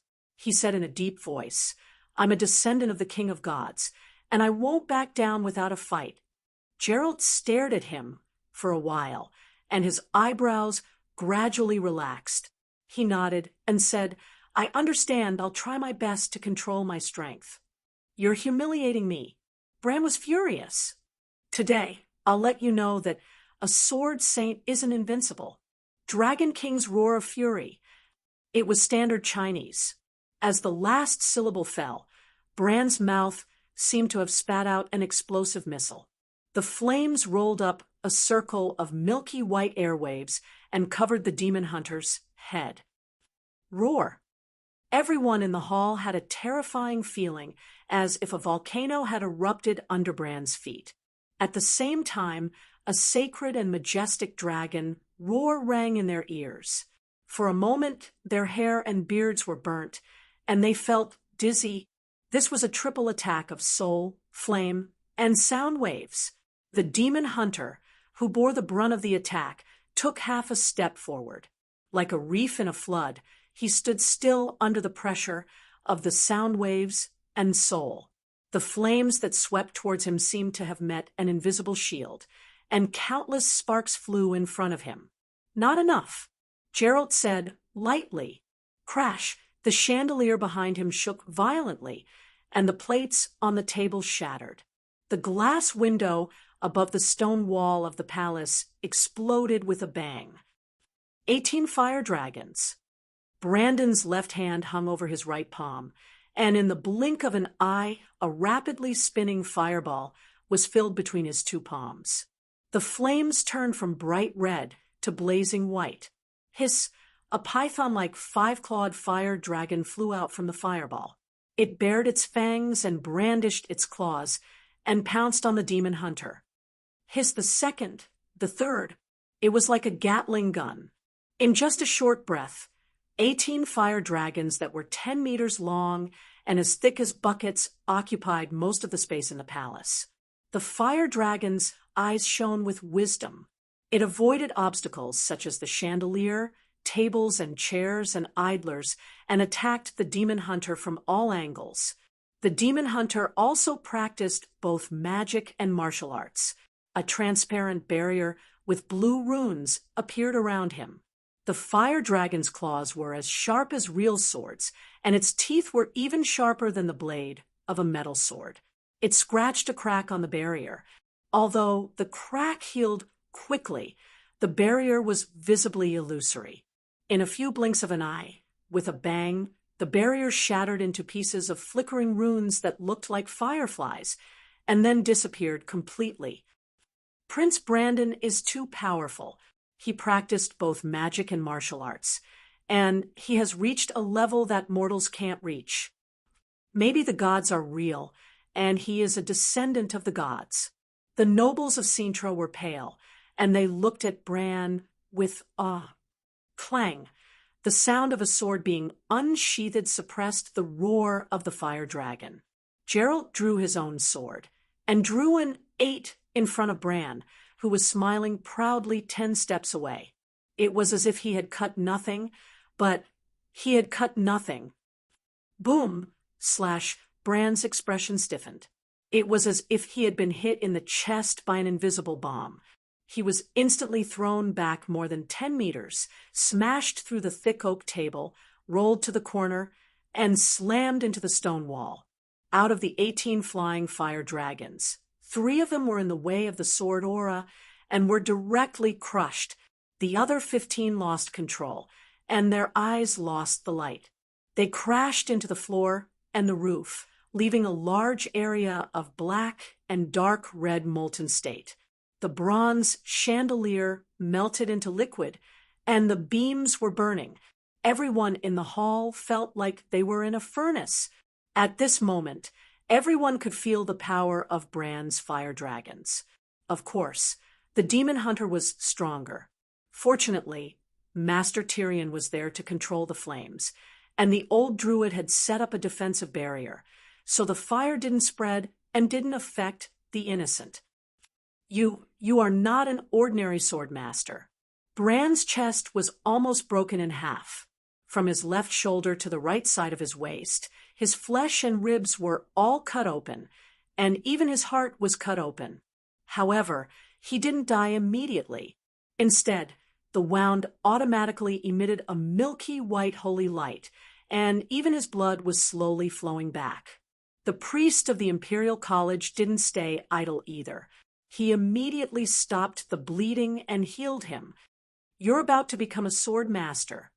Bran's face was full of unwillingness. Sorry, I'm a demon hunter. I'm used to using my full strength when facing demons. Geralt sighed and walked to Tony the Hedgehog to help him up. He said to the gloomy Queen Calanthe, Your Majesty, Tony saved your husband's life, and he must pay back what he owes. This is the law of accidents. the law that everyone abides by, and also the wish of fate. Are you sure you want to go against fate? Rules are set by you men, and I don't follow them. Even if I'm facing fate, I won't back down. Calanthe's face was ashen as she shouted. Fine, you don't fear fate, but you have to keep your promises, right? Even ordinary people have to keep their promises. As a queen, you should keep your promises, the demon hunter said. That bastard Ragnar is dead. I didn't ask anyone to save him. His promise has nothing to do with me. The demon hunter was speechless. Ragnar was Calanthe's ex-husband, who died of illness. Before Pavetta was born, Tony saved her and made a promise to her by the law of accidents. Mother, I love Tony. Princess Pavetta finally broke free from her fear of her mother. She ran down the stairs and hugged Tony passionately. Her face was full of happiness. I love him. When I'm with him, I feel freedom and happiness that I've never felt before. This is my wedding banquet. I can choose my own husband. I want to marry Tony. This princess's taste is a bit. Asha whispered into Danny's ear. Even if Brandon has thousands of flaws, at least he's human. He's not bad looking. How can a hedgehog eat him? It must be true love, Danny said. Maybe. No, I always feel that they. Princess Sansa frowned, as if she had encountered a big problem. The princess's behavior is not normal. The hedgehog knight is old enough to be her father. According to the law of accidents, Tony should take her as his adopted daughter. Chapter 11:29. Pavetta, are you serious? Calanthe's expression kept changing. Mother, I'm not being impulsive. I've known Tony for a year. Please grant us our wish, the blonde princess pleaded. A year? Calanthe gritted her teeth. Tony let go of the princess and took 2 steps closer to the queen. With a sincere expression, he said, when I proposed the law of surprise to King Roner, I didn't want anything in return. When I knew that the product of the law of surprise was his daughter, I even thought of never asking for this reward. However, no one can avoid fate's arrangement. That night, I met Pavetta and looked at her from afar. She also saw me at the same time. Our hearts seemed to collide. After dawn, enough. Calanthe raised her hand to interrupt him. She lowered her head and whispered, Fate, fate, clang. The iron sword in her hand fell. She looked up and seemed to have made a decision. She slowly approached Tony and extended her right hand. Tony's face lit up, and he immediately grasped it with both hands. Calanthe hugged him with her back, facing the demon hunters. Everyone in the hall breathed a sigh of relief. The queen finally accepted fate, and the law of surprise took effect again. Fate. Dogs hit. This is your fate. Calanthe grasped the dagger at Tony's waist. The hedgehog knight was puzzled. Suddenly, he felt a chill in his chest, and a dull pain took away all his strength. This is your fate. Calanthe roared and pulled out the dagger and stabbed again. TSK, tisk, TSK. Everyone was stunned. No, Pavetta was stunned. Her pupils gradually widened, and her cherry mouth opened so wide that one could stuff a gaozhuang bun inside. Boom.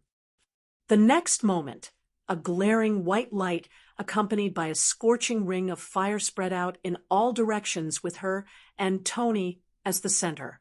Everyone in the palace was like a feather in the wind, pushed to the corner without any resistance.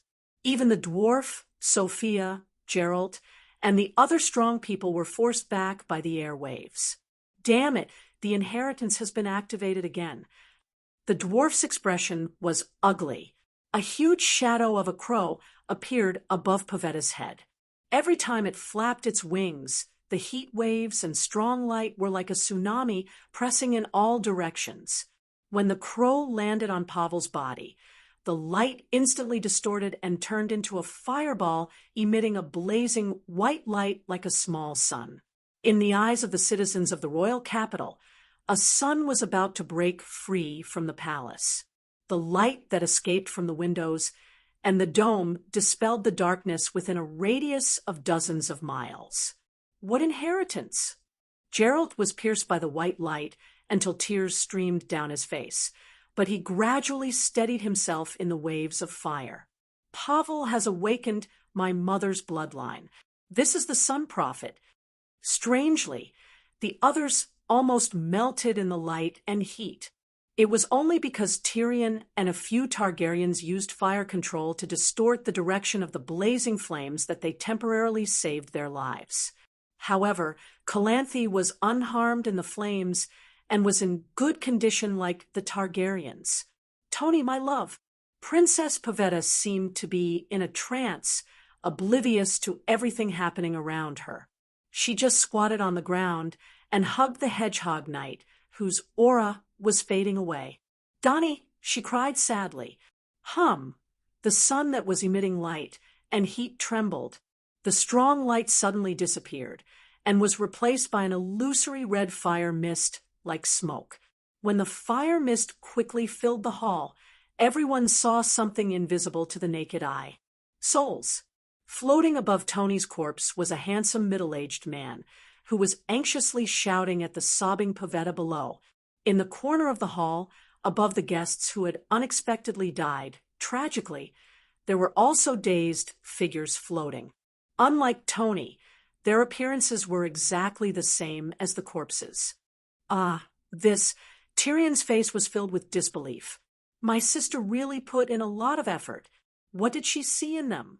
Tony, when Pavetta kissed the hedgehog knight's black lips, the soul that was about to enter the world of death was pushed back into the original body by the fire mist. The wound healed visibly, and the dead person gradually breathed, and then opened his eyes. The other injured people were injured by the fall, burned, cut by the broken glass. All the injured people moaned comfortably in the fire mist. I can feel my left leg. I can stand up. A cripple shouted in surprise. Everyone in the hall was in better condition than ever before. It was as if they had been reborn in the fire mist. Even their past illnesses had disappeared. The wooden table is sprouting, a guest exclaimed. Not only did the dead come back to life, but the injuries also healed. The wooden table and chairs also grew green onion spores. Miracle! This is a miracle. Merit Lay has shown up. A woman with tears on her face knelt on the ground and prayed with her hands clasped together. This is the first flame, the flame of life with the characteristics of the first flame. Princess Sansa murmured. Pavetta. Tony, the hedgehog, caressed the princess's face affectionately. Tony, are you okay? Tony, your curse has been lifted. Pavetta was stunned and then hugged him excitedly. That's great. Tony touched his face.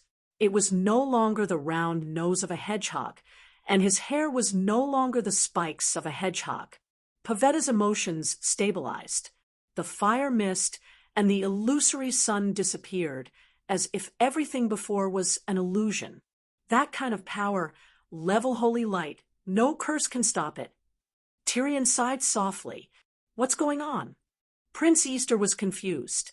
Don't panic. The princess has awakened her ancestral bloodline. This is the normal energy reaction of a warlock's awakening. The old druid comforted loudly. Normal my ass, the demon hunter said softly. It is indeed a normal bloodline awakening. The Empress Dowager also used her flame of life to heal us, an elderly Sintra noble said. Yes, the Empress Dowager often went to the slums when she was alive and used her holy fire to heal the sick and poor, the Sintrans echoed. I've also heard the story of the sun prophet, but isn't resurrecting the dead a bit too exaggerated? And a rottenwood sprouting, a guest from another kingdom said in disbelief. The dwarf glanced at him and sighed. A rottenwood sprouting and a living person resurrecting is not an exaggeration. Let me remind all the elderly women, be careful your period is back." "Master, what are you talking about?" The noble women were embarrassed and angry. "Why does it sound like the ability of Green Hand, Garth?" Asha said strangely.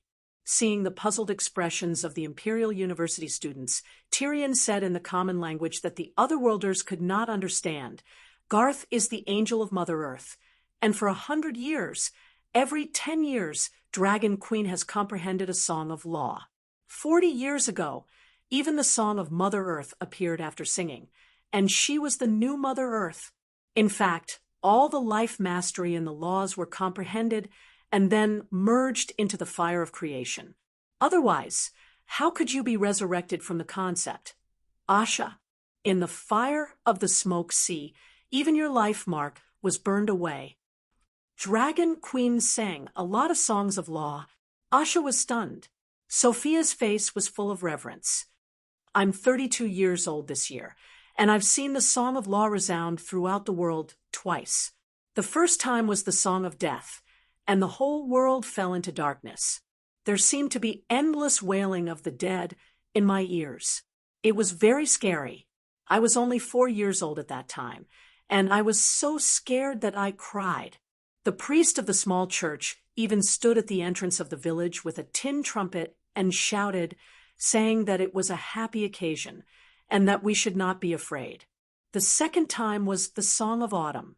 I was 22 years old and was studying in King's Landing University. The world was covered by a thin layer of yellow light, and there seemed to be, it was hard to describe, but I felt very happy.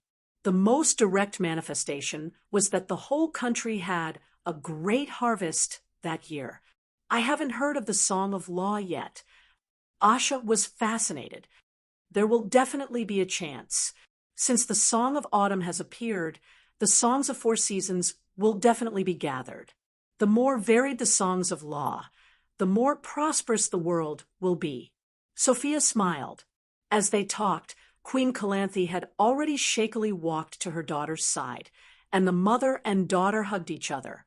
Princess Sansa glanced at them and asked doubtfully, "The fire spirit and the ancestor have been separated for more than 100 years, separated by a world.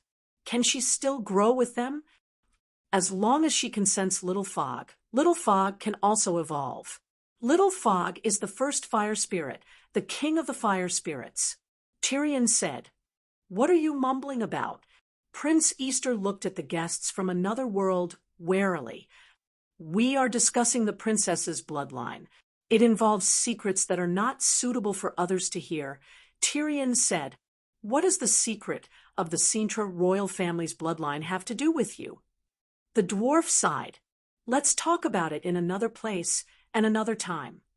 Calanthe held her daughter's and Tony's hands.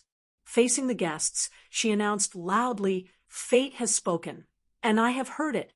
The law of surprise must be obeyed. Pavetta will marry the hedgehog knight, Tony." "Granduncle." Bran's face was pale, and he looked at Tyrion for help. Tyrion ignored Bran, met the queen's gaze, and said in a deep voice, "Although we are from another world, we also respect and revere your law of surprise." Calanthe's gaze fell on all the guests, and they nodded gently, indicating that they would not oppose the marriage. The Lioness of Sintra was swift and decisive. She immediately called the servants, cleaned up the palace, and began the wedding ceremony for Tony and Pavetta. "Have you noticed that the hedgehog knight looks—" I'd hesitated for a moment and whispered, "He doesn't look like an ordinary person. Even a small, noble family can't raise someone with such temperament. Indeed, his identity should be very unusual." Oberon said thoughtfully, "Would a warlock cast a curse of that level on an ordinary person?" Joey Royce sneered. "No matter what his identity is, it has nothing to do with us now," Princess Sansa said lightly. The students glanced at Brandon, who was sitting in the corner dejectedly, and were silent. 2 weddings were held that night. First, Calanthe officiated the marriage vows for her daughter and son-in-law. Then, under the witness of the old druid, The Queen and Prince Easter of the Skellig Isles tied the knot. If she doesn't marry Easter, the throne will immediately fall to Tony. Only a man can be the king, a foreign noble said in a low voice. Before the ceremony ended, Tony stopped the demon hunter. Gerald, you saved my life. I want to repay you. The demon hunter shrugged. I'm just defending the law of the unexpected. Tony pulled him back and glanced at Bran in the corner. He said seriously, but you did save me. Don't let me carry this debt, or I can't start a new life. Okay. The demon hunter nodded casually. Let's follow the tradition, the law of the unexpected. I choose what you have, but don't know. With that, he turned and left. No, Calanthe's expression changed drastically. She screamed, Demon Hunter, take back what you said. Gerald froze and smiled. Your Majesty, don't worry. I'm not interested in newborn puppies or food. The next time I come to Sintra, I'll only take a monster's head. Like you, I don't believe in fate. Before she could finish, Princess Pavetta suddenly covered her mouth and retched. You must be kidding. Everyone was stunned. Gerald laughed as if he was crying. If you can, please pretend that I didn't say anything before. Fuck. The dwarf was exasperated. Chapter 11:30. You're best at stone carving, right? Tyrion called out to Ide when they returned to the inn. My lord, what do you want me to carve? How long will it take to carve a human-sized statue of the Madonna? Ide was startled. The threshold for carving a statue of the Madonna is very low, and the upper limit is also very high. I can carve a statue, like the one in the small sanctuary of a normal village, in half a day. But if you want it to be as exquisite as the one in the great sanctuary of King's Landing, I won't be able to do it in 10 years. One day. Don't worry about divinity. Just an ordinary one will be enough, Tyrion said. What do you want a statue of the Madonna for? Are you planning to recruit followers of the 7 gods in Sintra? Asha asked curiously. I have to contact the Dragon Queen and set up a base of faith. In the next few days, everyone should come to the small sanctuary to pray when they have time. Tyrion said, Why are you looking for the Dragon Queen? We didn't marry Pavetta, and her firstborn went to Gerald. Our mission failed. We have to ask the Dragon Queen what we should do next, the dwarf said helplessly. Must it be the firstborn? Princess Sansa asked. Only a fire elf. Dany said, Leave a priest in Sintra to ensure that Pavetta doesn't have any problems during her childbirth. After she gives birth to a few more children, it shouldn't be difficult to have Targaryen marry the firstborn. No, it's not difficult. It's almost impossible. If we don't do anything, if the Dragon Queen doesn't interfere, it's almost impossible for us to take Pavetta's child away from this world. Tyrion said solemnly. Why? Fate, the dwarf said bitterly. What's with fate? Asha was puzzled. Every world has its own will. The world's will do what's good for the world and stop what's bad for the world. Usually, the world's will send down a child of destiny to help it achieve its goal. The demon hunter world also has its own will. It doesn't want Laura's bloodline and the first flame to leave this world. It will interfere with fate and stop us from completing the task. Just like how the owner of a casino would use tricks to prevent customers who have won a lot of money from leaving. It's too mystical. Asha muttered. 3 days later, Tyrion thoughtfully left the newly built small sanctuary. He then found the demon hunters who were preparing to leave the small hotel. Gerald, are you going to look for Melisandre? Tyrion asked with a smile. The demon hunter's poet friend said, We're going to the world of the 7 gods. Master, can you write a letter of introduction for us? Yaskell the bard, right? The bearded young man with a wooden guitar hanging from his waist was pleasantly surprised. You know me? You're my idol. Tyrion stood on his tiptoes and patted him on the shoulder. He sighed and said, "More than 90% of the nobles in Sintra want to kill you. You've accomplished something that I didn't even dare to dream of." The bearded man blushed and hurriedly explained, "It's all a rumor. I'm just one person, and I've only been in Sintra for a few days. How could I hook up with so many noble ladies? Besides, not all of them fit my taste. I've never been a picky eater." "Good boy. I admire you more and more." Tyrion patted him again. He rolled his eyes and suggested, "You don't have to write a letter of introduction. Why don't you be my godson? With this identity, you can do whatever you want in the world of the 7 gods." "Godson?" The bearded man stammered and stepped back. "I have a father." Geralt put down his horn wine glass and helped his friend out. "Master Tyrion, why are you looking for me? You're not looking for Melisandre. I received a letter from Yennefer half a month ago. She's looking for me urgently. It's good to be young." Tyrion sighed. "I'm not much younger than you," the demon hunter said. Tyrion approached him and whispered, "Pavetta's child will be your goddaughter. As for her future, I think you have the right to be a vixen." Geralt was stunned for a moment. "A daughter? How do you know?" "A prophecy. You didn't seem to have predicted Pavetta's pregnancy that night," Geralt said doubtfully. "Fate obscured my vision. Besides, it wasn't my prophecy." The demon hunter hesitated. "Queen Calanthe doesn't like me. She wants me to leave Sintra immediately. She doesn't like Tony either.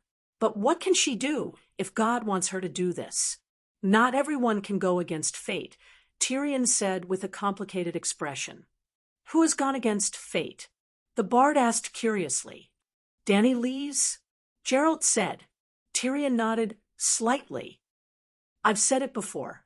Leave Sintra in 3 days and never come back." Sure enough, when she saw Geralt again, Queen Calanthe's face looked as if she had eaten shit. "Mother, we can't escape from fate," Tony advised. "You're also blind. You were stabbed to death by me. The one who saved you was Pavetta." Calanthe scolded. "Mother, 2 life-threatening situations happen one after another. It doesn't mean that the first life-saving grace is worthless," Princess Pavetta said. "Listen to what he has to say." King Easter held his wife's hand. Geralt signaled Tyrion to speak with his eyes. "Your Highness, what do you think about the agreement between my sister and your ancestor? We plan to merge the bloodlines of the 2 families through marriage. But now, even the little princess in Princess Pavetta's belly belongs to Lord Geralt. Little princess? She's pregnant with a daughter?" Calanthe was stunned. Then she waved at Geralt like an angry lion and shouted, "My granddaughter doesn't belong to you." "Believe me, I don't want to take on any responsibilities other than killing monsters." The demon hunter smiled bitterly. "Fate can't be defied." Tyrion said in a deep voice, "What exactly is the agreement?" Easter frowned. Tyrion stretched out his right hand, and a faint red flame slowly gathered. The soft light made people who saw it feel warm in their hearts. Everyone looked at Pavetta. The aura of the flame was so similar. The old druid nodded to the king and queen. "Same origin." Tyrion put away the divine flame. "What Pavetta awakened isn't your ancestors' bloodline, but the talent of the Targaryens. You want to take away Pavetta's ability." Calanthe asked with a serious expression. "No, your ancestor, the elf Princess Laura, also has a talent that doesn't lose to the blood of a true dragon. It's called ancient blood. It's like 2 swordsmen with different styles meeting and exchanging their swordsmanship experiences. Both of their realms will increase." Tony looked thoughtful. "You Targaryens are using your own bloodline talent to exchange for Laura's ancient blood?" "Yes." "Master Tyrion, how much do you know about my ancestor?" Calanthe said hesitantly, To be honest, my mother didn't know where her bloodline came from. Tyrion looked around. This was the back garden, and the second-floor platform overlooked the panoramic view of the garden. He found a stone, squatted in front of Queen Calanthe, and drew a tree-shaped genealogy on the slate. As he wrote, he introduced, "We call your world the Demon Hunter world. The elves of this world are called Ancienti. In the other world, the home of your ancestor Laura, we call it the Elven world. The elves there are called Ancienti. Ancienti and Ancienti are like humans of the same race, but two different countries. Laura was the princess of the Elven world. She was supposed to marry the prophet of her race, but while traveling in the Demon Hunter world, she fell in love with a human man. They gave birth to a daughter, Leon Lewin. Leon Lewin gave birth to a pair of twins. The daughter married the king of Sintra, who was also Queen Calanthe's great-grandfather. Unfortunately, the one who inherited the bloodline was the eldest of the twins. Therefore, before your mother married, the Sintra royal family did not awaken the talent of the elves and the Targaryen. Is my mother the child of the eldest of the twins? Calanthe asked in surprise. Tyrion nodded. Fate is so magical. Your parents are actually cousins. After understanding all the reasons, Calanthe raised a new question. Why didn't Dany Liz take away my ancestor Laura's talent? Since it was a transaction, shouldn't it be done on the spot? Princess Laura is only an elven princess. She wasn't sure if her father and people were willing to exchange. Dany, Liz, and Laura weren't bartering merchants, but good friends at first sight. She trusted Laura and handed over the reward first. If the elves agreed, the two sides would automatically reach a sacred oath. After 100 years, when the planets converged, the elves would give the ancient blood to my sister. This is the agreement between our families. Calanthe was silent. That's just your family's word. Easter said, hesitantly, isn't the power in Pavetta's body conclusive evidence? Tyrion said, lightly, we're not involved. Perhaps we should ask the royal family of the Elven world. The king murmured, that's not a problem. We're very willing to talk to the elves. But I have to remind you that Laura betrayed her own race. The Elven royal family may not be kind to you. The Calanthe couple were at a loss. How will the inheritance be carried out? Geralt asked in a deep voice. Or, what do you want to do with the child in Pavetta's belly? To some extent, the elves have already broken their oath. My sister gave Laura a fire elf. Well, you can think of it as a teddy spirit. A teddy spirit was an air elf unique to this world. It had the ability to make wishes similar to Aladdin's genie. Its body was full of magic and elemental essence. A mage could draw on its energy to cast spells. If you don't believe me, I can prove it, Tyrion said. How? You've never truly displayed the power of a fire elf. I can undo a part of the seals set by the elves. Seeing the worry and hesitation on Calanthe's face, he said seriously, I swear that I will never harm the princess. Very well. In front of the court mages and demon hunters, Tyrion pressed his thumb between Pavetta's eyebrows and recited a long spell to undo the seal. Hum. The moment the spell ended, a red light shone from where his thumb touched her forehead. Wisps of flame escaped from the top of Pavetta's head and formed the appearance of a 3-foot-tall dragonfly-winged elf. It was Little Mist, but at this time, Little Mist's eyes were closed, as if she had fallen into a deep sleep. Is this a fire elf? Such powerful power. The pressure emitted from Little Mist's body made the hearts of the mortals heavy, and they almost couldn't breathe. She is the king of fire elves. 100 years ago, she was a demigod. Now, she has comprehended a part of your world's law of fire. Tyrion moved his finger, and the fire elf disappeared into the top of Pavetta's head. The princess's appearance didn't change, but there was an additional aura of supremacy and holiness on her body, like a god. Seeing the changes in their daughter, Calanthe and Tony couldn't hide their joy. The elves must want to control the fire elf's power. Why did they seal her? Gerald was puzzled. The fire elf is a strange creature. She is the fusion of a child of the forest and a crow. The elves discovered that her life imprint showed signs of fusion. So, Tyrion looked hesitant. Maybe different worlds have different laws. Maybe the elves' ancient witchcraft is indeed powerful. Maybe my sister deliberately left a trap. Chapter 1131. In short, Laura's soul was fused with the fire spirit. Thus, the fire spirit's talent, power, divinity, and even more importantly, the characteristics of fire creation could be used by Laura.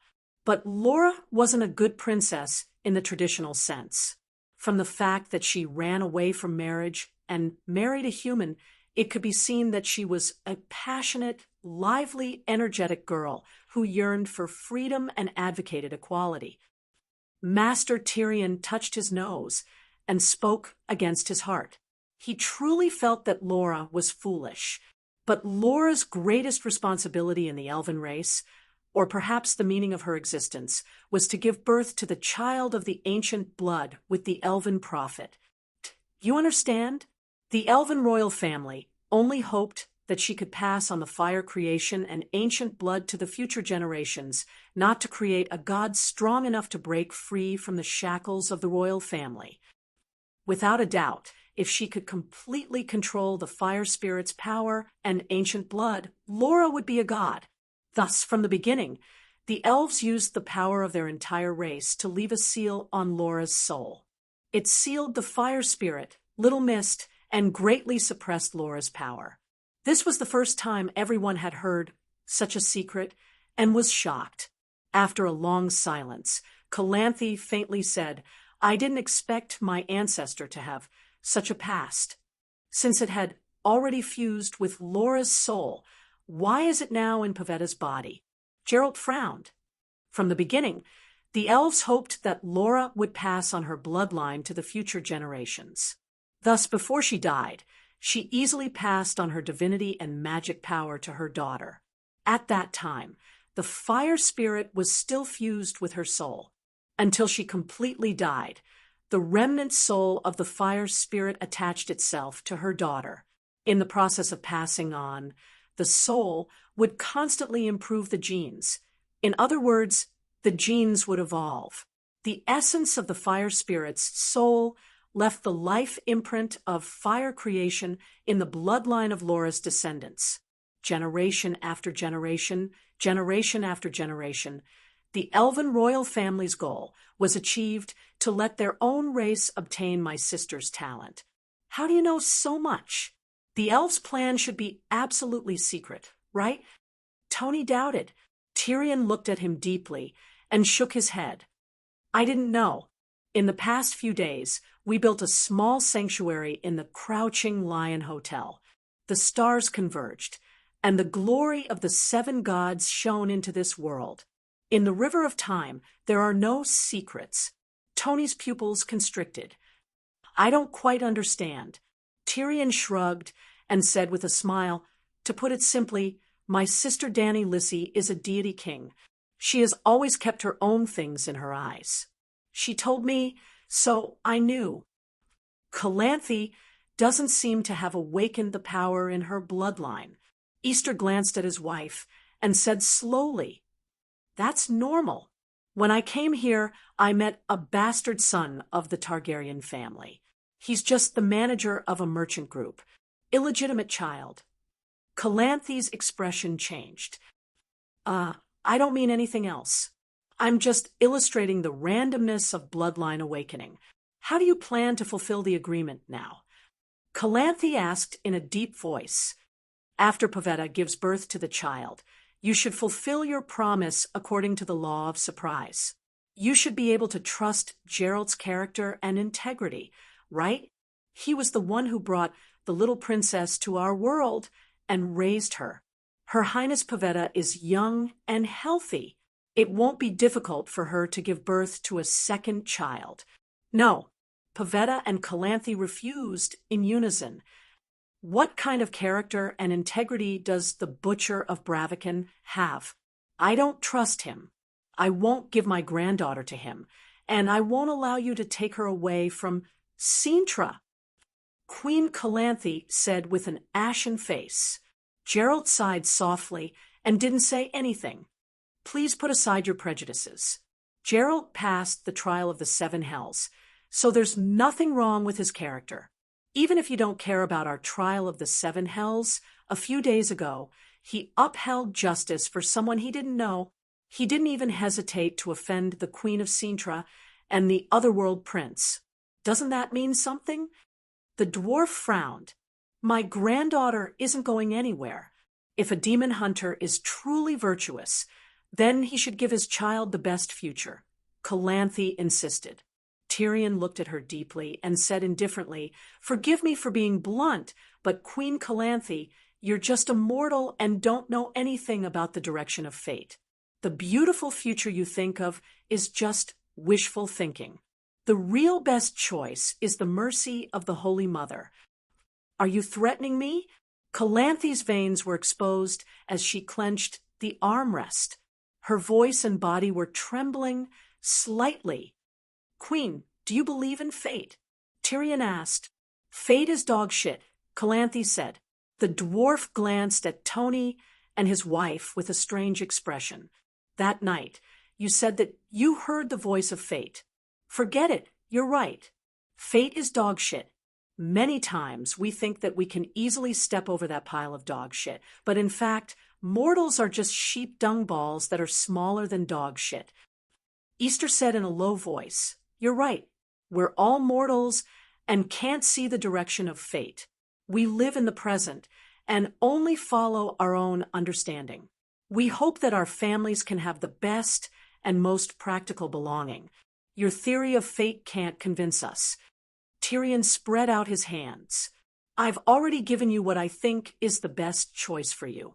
Since you don't agree, then how do you think the agreement should be fulfilled? Easter looked at his wife, and Calanthe looked down in silence. Tony probed, If we want to cancel the agreement, what price do we have to pay? The demon hunters narrowed their eyes and looked at the hedgehog knight in surprise. I'll tell you the truth. Don't be angry. Tyrion's gaze swept across the faces of the 4 royal families. They all seemed to have the same idea as Tony. Speak. You're not qualified to talk about canceling the agreement. Even the elven royal family isn't qualified. The moment Laura made the sacred oath, the wheel of fate had already been activated. You can't even see fate, let alone change its direction.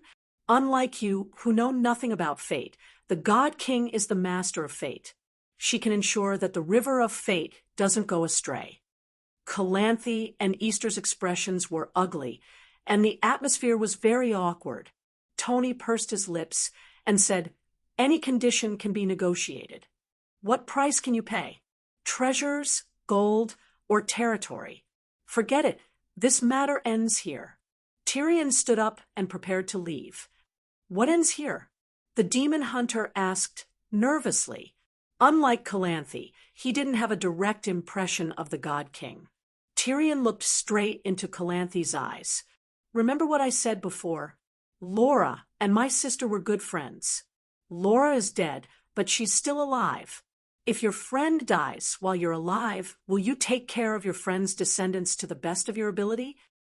Before, I was wondering why I let Brandon fulfill the agreement, but now I understand the real purpose of this trip to help you remove the influence of the oath on fate as soon as possible. The marriage between Targaryen and Laura's descendant was to fulfill the friendship of the ancestors. Even if you're a beggar on the street today, your daughter's marriage is still a Targaryen prince. Calanthe was stunned, and Tyrion really left. The demon hunter didn't leave. Queen, I think you can consider his suggestion. If you don't trust me, you can let the princess and Tony take the child to the world of the 7 gods, he said. Are you sure Targaryen has no evil intentions? Easter asked. You don't have to believe me, but you can write to the Brotherhood of Warlocks. They've also been to the world of the seven gods.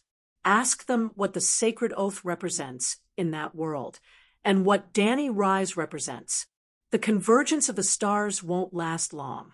The gods and laws of the other world have nothing to do with us.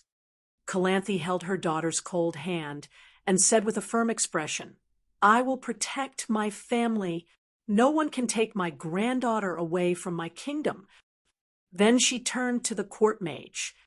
Mosak, please teach Pavetta magic with all your heart. Only by mastering the power of the blood will she be able to better protect herself and her child.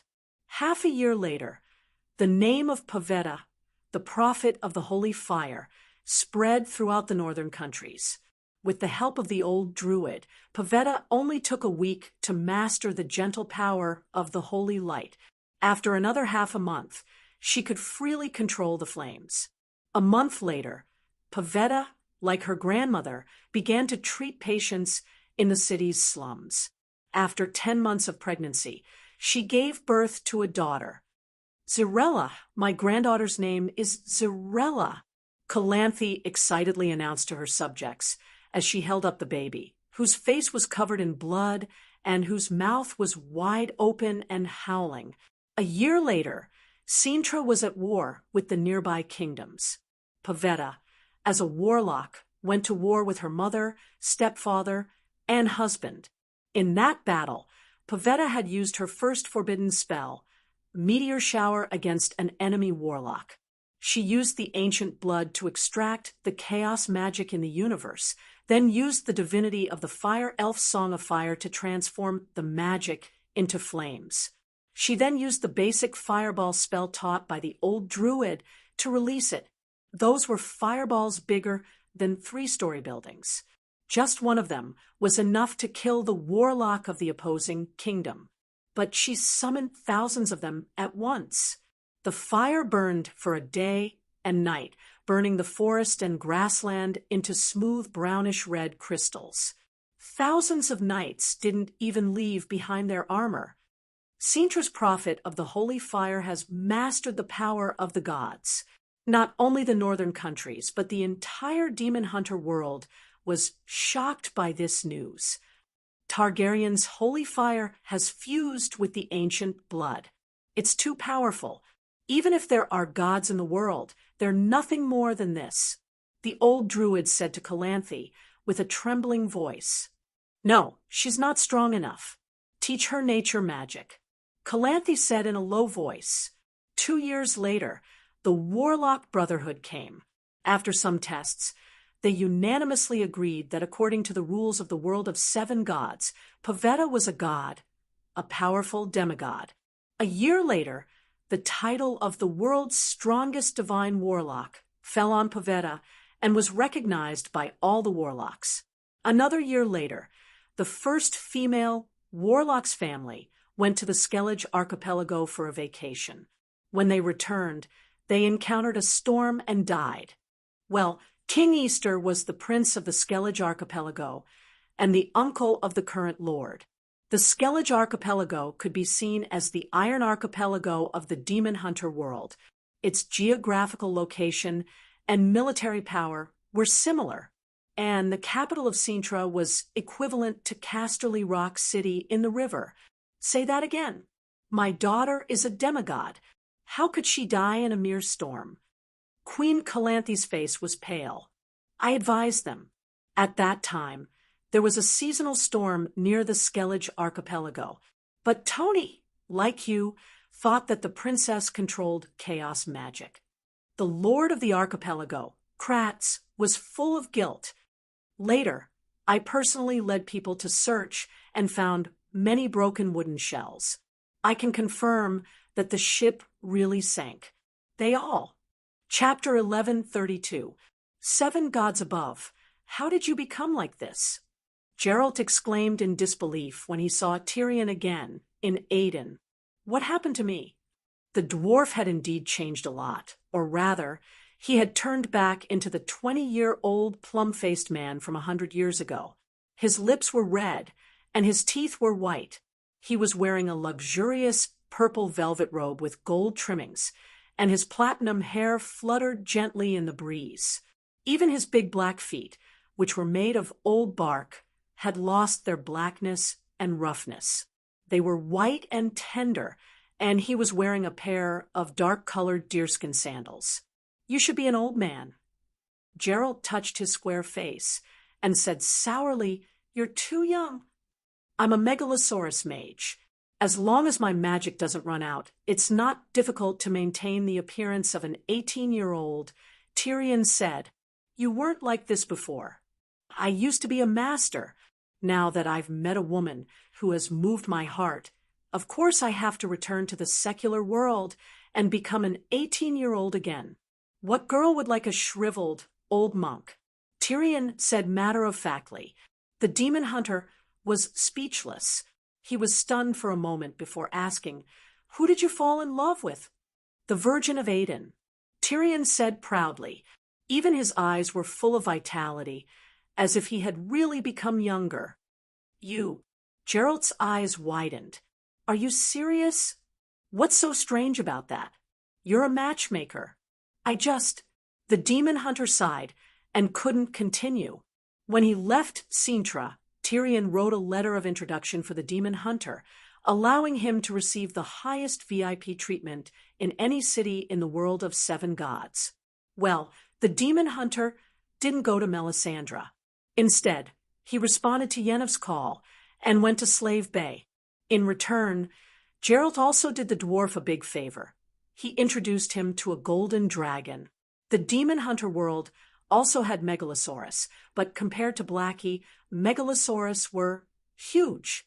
An adult green dragon was only the size of a warhorse, and the largest red dragon was only 15 meters long. Black and white dragons were generally only 10 meters long. However, there were gains and losses. The megalosaurus in this world was not gigantic, but it was very intelligent. In the distant past, the megalosaurus had even ruled the world. The prosperity of the megalosaurus lasted until the appearance of humans. Human sorcerers used magic to create demon hunters who specialized in dealing with monsters and almost slaughtered the megalosaurus. Among the small megalosaurus, the most mysterious and the rarest was the golden dragon. The golden dragon had the highest intelligence and the ability to take human form. Tyrion's main purpose of this trip was not to teach students, nor was it to help Dragon Queen go to Sintra. Instead, it was to find the golden dragon so that he could advance further and become a demigod, megalosaurus blood wizard. Yes, this class was his own creation. If he succeeded, there would be more Targaryens with impure blood following him in the future. "I didn't expect the 3 Jackdaws Borga to be willing to meet you." Gerald sighed. There were only 2 or 3 golden dragons in this world. With his own ability, Tyrion could hardly find one. Coincidentally, Gerald had a friend who was a golden dragon. When Tyrion asked him, he did not hide anything. However, the demon hunter only sent a letter to the golden dragon Borga and did not really bring Tyrion to the megalosaurus lair. "Why don't you want to see me? You were able to gain old Borga's appreciation because you once said that humans should not hunt innocent megalosaurus, and Tyrion pointed at his chest. "I am a megalosaurus, Megalosaurus Tyrion, the brother of the mother of dragons. Even the megalosaurus from another world could not refuse the intimacy of a Targaryen. But you are still a human. Sakia is a real megalosaurus." Gerald still could not accept it. "Forget it. Before me, that chick already had a few human boyfriends." Tyrion said bitterly. Sakia was Borga's adopted daughter. When Tyrion saw her, his withered heart immediately came back to life. Not only him, but even Brandon also had a good impression of her. In other words, the Targaryens' genes were engraved with the obsession and fanaticism for the megalosaurus. When they first met, It was only natural that Sakia admired the muscular, gigolo Brandon more. The Megalosaurus had a fatal attraction to the Targaryens. At the same time, the Targaryens were also able to attract the Megalosaurus. Then, Tyrion underwent a magnificent transformation and even broke 7 of Brandon's ribs in the duel before finally hugging the mother dragon. As for age, the Megalosaurus, Sakia's age was closer to Tyrion's. After all, she was an adult Megalosaurus. Why are you looking for me? Oh, that's not right. It's only been 5 or 6 years, and you're already back from the world of 7 gods. Didn't you say you were going to stay for 10 years? Where's the mustached poet who went with you? Tyrion asked. He's still traveling in the city of Ursus. I'm looking for you this time, because of Ciri. The demon hunter said, solemnly. Who? Tyrion was confused for a moment. Princess Cintra, Pavetta's daughter. Oh, Ciri. The dwarf glanced at him. You're calling her so affectionately. Ciri was Ciri's nickname. Pavetta and Tony are dead. You know? The demon hunter said with a serious expression. It's old news. Who in the northern kingdoms doesn't know? Geralt carefully observed his expression. It was very casual and not at all surprised. There's no reason for Pavetta to die. The storm couldn't hurt her, he said in a low voice. Her ancestor, Laura, was stronger. Even Queen Calanthe's mother shouldn't have died. So young, but they did, Tyrion said calmly. Why? The curse of fate. Geralt asked in a low voice. Will there be retribution for not abiding by the law of unexpected? Tyrion asked. Yes, fate will punish you, Geralt said with difficulty. Then, why do you think that breaking a sacred oath won't lead to a curse? It's even a sacred oath with the God King. Tyrion sneered. Is this Dragon Queen's doing? Geralt muttered.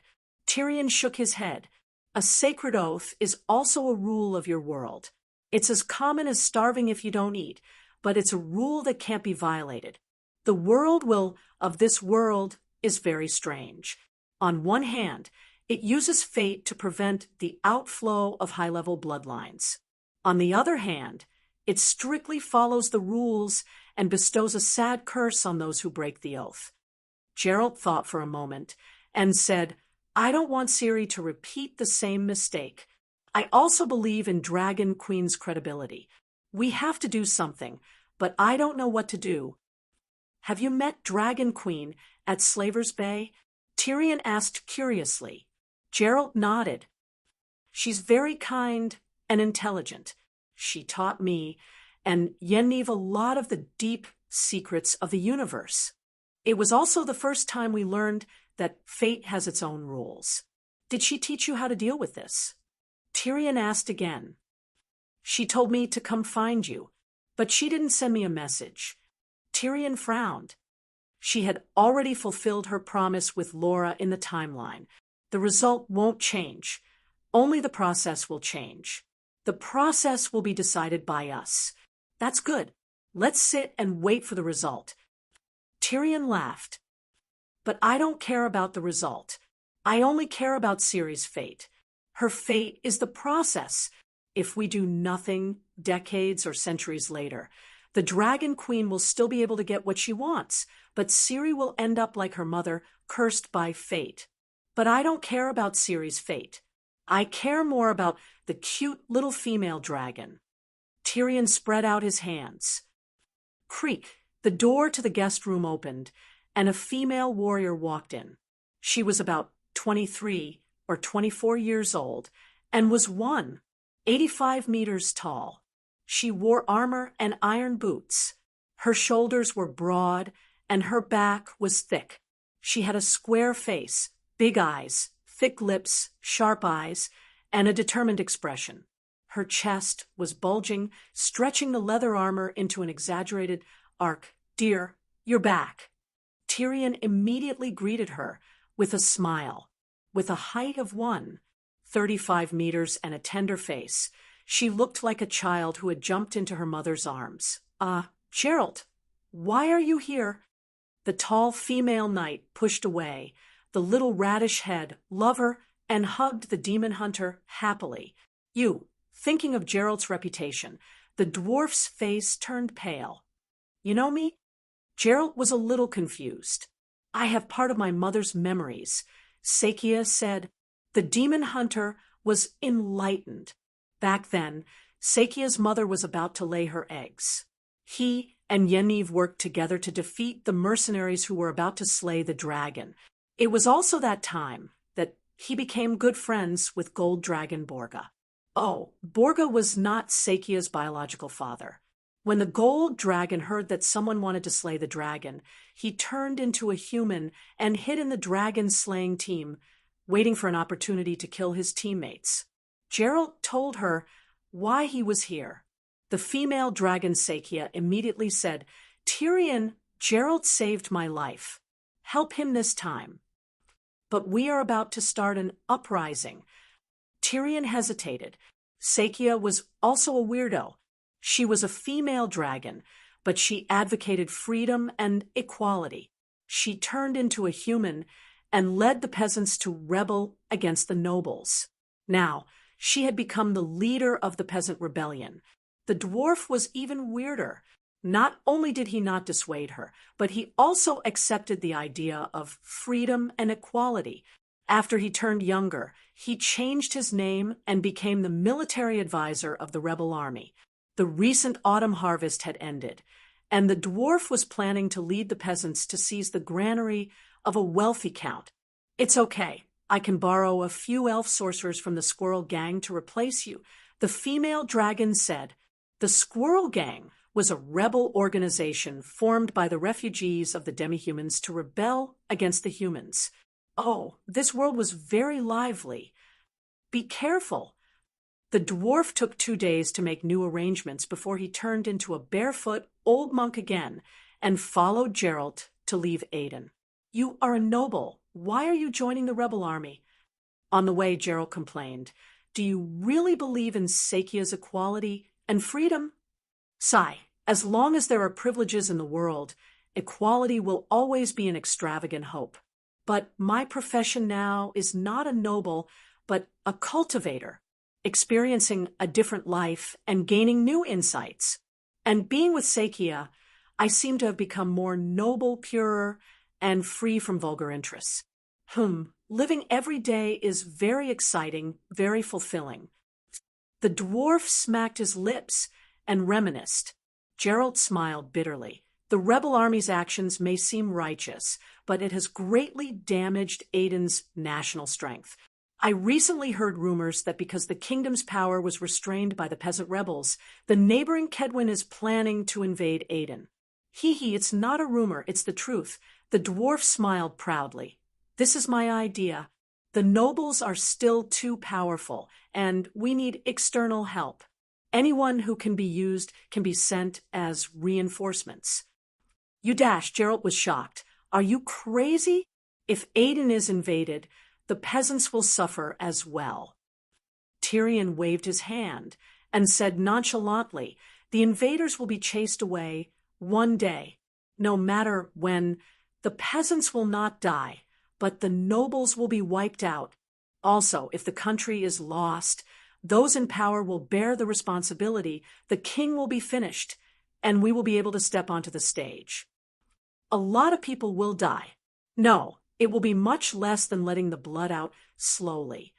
With the rebel army in the country, new nobles will still be formed. Gerald sighed. We have the theory of freedom and equality. We will build a new world without nobles and discrimination. Tyrion's eyes shone. It is very likely that it will eventually prove to be unrealistic. To be honest, I really want to use reality to prove whether it can become a reality or not.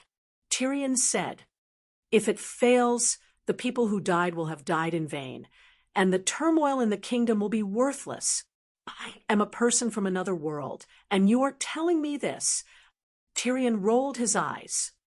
I thought you were an honest monk. Gerald sighed.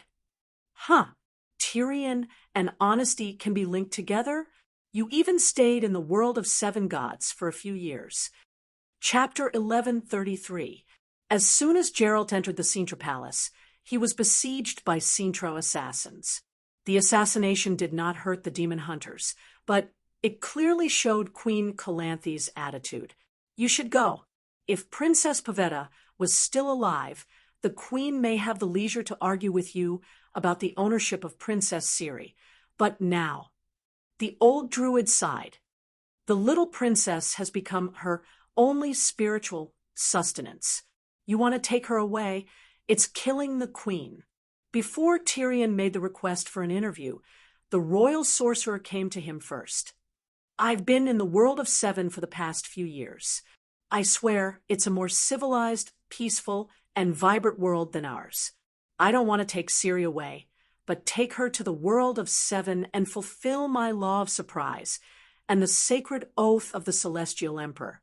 When the shackles of fate are removed, she can also receive the best education by the Celestial Emperor, whether it's magic, bloodline development, or governance.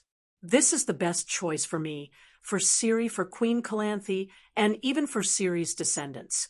I'm not Tony, and I won't marry Ciri. She's just my adopted daughter. With the connection of fate created by the law of surprise, she should be convinced of my goodwill. Geralt said earnestly and sincerely. The old druid sighed. Your plan is good, but Queen Calanthe seems to be possessed. He glanced at the solemn old monk Tyrion. After Pavetta's accident, she asked the Sorcerer Brotherhood about the sacred oath and the curse. The Sorcerer Brotherhood confirmed the meaning of the sacred oath in the world of Seven, and also felt that with Pavetta's strength, she wouldn't have died in a storm at sea. There must be a reason for the impossible to happen. Perhaps fate really did put a curse on Laura's bloodline. If that's the case, Queen Calanthe has no reason to refuse us. Tyrion was puzzled. Everyone has a different understanding of the curse. Queen Calanthe thinks that as long as Ciri doesn't see you for the rest of her life, the curse won't happen. This idea is not a problem for ordinary women, but she's the lioness of Sintra. How can she escape reality? Tyrion was speechless. The old druid said helplessly, she's a lion, a pitiful mother who lost her daughter in old age, and the grandmother of a 5-year-old orphan. Geralt continued, if she doesn't want to let Ciri leave, she can come with me to the world of the Seven Gods. With the valor of Queen Calanthe, it is possible that she will win for herself the crown of love and beauty. Tyrion turned to look at him. Have you played it before? In the past 4 years, I've participated in 8 tournaments. It's very interesting. Geralt nodded. How many rounds did you win? Tyrion asked curiously. There's only one match, the autumn tournament at Slaver's Bay. Yennev wants the crown of love and beauty.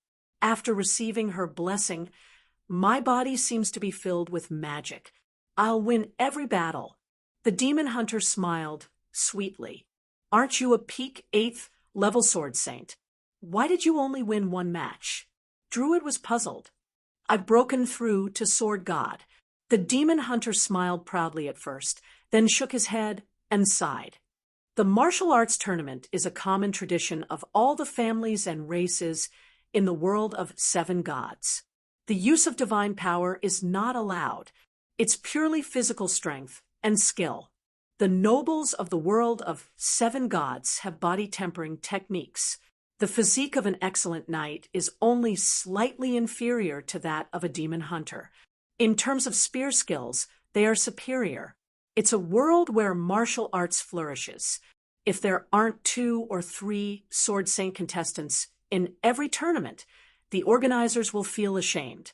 However, there are no restrictions on weapons in the group tournament. I've never lost. I've participated in 5 times and won 5 times. I'm still not used to using a spear. The group tournament is more valuable, but it's a pity that it's not popular among the people. Tyrion commented. The old druid returned to the city and conveyed Geralt's new proposal to the queen. If I can charge into the real battlefield, Why would I travel thousands of miles to the other world to play children's games? I'm just giving an example. There are many interesting things in the other world. The demon hunter said helplessly. In recent years, the situation in the north has been unstable. Without the deterrence of Princess Pavetta, the lioness is also a little exhausted. She can't let go of her country and people. However, the queen feels your sincerity. If you can find out the truth of Princess Pavetta's death, she will allow you to live outside the city and watch Princess Ciri grow up from afar. When she reaches adulthood, she can be engaged to a Targaryen prince. Well, this time there won't be a marriage banquet, just a marriage alliance. There's only one requirement. The prince's status, character, and strength can't be too much worse than Brandon's. The druid said. At this time, Geralt already understood Brandon's reputation in the Seven Kingdoms. Hearing this, he hurriedly said, "It's not that it can't be too much worse. We have to choose the best." The old druid nodded slightly and felt gratified. Although he hadn't seen Princess Ciri, the demon hunter already had a fatherly heart. There are many Targaryen princes. All of them are the true sons of the king. Queen Calanthe can choose at will, but I can't stay here for long. Tyrion frowned. The old druid's eyes flickered. Queen Calanthe is just being polite. She actually wants you to get lost as far as possible. The dwarf was stupefied. Was Princess Pavetta pregnant? When she was killed, Geralt suddenly asked. The old druid looked thoughtful. That's an idea. In order to extract usable chaos magic from the universe, a female warlock would pay the price of losing her ovaries.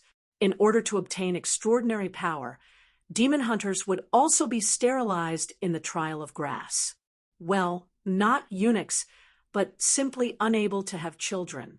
But losing fertility wasn't a necessary condition to become a warlock. In essence, warlocks were exchanging fertility for the ability to use chaos magic. If the bloodline was strong enough to innately trigger chaos magic, naturally there was no need for sterilization. Or Dany was willing to forge a King of God's cauldron for the demon hunter world. In the future, female warlocks would no longer have ovaries atrophy when using magic. Pavetta's bloodline was strong enough that her ovaries didn't atrophy, but if she became pregnant again, it was entirely possible that her magic would lose control and her strength would decline. A healthy Pavetta is indeed not afraid of storms, but if she's pregnant, the old druid slowly said, I have to ask Prince Kratz. Geralt thought for a moment and said, We'll go find him ourselves. To investigate the cause of Pavetta's death, we have to go to the Skellig Islands at least once. After leaving the capital of Sintra, the demon hunter stopped the dwarf who had transformed into a megalosaurus and was about to fly back to Aden. Come with me. With you around, the nobles of various countries are more reasonable. When Melisandre was on a diplomatic mission to various countries, she sent a map of Westeros marked with military strength to each country.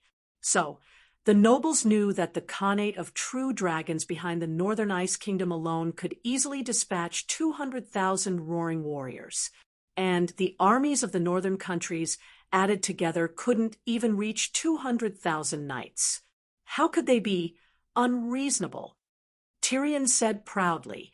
The demon hunter glanced at the mystic dragon Tyrion. It's too troublesome to find a boat to cross the sea. Carry me there. Get lost.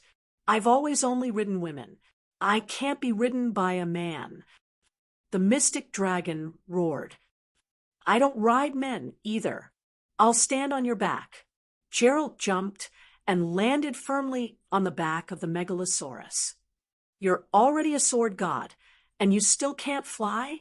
The mystic dragon Tyrion said. The demon hunter's curse system is not compatible with the sword god of your world. Although my soul has been sublimated and my will has been divinized, the total amount of magic power has not increased by much. Also, the demon hunters only have exorcism spells and no flying spells. Gerald said, helplessly, convert to the seven gods. The Church of the Seven Gods also has demon hunters who specialize in eliminating evil creatures.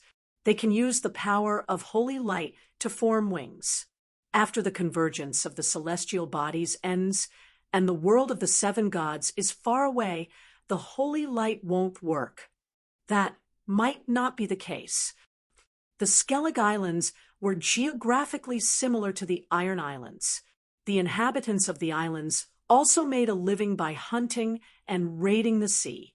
But their lord, the Kratz, was not bad. He was a simple and honest middle-aged man. Pavetta and Tony were my responsibility.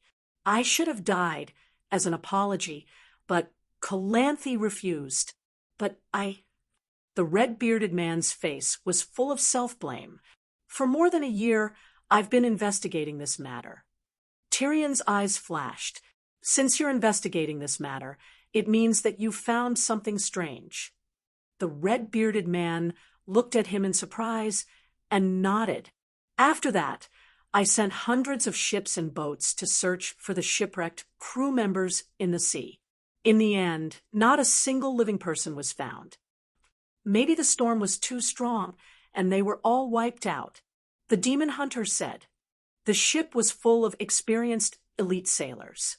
In theory, no matter how big the storm was, there would always be people who could survive using wine barrels, planks, bathtubs, and other floating objects. Similar things have happened countless times. In theory, Pavetta shouldn't have died. Tyrion sighed. So, something against common sense must have happened on the ship. This is what I want to understand. Kratz said, do you have friends who are proficient in prophecy? Tyrion asked. Kratz shook his head. Masters of prophecy are legendary existences. I have no chance to meet them. In fact, there aren't many astrologers in the entire continent. There aren't many prophecy mages in your world, right? The demon hunter asked. Alas, times have changed. 100 years ago, third-rate forest witches could also peek into the river of time. But after the long night, time and fate were locked in the depths of the universe by my sister. Even the professional prophecy profession, Moon Chanter, was renamed Natural Disaster Forecaster. They can no longer peek into the fate of people. But Tyrion looked at Gerald with a strange expression. Some old monsters who are proficient in prophecy have lived until now. Maybe she can help you. Who is she? The demon hunter felt uncomfortable under his stare. Melisandre. Gerald's expression turned bitter. Is there anyone else? Melisandre often misinterprets prophecies, but prophecy is her innate talent. Even if she came to another world, she should be able to use it. At least she's more reliable than others. By the way, don't ask her to interpret the prophecy. Just ask her what she saw in the fire. I know about her past. The demon hunter nodded and asked, where is she? I heard that the people leading the New Sun religion in the South are rebelling. Another rebellion. Gerald was stunned. He asked suspiciously, are you deliberately disrupting our world? Aunt May rode on top of the demon hunter and panted. Who would want to do that without a special reason? The government of Nilfgaardian in the South was too powerful. The rebels could only form secret societies and did not even have a base. Gerald only took 3 months to find Tyrion. It took him 2 years to find the patriarch of the New Sun religion, who was hiding in the corner. I know you're looking for me. I even prophesied the reason why you're looking for me. But I just have to hide and avoid you. This is punishment. Chapter 1134. I'm sorry. Gerald didn't resist and let her do what she wanted. After she vented, he immediately asked, can you predict the real cause of Pavetta's death? Aunt May lay beside the demon hunter with a satisfied expression, her wet red hair intertwined with her white hair. I have no fake connection with her, so I can't predict. Tyrion said you can help me. Gerald said anxiously. He didn't say I can't help you, but I lack the materials to perform the prophecy. The red-robed woman said lazily. What materials? The blood of someone related to Pavetta's fate. Perhaps I don't need blood, but at least let me see them face to face. Just like when you're looking for something lost, you'll definitely follow the path you've taken. This is a connection. Let's go to Sintra immediately, Gerald said. I'm busy with singing right now and can't leave. You can bring the unexpected child to me. If Calanthe allowed Ciri to come with me, things wouldn't be so complicated. Gerald smiled bitterly. Then there's no other way. Why are you rebelling? Gerald was puzzled. The priests of the Sun sect humiliated me, so I want revenge, Melisandre said coldly. What did they do? When I heard that the Sun sect was a Nilfgaard religion, I yearned for this country. After completing the mission given by the Dragon Queen, I immediately rushed over. But when I met the high priest of the Sun sect, they knew my identity, but because I'm a woman, they mocked me. Gerald's mouth twitched. You went to the wrong temple. The Sun sect is a male-dominated sect, and all the clergy are men, just like the Sorceress Academy, which is full of women. Moreover, the Sun sect's teachings are cruel and barbaric, advocating destruction and conquest. Letting you into the church and receiving you is already giving face to your messenger, Melisandre immediately said. So I founded the new Sun sect. Is it worth wasting so much time and energy just to get angry? The demon hunter said, helplessly. The church can also help me gather the power of faith and practice some of my ideas. It's worth it. Anyway, I don't have to worry about my lifespan. Time and energy are worthless. Gerald suddenly understood. You don't dare to mess around in the world of the seven gods, so you use our world to test your Tao. Your world is very lively. Melisandre smiled. Will you leave after the astral convergence ends? Gerald asked. Isn't that nonsense? Stay in this wasteland and wait for death. I still want to see the scenery of the high-dimensional universe, Aunt May said matter-of-factly. In other words, the new Sun religion that worships you only has a few decades of lifespan. You won't lose out either. I will leave behind a new legacy and philosophy. Forget it. I just hope that there will never be a Shadowbinder in our world. Gerald smiled bitterly. Are you looking down on me? Aunt May narrowed her eyes. No, I'm afraid of you. Aunt May leaned sideways and rested her head on her hand. She carefully observed the demon hunter's expression and said, How many years have you been in the world of seven gods? Do you know my past? It has nothing to do with your past. You draw my blood every day to test your blood, witchcraft. I'm very afraid. Gerald's eyes flickered. If you're afraid, then leave. Aunt May brushed her long hair away from her cheeks, got out of bed, and began to put on her clothes. I need your help. Either you bring the people here, or you wait a few years for me to establish a foundation here. How many followers do you have now? Gerald asked. 100 mind slaves. Gerald frowned. Nilfgaardian is used to relegate captured soldiers to slaves. In other words, the slaves are all foreigners. You're rebelling in Nilfgaardian, but without the support of your own people, how can you succeed? What do you know? I'm learning from Dany Rise's successful experience, Aunt May said with a sense of superiority. Using slaves as confidants, using the identity of the patriarch of the new Sun religion to develop a church that worships me as a god. You definitely don't understand this method. Do you think I'm illiterate? Gerald rolled his eyes. In any city in the world of seven gods, in any bookstore, you can find countless versions of the Dragon Queen's biography. Unfortunately, You're not born to do this kind of thing. You've been rebelling for 4 or 5 years, and you only have 100 followers based on what you did in the Westeros. I can be sure that your political intelligence is very low. You're both rebelling, but you're a few hundred streets behind Tyrion. Aunt May said coldly, "Are you insulting me?" Gerald rolled his eyes and laughed. "You can learn from Tyrion. Do you know the Virgin of Ardian? The leader of the rebellion, Sakia. Do you know how she became famous?" Melisandre thought for a moment and said, uncertainly, "The first time I heard of this person was because she successfully slayed a dragon." Yes, that dragon was Tyrion.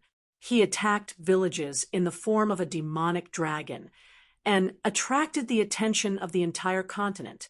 The little-known farmer's daughter, Sakia, led the villagers to revolt and fought the Megalosaurus in front of countless people.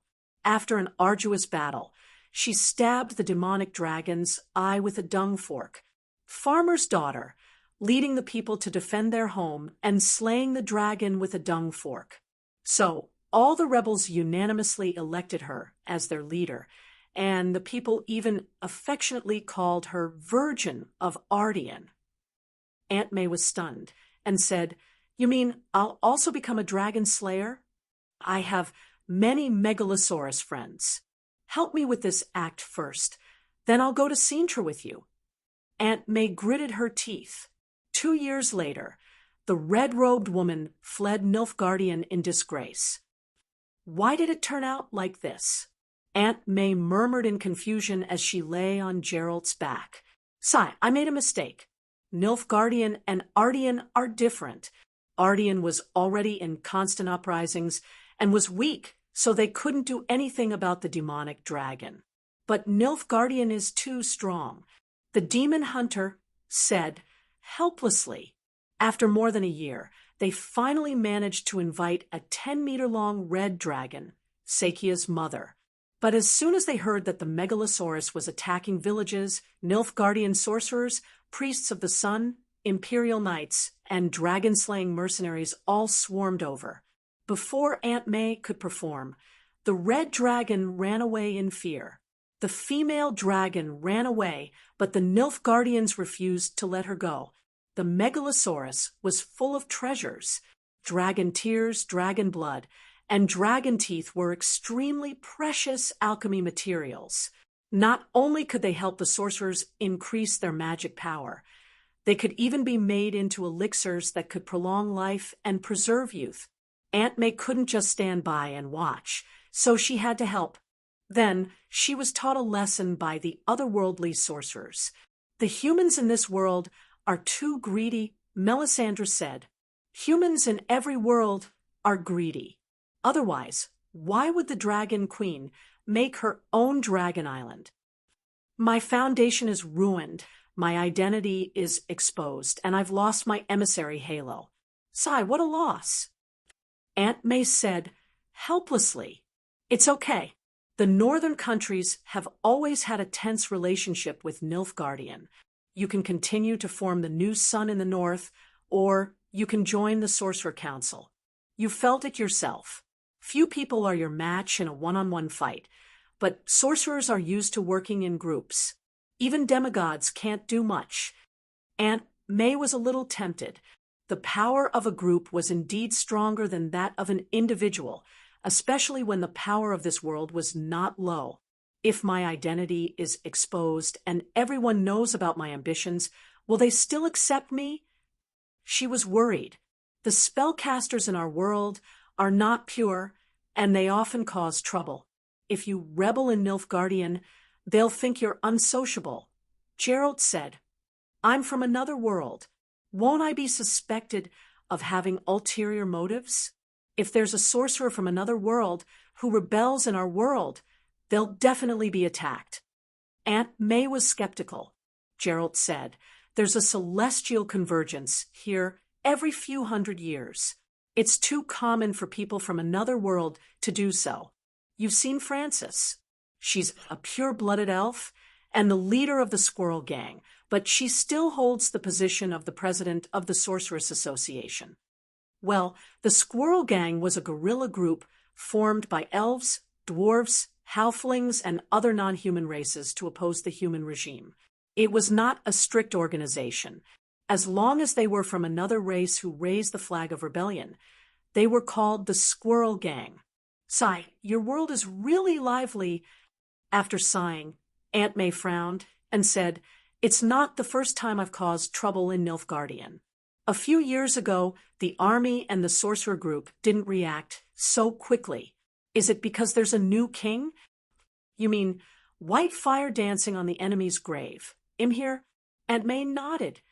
"He's the son of the previous king, who usurped the throne and went into exile. Well, his situation is a bit like Dany Rise's. No, Imhir is more like Dragon Queen's father, Mad King Aerys. I heard that he fried his enemies who were still alive in a pot of oil. The tombstones of those who died were also dug up and paved with stone slabs in the palace's ballroom. 7 levels of hell, dancing on the enemy's tombstones. Even the Mad King is not as good as him." "It's a bit like him," Geralt agreed. Aunt May thought for a while and began to summarize the reasons for her failure. "Because he's like the Mad King, I thought he was nothing to be afraid of. I was careless and ignored the fact that he snatched the throne from the usurper. The Mad King was a rich second generation, but Imhir is a restorer like Dany Rise. Of course, he's infinitely far away from Dany Rise. He should be the combination of the Mad King and Tywin. While crazy and ruthless, he also has the wisdom to rule. Not bad, not bad. It makes sense." The demon hunter nodded. "The northern countries are in danger," Melisandre suddenly exclaimed. "Oh, why do you say that? It's a prediction I made on a whim." The demon hunter was stupefied. "A cruel man can't live a peaceful life. He can either abuse his own people or vent his desires abroad. Smart people know which to choose. Unfortunately, Imhir is both cruel and smart. That's just your guess. The northern countries are far more powerful than you think. They won't be invaded so easily. If Imhir is smart, he must know this," Geralt said. "Then let's wait and see." When they arrived at Cintra, the news of Melisandre's actions in Nilfgaard had already spread throughout the northern countries. Calanthe's attitude towards her was more vigilant and less courteous, but there was no direct hostility. "The slaves there have suffered too much. I want to free them and change the cruel doctrine of the sun," Melisandre explained dryly. "I don't care what you do in Nilfgaard, as long as you don't do the same thing in Cintra. Now that you've come to my palace and seen me, can you predict my daughter's life or death?" Calanthe said lightly, "You suspect that Pavetta is not dead. I sincerely hope that she is not dead. That's easy." Melisandre nodded and looked around. "Where is the little princess? I need a drop of her blood. Ciri was not in the palace. Use mine." Calanthe held out her right hand. "Not only your daughter, but also Princess Ciri's father. I only care about my daughter. I don't care about Tony's life or death." Okay, Chapter 1135. When Calanthe dripped her blood into the bonfire in the center of the palace, the flames suddenly rose more than 5 feet. Then, the people standing by the bonfire saw a blurry scene in the fire. They couldn't see the faces of the people, but the scenery around the people was familiar. The Cintra Palace, the streets, the slums, and even the Skellig Archipelago, the sea, the storm. Several shadows were entangled, and the scene was gloomy as if it was a world of death and decay. "She's dead. Her soul." Before the red-robed woman finished her words, the bonfire suddenly shone with a golden light, and an eye that could fill the whole world seemed to condense in the flame. Everyone near the bonfire felt their hearts, souls, and bodies become incomparably heavy. They couldn't help but kneel on the ground, sweating and in a trance. The golden light disappeared as soon as it was released, and all the images in the fire disappeared. What was that? The old druid stood up shakily. but then fell to the ground with a plop.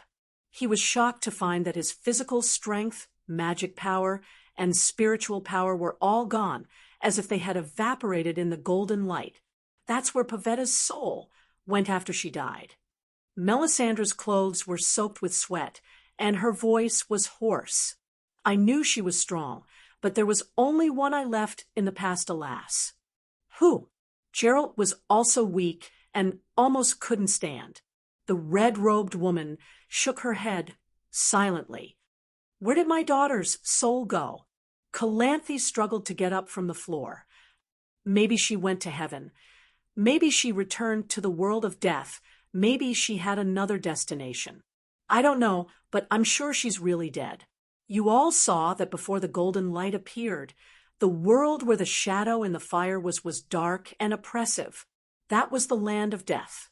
Calanthe closed her eyes to hide the pain in her eyes, but the slits in her eyes couldn't stop the tears from falling. She turned sideways to prevent others from seeing her weakness, and quickly wiped away the salty water that had slipped to her lips. She asked in a low voice, "What's the golden light?" "It's the light of redemption. A great god took her away from the cold and gloomy kingdom of the dead," Melisandre said. "Which god?" Calanthe asked. Aunt May rolled her eyes and said, "It could be Mightly. Didn't Pavetta believe in Mightly when she was alive? With her Highness character, it's very reasonable for her to be saved by the god of her faith. Mightly was the 7 gods of this world. There were only 3 females, 1 old, 1 middle-aged, and 1 young. Calanthe could not find a flaw in the red-robed woman's words. Her daughter had never done anything evil. After her bloodline awakened, she had been working hard to save people and protect the country. It would be unreasonable if Meritlay did not save her. Knowing that her daughter had found a good home, the Sintra lioness felt much better. Based on the previous images, it seems that I can't find the cause of my daughter's death, she said with a frown. Prophecies have always been random and vague. If it were 100 years ago, I might have confidently explained the meaning of the prophecy to you, but after a pause, Melisandre smiled bitterly and said, "I can only guide the person involved to observe for himself. I dare not give a direct answer." Calanthe looked at the court mage, hoping that he could give an answer to the prophecy. The druid frowned and said, "I saw a few figures entangled together. Maybe the princess and Tony hugged each other, facing the storm of death helplessly and calmly." Calanthe's eyes lit up. She took Aunt May's hand and said eagerly, "Tony doesn't seem to believe in Mightly. His soul should still be in the land of death. Can you summon his soul?" "I'm making a prophecy, not summoning the undead. We can always get some information, right?" Calanthe insisted. Aunt May nodded. "Let me see Princess Ciri and use her aura to search for her father's life trace." "You," Calanthe pointed at the demon hunter. "Get out." Gerald opened his mouth to speak, but when he saw the determination in Calanthe's eyes, he sighed helplessly and turned to leave silently. It's not a big deal to let him see her, right? Aunt May felt a little indignant for her lover. No. Once they meet, their fates will be linked, just like Tony and Pavetta, Calanthe said firmly. The demon hunter will only take Ciri as an adopted daughter, not like Tony, Aunt May said. "Madame Melisandre, do you know that Gerald is the child of accident?" Calanthe asked, "Is that so? What a coincidence." Aunt May did not realize the seriousness of the problem.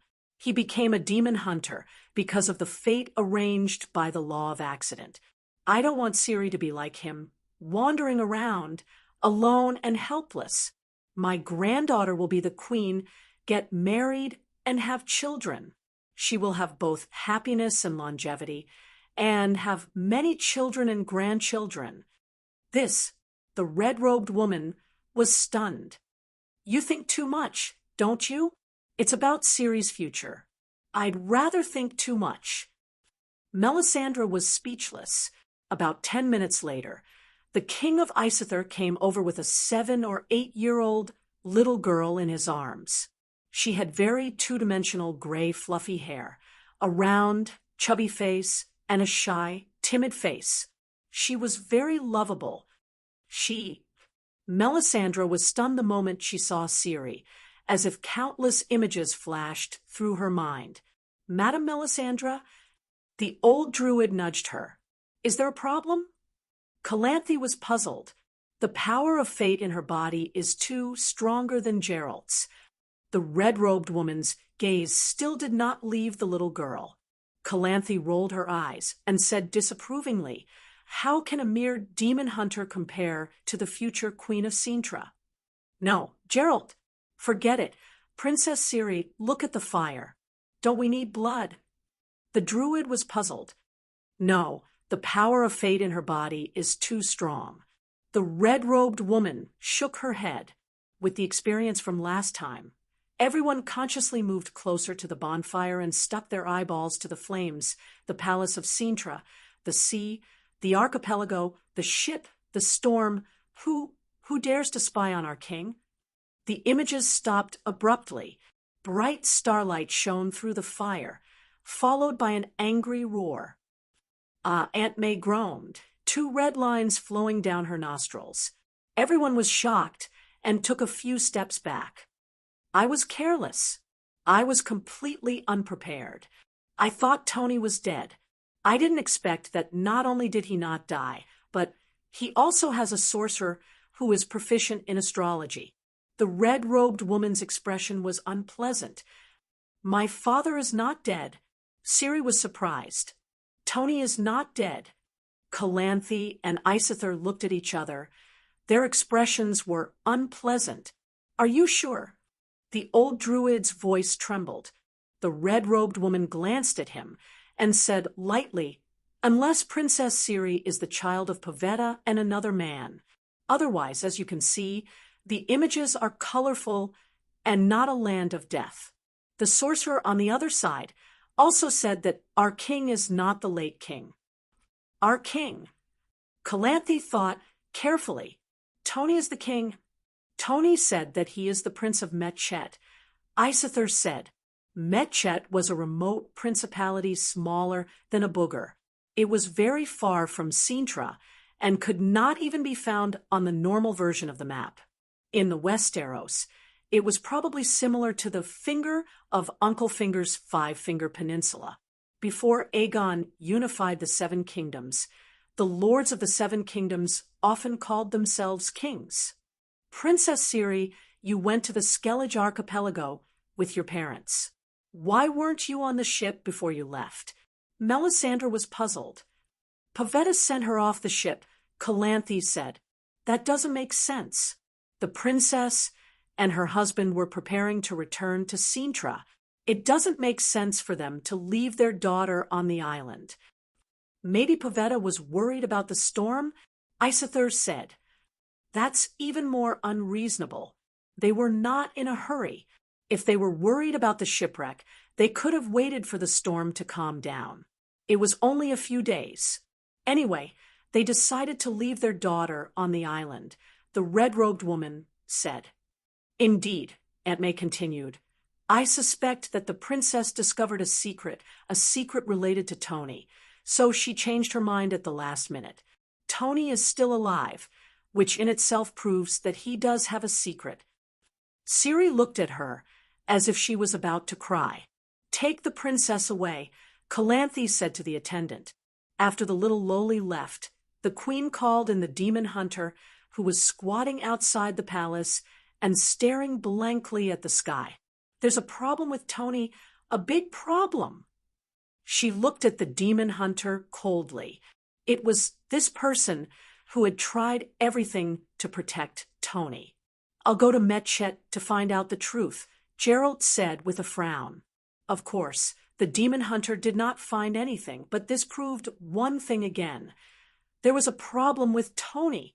In the years that followed, Geralt ran around the world looking for my king who had just ascended the throne in recent years. There were too many booger kingdoms in the demon hunter world. In the Westeros, They were all at the level of knights and earls. The largest country was only the size of a king's territory or a stormland. Melisandre went to Thaned Island, the holy land of mages in the northern countries, and became a teacher at the Sorceress Academy. While teaching and educating people, she learned the spells of the other world and established the Red God sect, which was also the New Sun sect with a new name.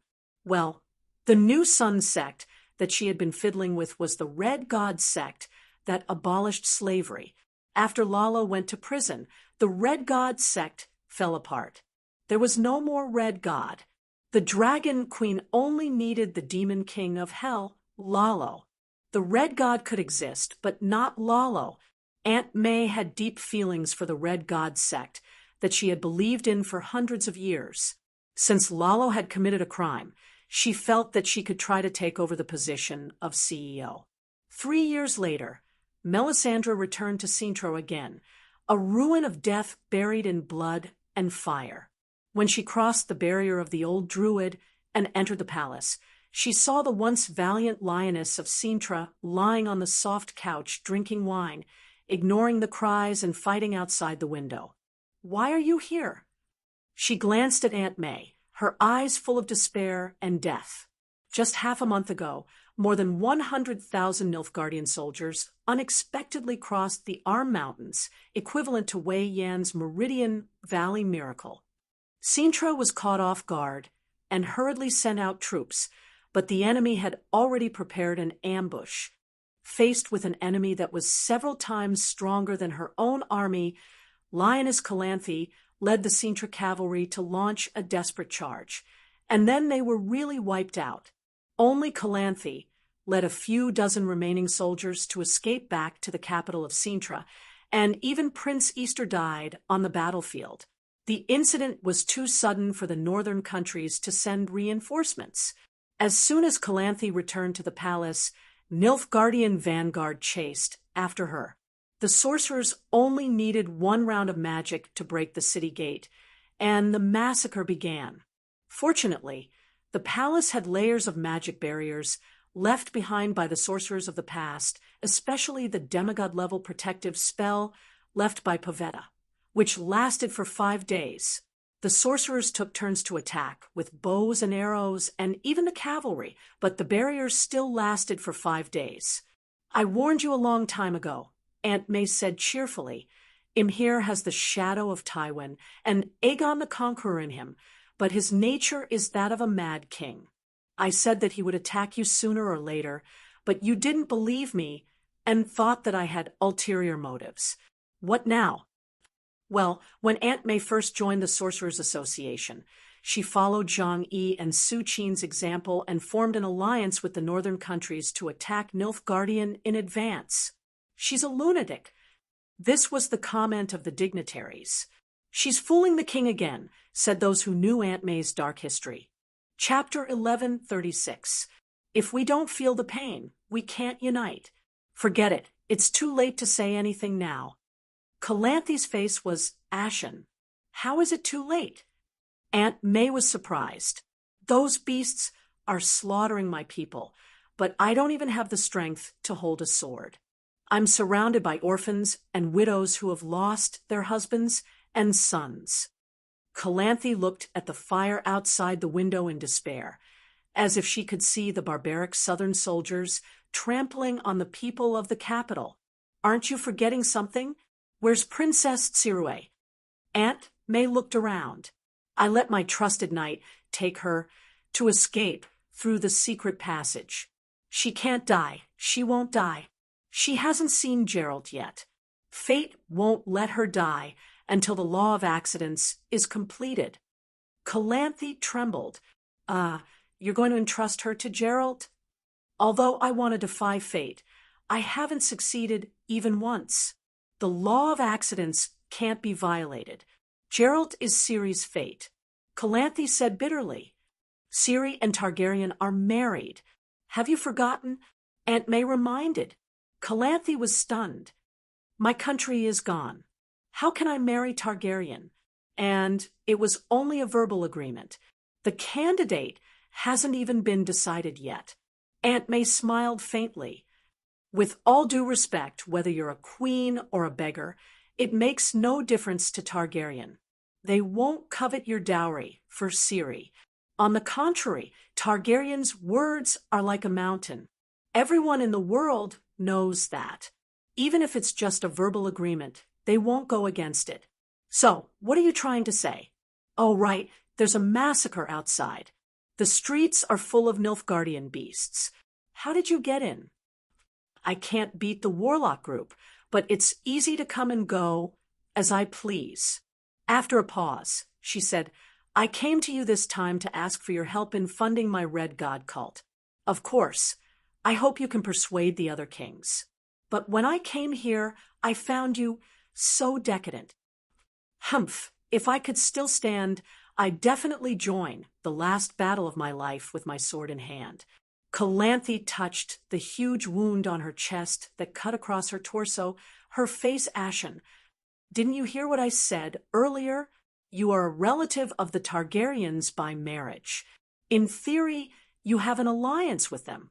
Even if all the northern kingdoms were to fall, your grandson-in-law would be able to help you restore them easily, let alone just Cintra. Calanthe's dim eyes emitted a bright light. Are you sure? Her voice was trembling. You can try. After all, you have nothing to lose. Red wine, red wine.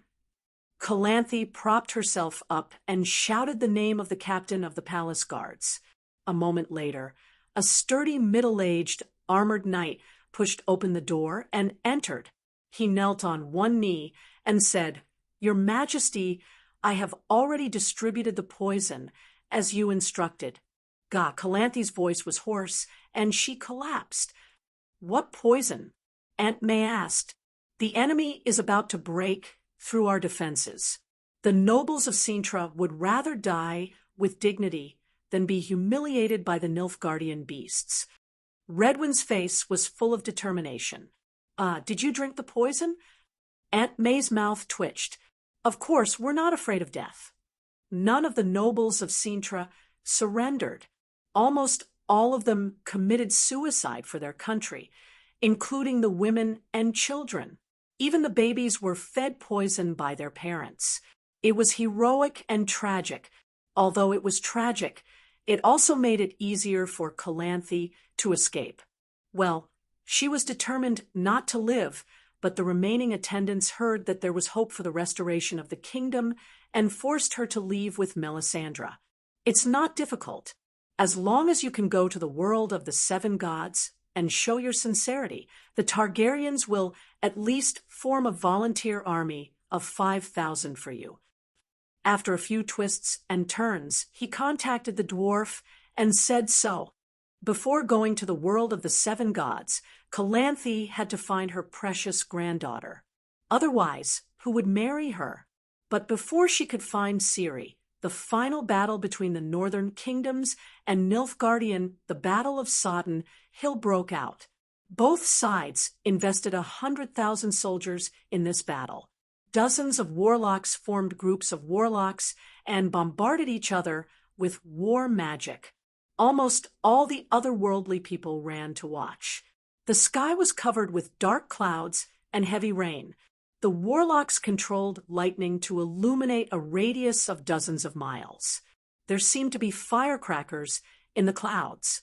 Plants grew wildly all over the mountains and plains, entangling the soldiers and crushing them into bloody paste and white bones. Meteor fireballs the size of houses streaked across the valley from time to time and landed on the ground a few kilometers away, exploding into flames the size of an aerial bomb. There were also warlocks who propped up a defensive barrier that covered half of the battlefield. The enemy's magic splashed the magic light and shadow like meteors falling to the ground. It's spectacular. I didn't expect war to be so magnificent and so cruel. The new generation after the long night was shocked. Not bad, not bad. It's getting interesting. The old man who had survived the long night nodded lightly. The Nilfgaardians who were madly attacking the north were blocked. The Northern Coalition army won a Pyrrhic victory. The warlocks whose strength was not inferior to the demigods of the world of ice and fire alone died, 14, from the northern kingdoms. More than 30,000 soldiers died. The death ratio was more than 30%. Including the injured, the casualty ratio was more than 60%. It's too tragic. Mortals shouldn't be involved. Tyrion, who was used to seeing big scenes, could not bear to see it. From the beginning of the invasion of Cintra to the end of the war, only 3 to 4 months had passed. When the armistice was signed, Calanthe was embarrassed and angry. She was embarrassed because the war had ended before she could ask for reinforcements. Angry because Cintra was betrayed by the allied army. Her country was recognized by the northern kingdoms as a new province of Nilfgaardian. After the anger, she was even more determined to go to the other world to ask for reinforcements. Well, before the Battle of Sodden Hill, Calanthe began to hesitate whether she should ask Targaryen for help to restore her country. After the fall of Cintra, the red-robed woman's strategy of joining forces against the enemy was quickly recognized by the northern kingdoms. Moreover, the red-robed woman was already a member of the Warlock Council, equivalent to a doctor in the Old Town School. If she could convince the other doctors, she could convince the lords through the scholars of each territory. Every country had a court warlock, equivalent to a national advisor. With the Warlock Council appearing, it saved a lot of time for wrangling to form an alliance.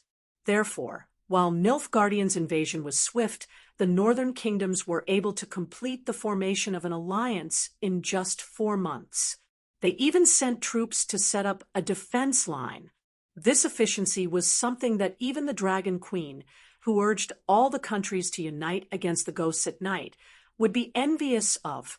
You shouldn't have brought Ciri here. The Warlock Council may be in turmoil in the near future. Half a year later, Melisandre was surprised and worried when she saw little Ciri, who was traveling with the demon hunters. At this time, Ciri was already 13 years old. She had short hair and wore the same leather armor as Geralt. She even carried a demon hunter's sword on her back. She looked like a tomboy demon hunter.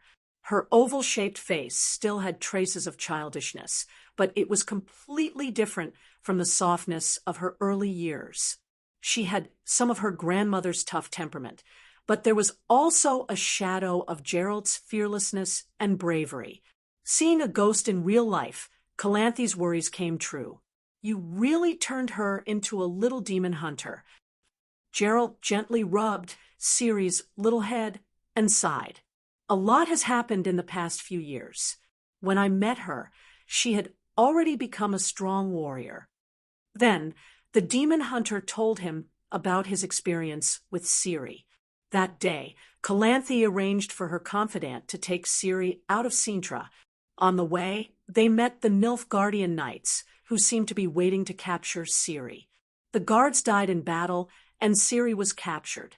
After seeing the massacre in the capital of Cintra, her blood awakened. Although she escaped from the capital, she could not control her power. She did not even dare to reveal her identity. She could only disguise her identity and starve with the refugees. She was hunted down and eventually adopted by a merchant. But she did not have a stable life in the merchant's house for long before her adoptive father lost to Geralt. The one who adopted Ciri was the merchant's wife, and the merchant was rescued by Geralt when he was in trouble outside. Geralt wanted to repay the unexpected law. Since fate was so insistent, Geralt could only take Ciri as his goddaughter on the spot. He took her to the demon hunter's base camp and trained her in the demon hunter's way. He also taught her the swordsmanship of the world of the 7 gods until Ciri gradually could not suppress her magic power. I brought her to Thanedd Island to join the Sorceress Academy and let the sorcerers help her develop her talent. Geralt said, "Why don't you just take her to Slaver's Bay?" Geralt said, "She's still underage." Didn't we agree to arrange for Prince Targaryen to come here for a blind date when Ciri comes of age? Also, Queen Calanthe is still alive. Without her permission, I can't take Ciri to the world of the seven gods without her permission. That being said, the demon hunter began to have selfish motives after becoming an adoptive father.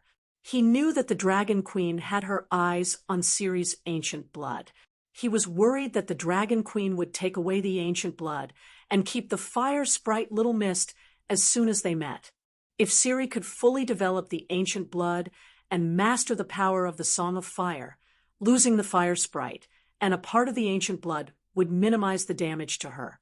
As a father who truly loved his daughter, it was not surprising that he would be so calculative. Melisandre looked at him deeply.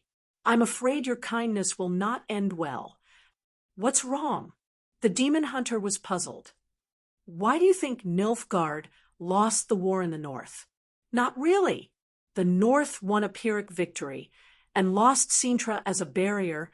Geralt said, as long as the Warlock Council exists, Nilfgaard will never conquer the north. What do you think? Geralt's expression changed. Is Imhir so arrogant that he wants to attack the Ned Island? This is the Warlock's main camp. A fortress is the easiest to break from the inside, Melisandre said meaningfully. A Warlock defected to Nilfgaard.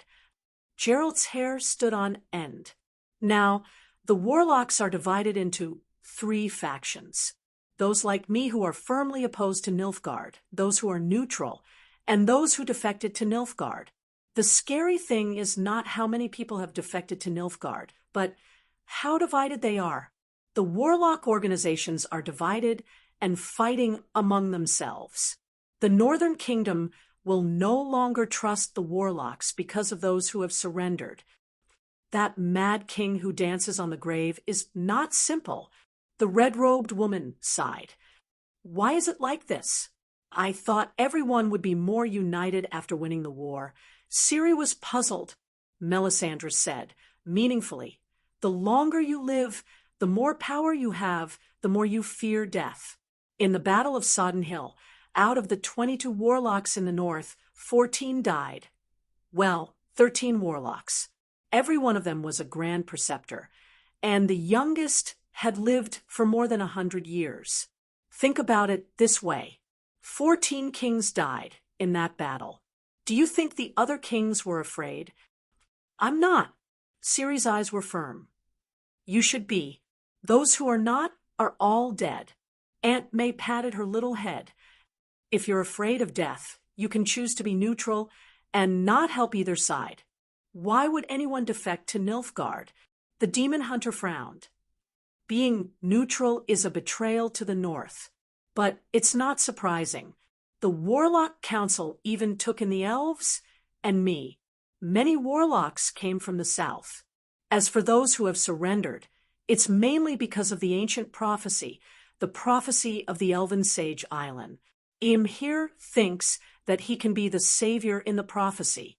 He feels that everything he does is to save the world. Some warlocks agree. Melisandre's expression was complicated. She thought of the prophecy of Asha and herself. When the human massacre stains the earth with the blood of the elves, when the humans conquer each other for their desires, the white frost and white light will come. The world will die in the frost and be reborn under the new sun. The ancient blood is the seed of rebirth and will ignite a new flame for the world. All humans will perish in the process, and only the elves will survive. They will be saved by the descendants of the ancient blood. This is my understanding of the ancient elven prophecy, Aunt May said. The original text was very obscure and difficult to understand. Even scholars could not understand it. Your understanding. The demon hunter's mouth twitched. I can't believe it. Chapter 1137. The clash between the Song of Ice and Fire world and the demon hunter world was not the same as a high-level world crushing a low-level world. On the contrary, excluding the true gods and the fake true gods who understood the Song of Laws. The Demon Hunter world was far stronger than the Song of Ice and Fire world. The Song of Ice and Fire world's power was stronger. After the cataclysm of Valeglia and before Dany appeared, the Demon Hunter world was overwhelmingly strong. Other times, if there was a plane invasion, the Megalosaurus of Valeglia could easily stop the Demon Hunter world, but it was impossible to invade the other world. Generally speaking, other than Dany, the transcendence of the Song of Ice and Fire world, even the demigods could not do anything in the Demon Hunter world. The top demon hunters and warlock council members were stronger than the demigods who did not understand the laws. Moreover, every world had a main character and a big boss. Their strength and potential stood at the top of the world. Unfortunately, Aunt May met the big boss of another world. Vilgefortz, you are a war hero who fought against Nilfgaardian. How could you betray the organization? The red-robed woman said in disbelief. As she expected, there was an undercurrent in Nanette Island. The arrival of Geralt and Ciri was like igniting a powder keg. A few days later, a coup d'état occurred. Vilgefortz and Ciri were both Source warlocks. The Demon Hunter world did not have a regular Sea of Laws, and there was no strong person like Dragon Queen who could create the cauldron of the King of Gods.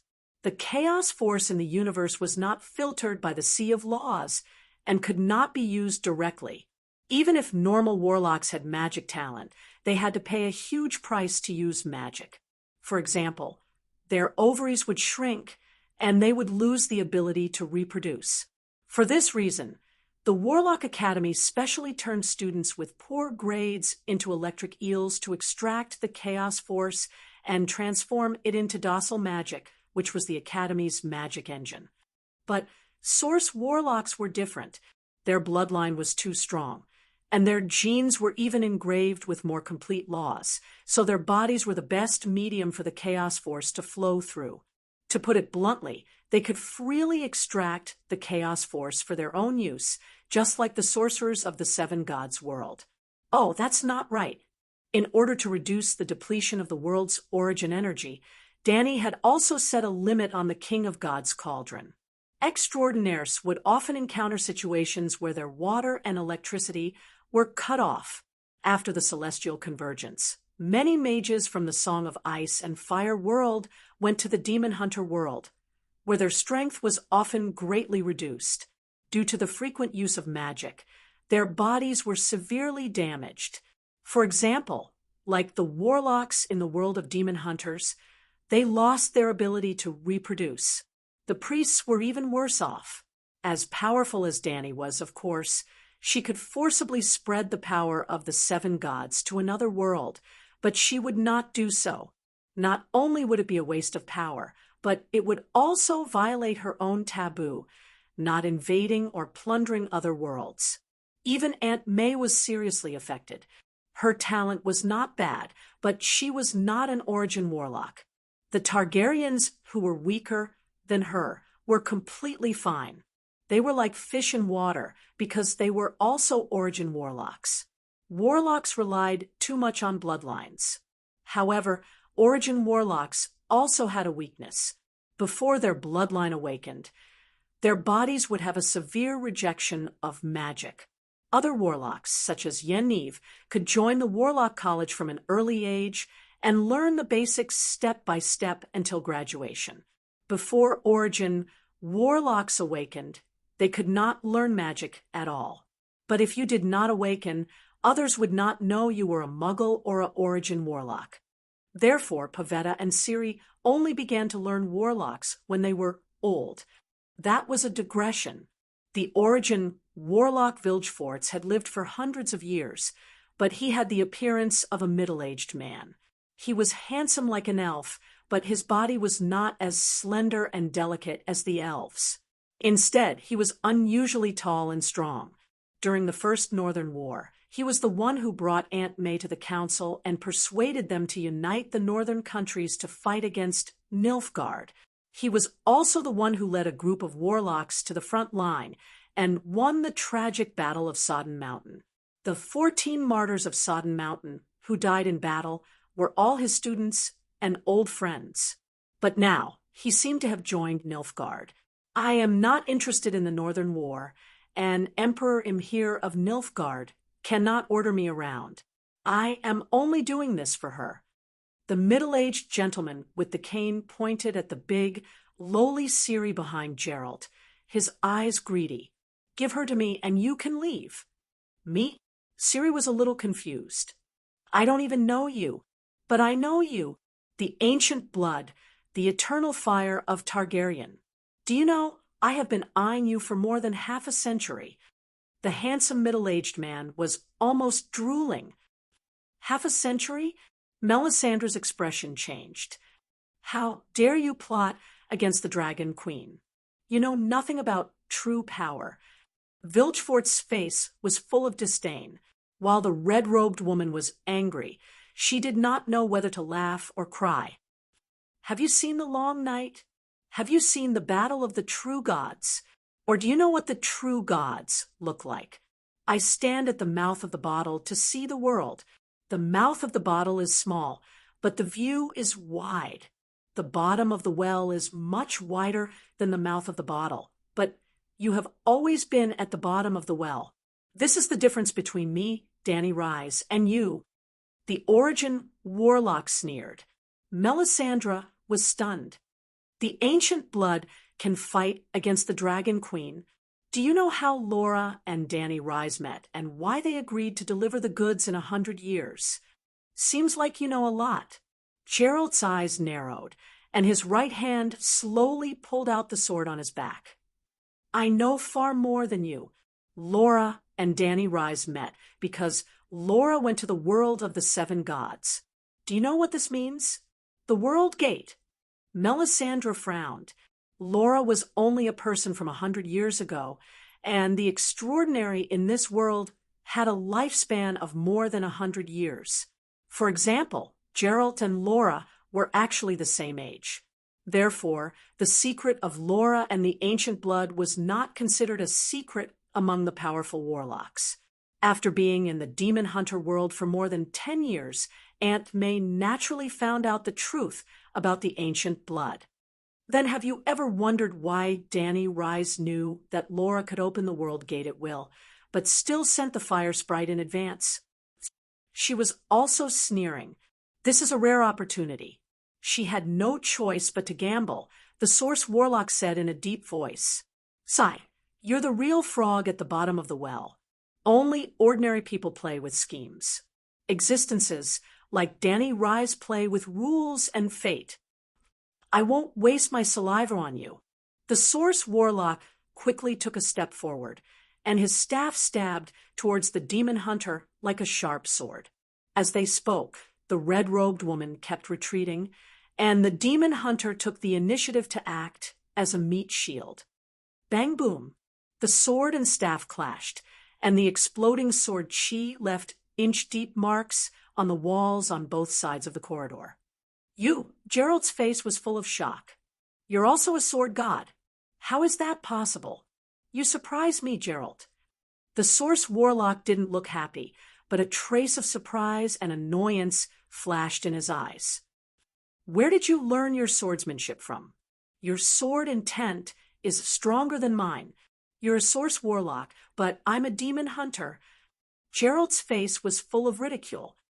Humph, demon hunter? I'm just playing with what's left. Before the stars converged, I was the strongest swordsman in this world. The Source Warlock loosened his bow tie, and his expression became even more solemn. This guy most likely made a deal with a sword saint who traveled to another world. Melisandre reminded. That's right, I used the cat sex green grass formula, P.S., in exchange for the Casterly Rock City's sword symbol rubbing from a level 8 sword saint, as well as a full set of techniques to develop power points. My swordsmanship was inherited from the first sword god, Jaime Lannister. The Source Warlock said proudly. Melisandre and the demon hunter heard this, and their expressions were strange. Your talent is stronger than mine. The demon hunter sighed. Your luck is a bit lacking. After saying this, he swung his sword and stabbed forward. The two people's swords were like dragons, exchanging blows back and forth. Their forces were like two high-horsepower propellers, splitting the walls, collapsing the beams, tearing the wooden door. Boom. The demon hunter was advancing bravely, forcing the source warlock to continuously retreat. The blue lightning ball suddenly appeared, and directly sent him flying 17 to 18 meters away. I admit defeat. My swordsmanship is not as good as yours. The source warlock's empty left hand flickered with electric sparks. But I'm a warlock. You talk too much nonsense. Melisandre snorted coldly. Darkness like a living monster appeared behind her, twisting and rising and pouncing forward. It was like a wave of black mud had filled the entire room and corridor. In the sticky darkness, there were countless undead wailing. Not bad. If this was a few years ago, I would have been helpless. Unfortunately, in the past 10 years, I've collected countless ancient books from your world, including but not limited to the shadow-binding sorcery. Lightning flickered like an irregular blue-white sharp blade, slashing here and there, cutting through the darkness. The evil spirits near the source warlock came into contact with the lightning and mournfully wailed, evaporating into rotting black smoke. Geralt, I think we can change our strategy first. This place is too narrow, and it's not convenient to gang up on them. Aunt May said to the demon hunter struggling in the ruins. I'll take Ciri first, you take the rear. Geralt spat out a mouthful of blood, his voice weak. Okay. Aunt May did as she said, and forcefully blocked the source warlock for half an hour. The other party repeatedly tried to activate spatial teleportation, but was also interrupted by the experienced shadow-binding sorcery. Half an hour later, the magic tower at the highest level of the fairy city exploded, and the two warlocks finally stopped fighting. That's the Seagull Tower. The source warlock's expression was ugly. You have accomplices? That's right. Of course you have accomplices. Aunt May was stunned and no longer bothered. She turned into a wisp of smoke and disappeared into the ruined palace. In the next few days, she could not find Geralt and Ciri. She only heard from the other female warlocks that Ciri escaped to the Seagull Tower under the pursuit of a few warlocks and helplessly activated a teleportation formation, disappearing with the demon hunters. She was not sure if they died in the explosion or if they were teleported to another area, another world, or even another space-time. That was not an ordinary teleportation formation, but a cross-world teleportation formation built when the elves ruled the world in ancient times. Because it was extremely unstable, no one dared to touch it in the past. Reality proved that it was indeed very unstable. Melisandre only used divination to confirm that Geralt and Ciri were still alive and did not dwell on the matter anymore. The Dragon Queen did not give her the task of protecting Ciri, and she helped the little girl purely because of Geralt. However, Geralt was not her main goal in coming to this world. She had her own plans and goals. After a small group of warlocks colluded with Nilfgaardian spies to start the Vaned coup, the status of warlocks in the north plummeted. The kings of the north even announced that they would no longer support the Warlock Council. Not long after, the largest warlock organization in the north disbanded. Aunt May's chance came. Chapter 1138. The Warlock Council was disbanded, but there were still warlocks in Nilfgaard. What should they do? In addition to winning over the warlocks who were born in their own country and showed their loyalty, the northern countries began to learn from the advanced experience of the Seven Gods world. First, they vigorously developed the Blade Master Knights. Second, they imitated the universities of the Seven Gods world and refined the extraordinary professions and single attributes. Finally, they tried to introduce the faith of the Seven Gods so that the Church of the Seven Gods could assimilate the Seven Gods. Dani herself had already traded laws and bloodlines with the otherworldly Laura. She had even given away the first flames trait. There was no need for her to set up a trade barrier to prevent others from selling cultivation techniques to the other world. The Demon Hunter world and the Song of Ice and Fire world were not competitors. As long as Dani did not have any bad intentions, they were not enemies. After the celestial convergence, both sides went their separate ways, and it was difficult for them to meet again. Therefore, the Source Warlock Vilgeforts had broken through to the Sword God realm. In the past decade or so after the celestial convergence, the royal family of the Demon Hunter world had already obtained the Blade Master training technique, and even created a large number of Blade Masters. Yes, not just one or two, but a large number of them, hundreds and thousands. Especially the northern countries near the Megalosaurus Mountains, they could form 100-man Blade Master Knight regiment. Before the celestial convergence, the swordsmanship of the Demon Hunter world had developed to a level that was not inferior to extraordinary powers. For example, Gerald had killed countless extraordinary monsters and warlocks. The introduction of the path of the Sword God was like adding wings to a tiger. Countless demon hunters and knights who had reached the peak of swordsmanship found the right direction in the lost path and naturally advanced bravely.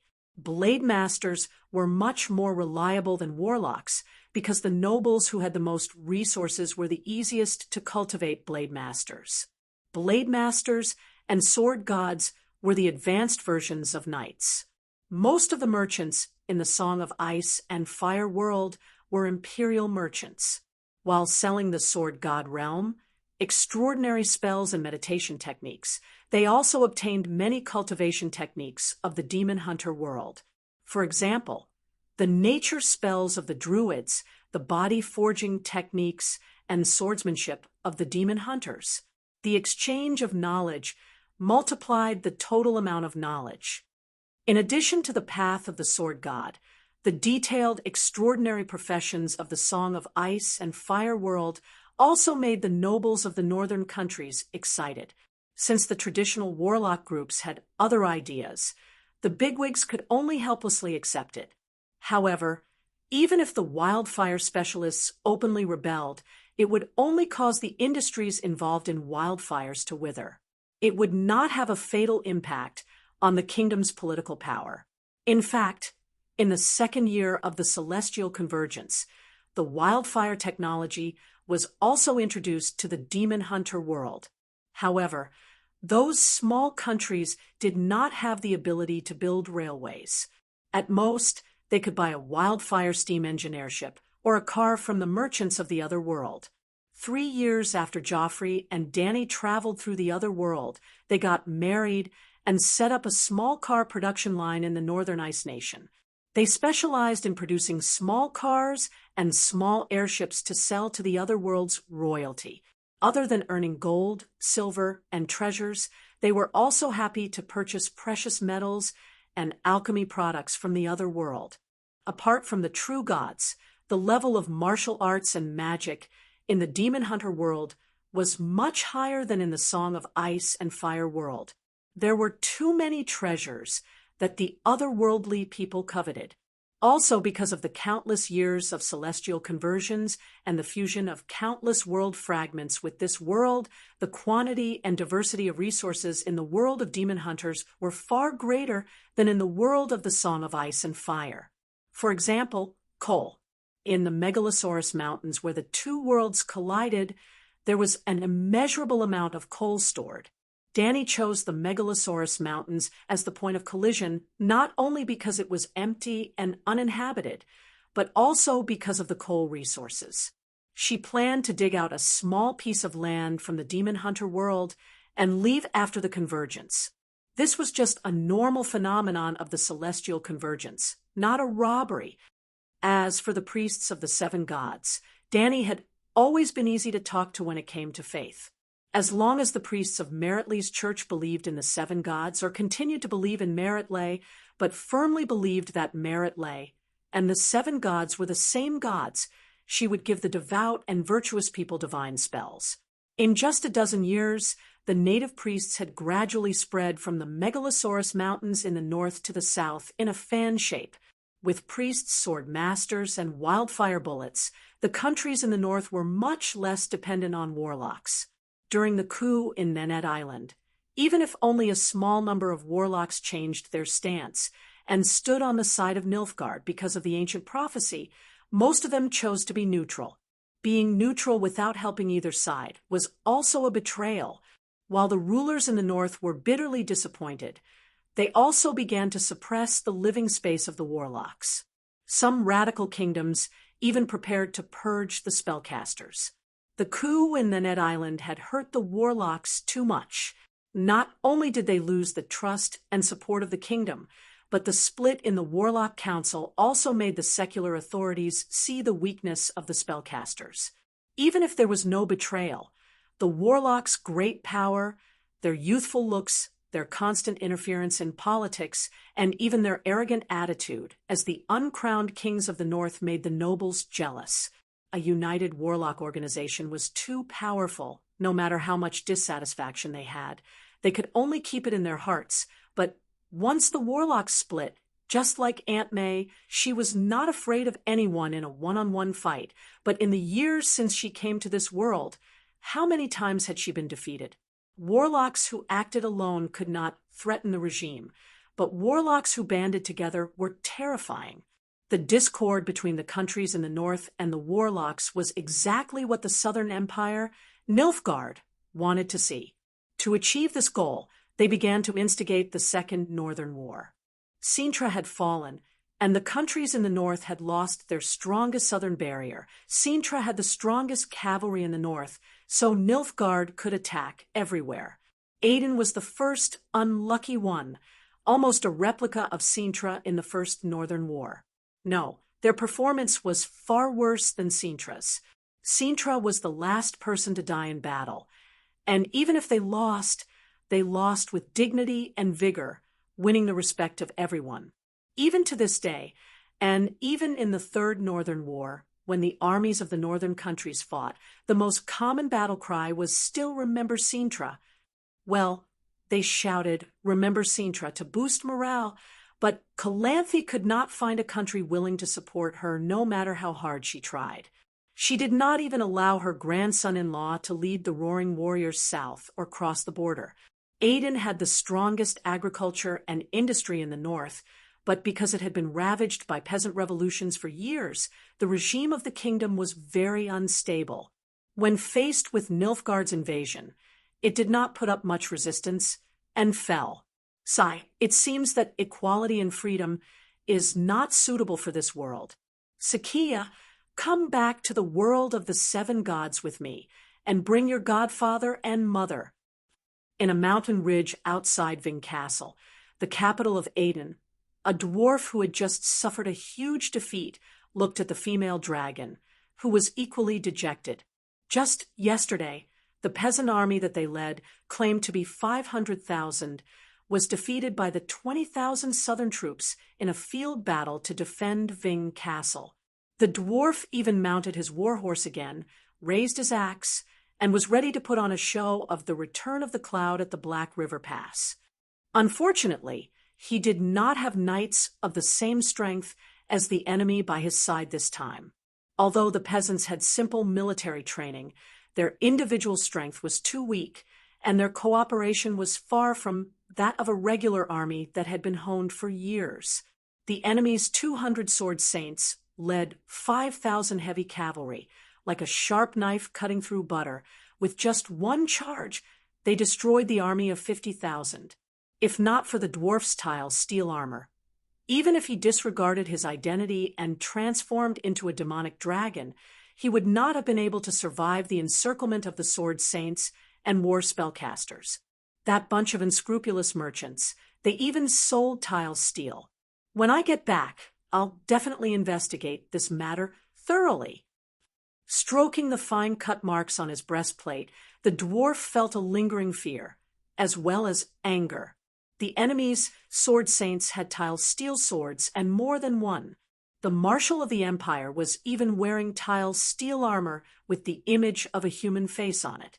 They must have noticed that you are wearing tile steel armor. Thanks to the merchants of the world of the seven gods, your identity was not exposed. The female dragon sighed. We have failed, Tyrion said. I don't believe that all 50,000 soldiers will die on the battlefield. When we return, we will regroup and engage in guerrilla warfare like in the early years. The female dragon clenched her teeth. Yes, earlier on, the rebel army was still engaging in guerrilla warfare.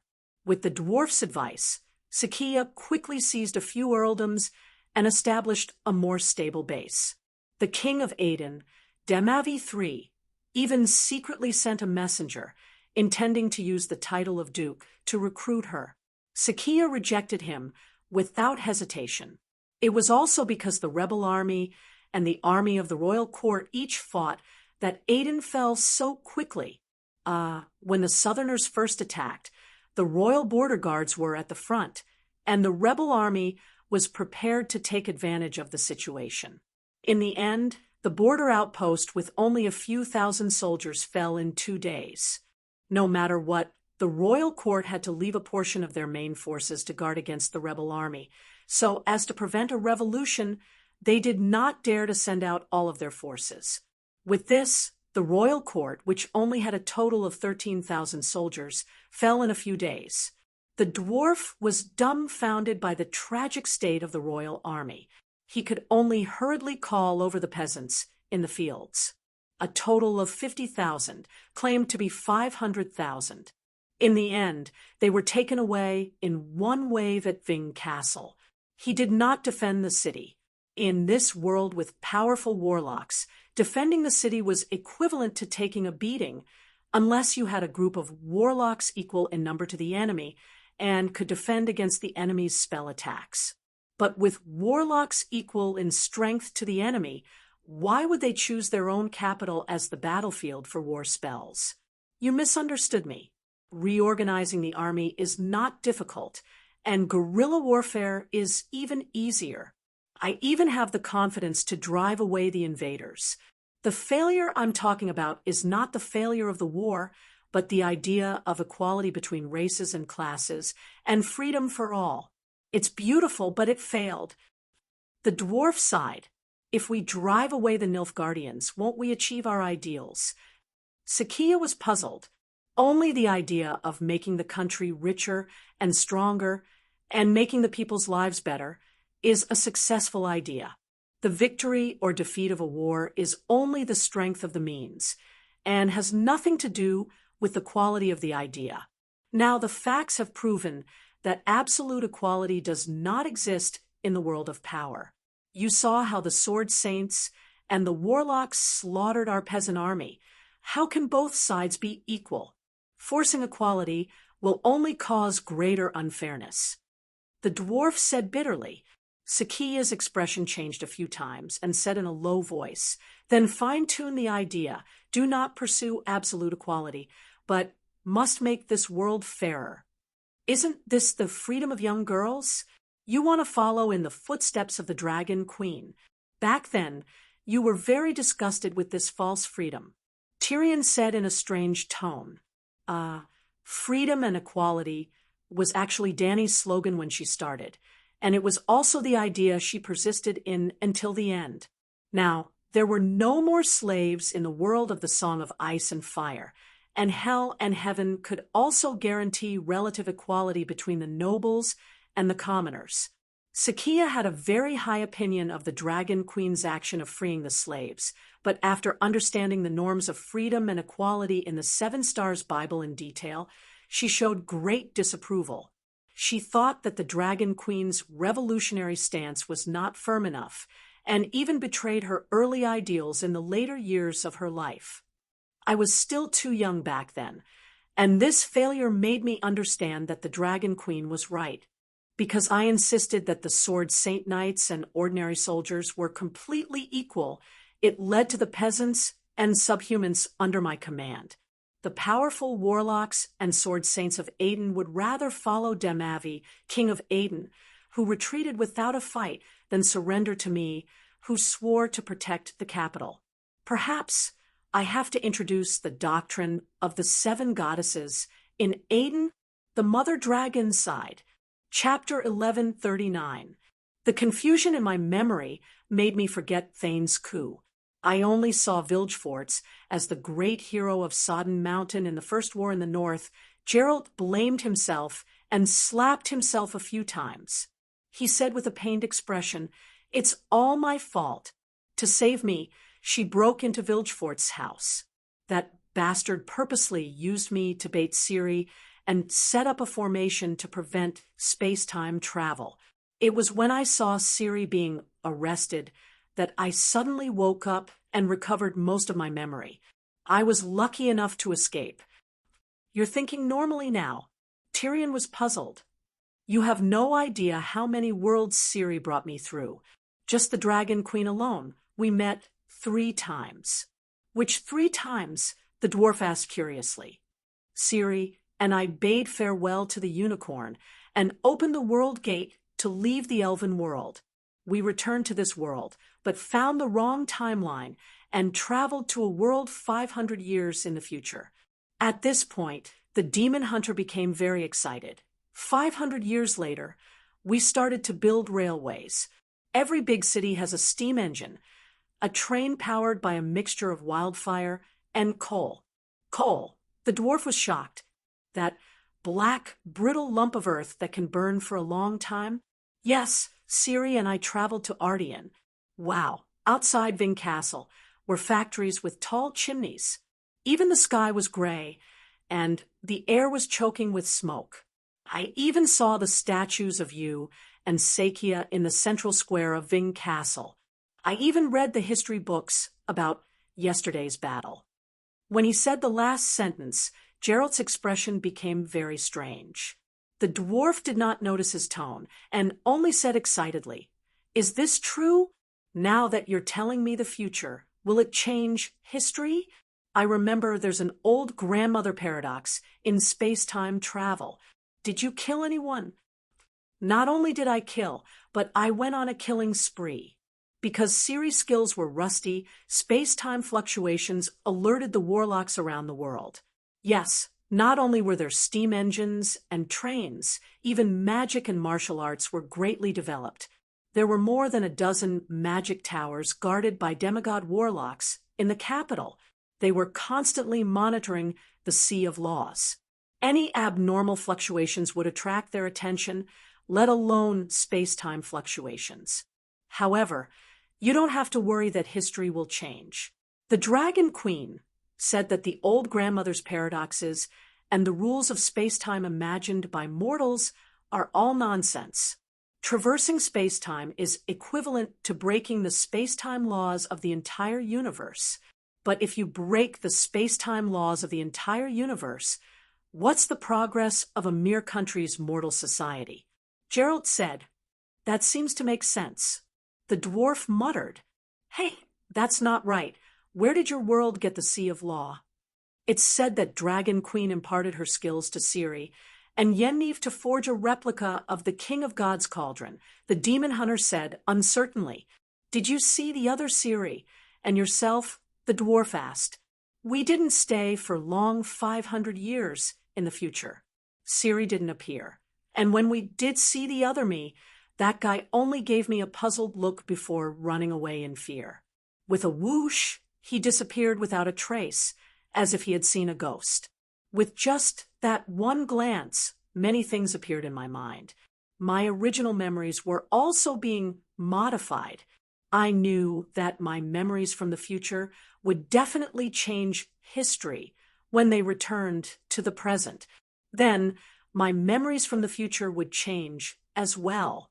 Because of that, my thoughts became chaotic, and I couldn't tell if my memories were real or fake.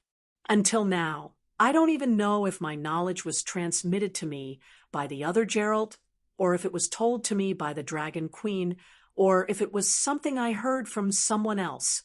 Most importantly, a lot of the other Geralt's knowledge also happened to come from the Dragon Queen.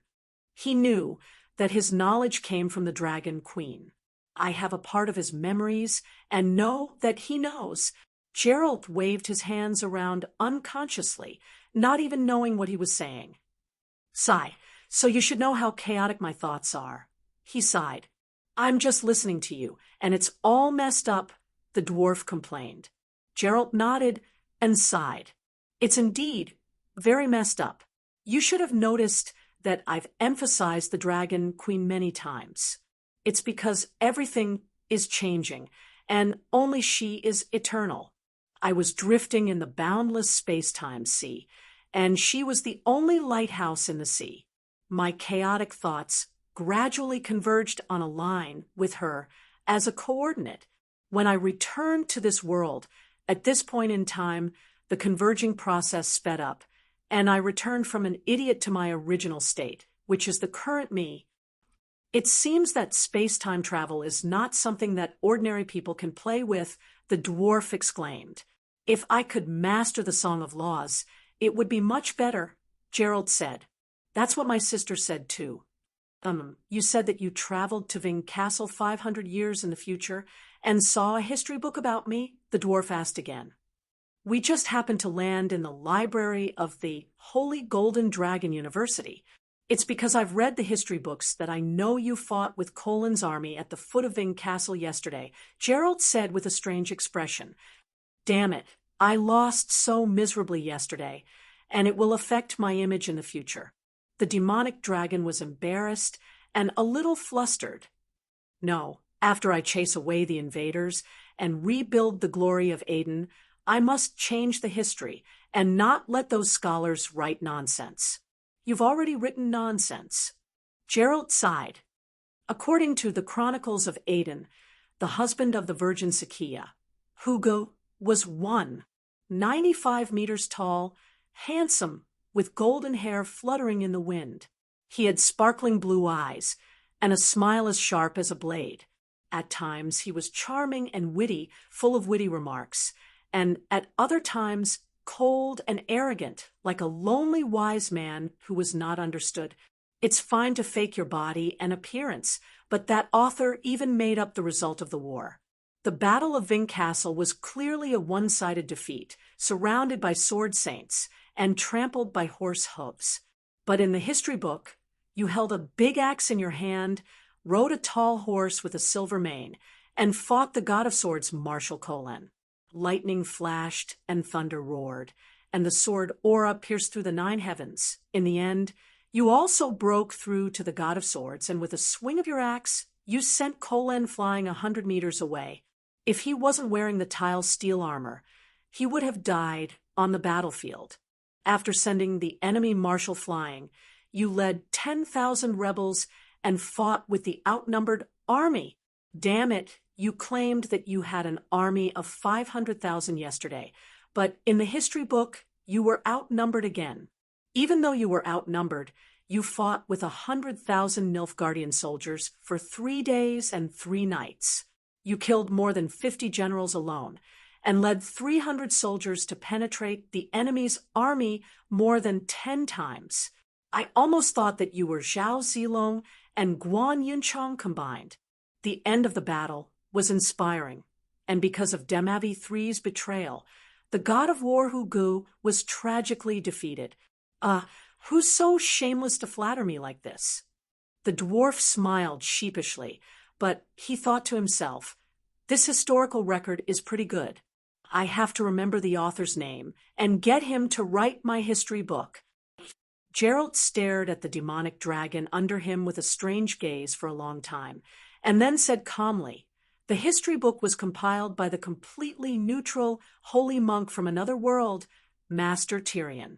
Because Master Tyrion is from another world and an accomplished monk, he has nothing to do with Hugo. That book's fairness is recognized by historians. Are you confused and remembered wrongly? The dwarf forced a smile. I'm not that shameless. However, with Master Tyrion's credibility, it would be a pity if he didn't write the history book. If I remembered wrongly, how could I find you? Gerald snorted. I still remember that 3 days later, you and Sakia gathered the remnants of the rebel army and held a political meeting in Grob Village to seek truth from facts, summarize lessons, and revise the revolutionary program. In the meeting, they decided on a new concept of absolute equality leads to unfairness, and absolute freedom is a threat to the freedom of survival. The dwarf was stunned. Didn't I miss that historic meeting now? It doesn't matter. Since you like to make up history, you can get Master Tyrion to make it up for you in the future, the demon hunter said coldly. The dwarf was speechless. After a long time, he asked again, "Who are Zhao Zilong and Guan Yunchang?" And their names are in the Draconic language. After leaving the demon hunter world 500 years later, Ciri brought me through another 20 times or 30 times, or even more. I can't remember clearly. Anyway, I just randomly transmigrated. Sometimes I went to another world, and sometimes I returned to this world at the wrong time. Finally, we met her again at a place called Earth by the Dragon Queen. She was forging a sword by the lake. Earth? I seem to have an impression of it, but I don't know who mentioned it. The dwarf muttered. You probably remembered wrongly. Earth is a newly discovered world, Geralt said. The dwarf frowned and thought for a moment, shook his head, and asked again, what sword was she forging? The sword in the stone, a sword to choose a king. Choose a king for whom? She said that the royal family were her descendants, and she had to be responsible for the people on the island. The sword in the stone could choose the best king. I don't quite understand. Isn't Earth a different world? Where did her descendants come from? Tyrion said. It seems. Geralt looked hesitant. I don't quite understand. She said that Earth is a different world, but she also said that Earth was created by her. Maybe it was a transformation.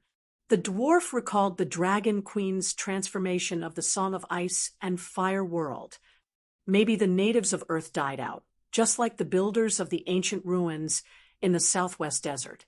And then, the timeline is too messy, and I can't figure it out. Could her descendants be called Zhao Zilong and Guan Yunchang?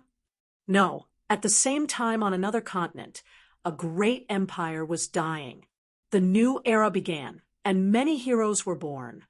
Among them, Zhao Zilong and Guan Yunchang were the most famous. Geralt said, why did they go to another continent? The dwarf was confused. At that time, the Dragon Queen was forging a sword. When she saw Ciri and me, she asked if we needed new weapons. Only a fool would refuse a weapon forged by the Dragon Queen herself. She forged a two-handed sword for each of us, and then suggested that we go to the Great Han Empire to test our weapons, because England was a barren land at that time, and the Eastern Han Empire had the best civilization and martial artists. So Ciri and I went to the Eastern Han Empire. We challenged many famous people along the way, including Hua Xiong, Pan Feng, Xing Daorong, Wang Yu, Lu Bu, Guan Yunchang, Zhao Zilong. Unfortunately, we didn't find Tong Yuan. The Dragon Queen didn't lie. The Central Plains were full of heroes. Ciri didn't even want to leave immediately. She wanted to take Lu Bu as her master. Didn't you say that Zhao Zilong and Guan Yunchang were the strongest? The dwarf asked curiously. Lu Bu is lecherous and immoral. He has the most beautiful wife in the world, and he wants Ciri to be his concubine. I don't like him, Geralt said in disgust. Lecherous? He's our kindred spirit. The dwarf was confused. Lu Bu killed his father for a woman. Geralt said disdainfully, midget, more and more like a kindred spirit. I killed my father for a woman too, snatching a woman from his own son. Father Lu isn't a good person either. He couldn't help but defend Lu Lion. He's not his biological father.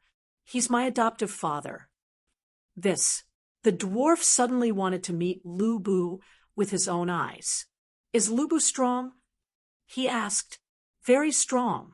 If it wasn't for the fact that the Earth's chaos force is too thin, he would have broken through to Sword God long ago. In terms of combat power, he's invincible. The dwarf was so excited that his whole body was trembling.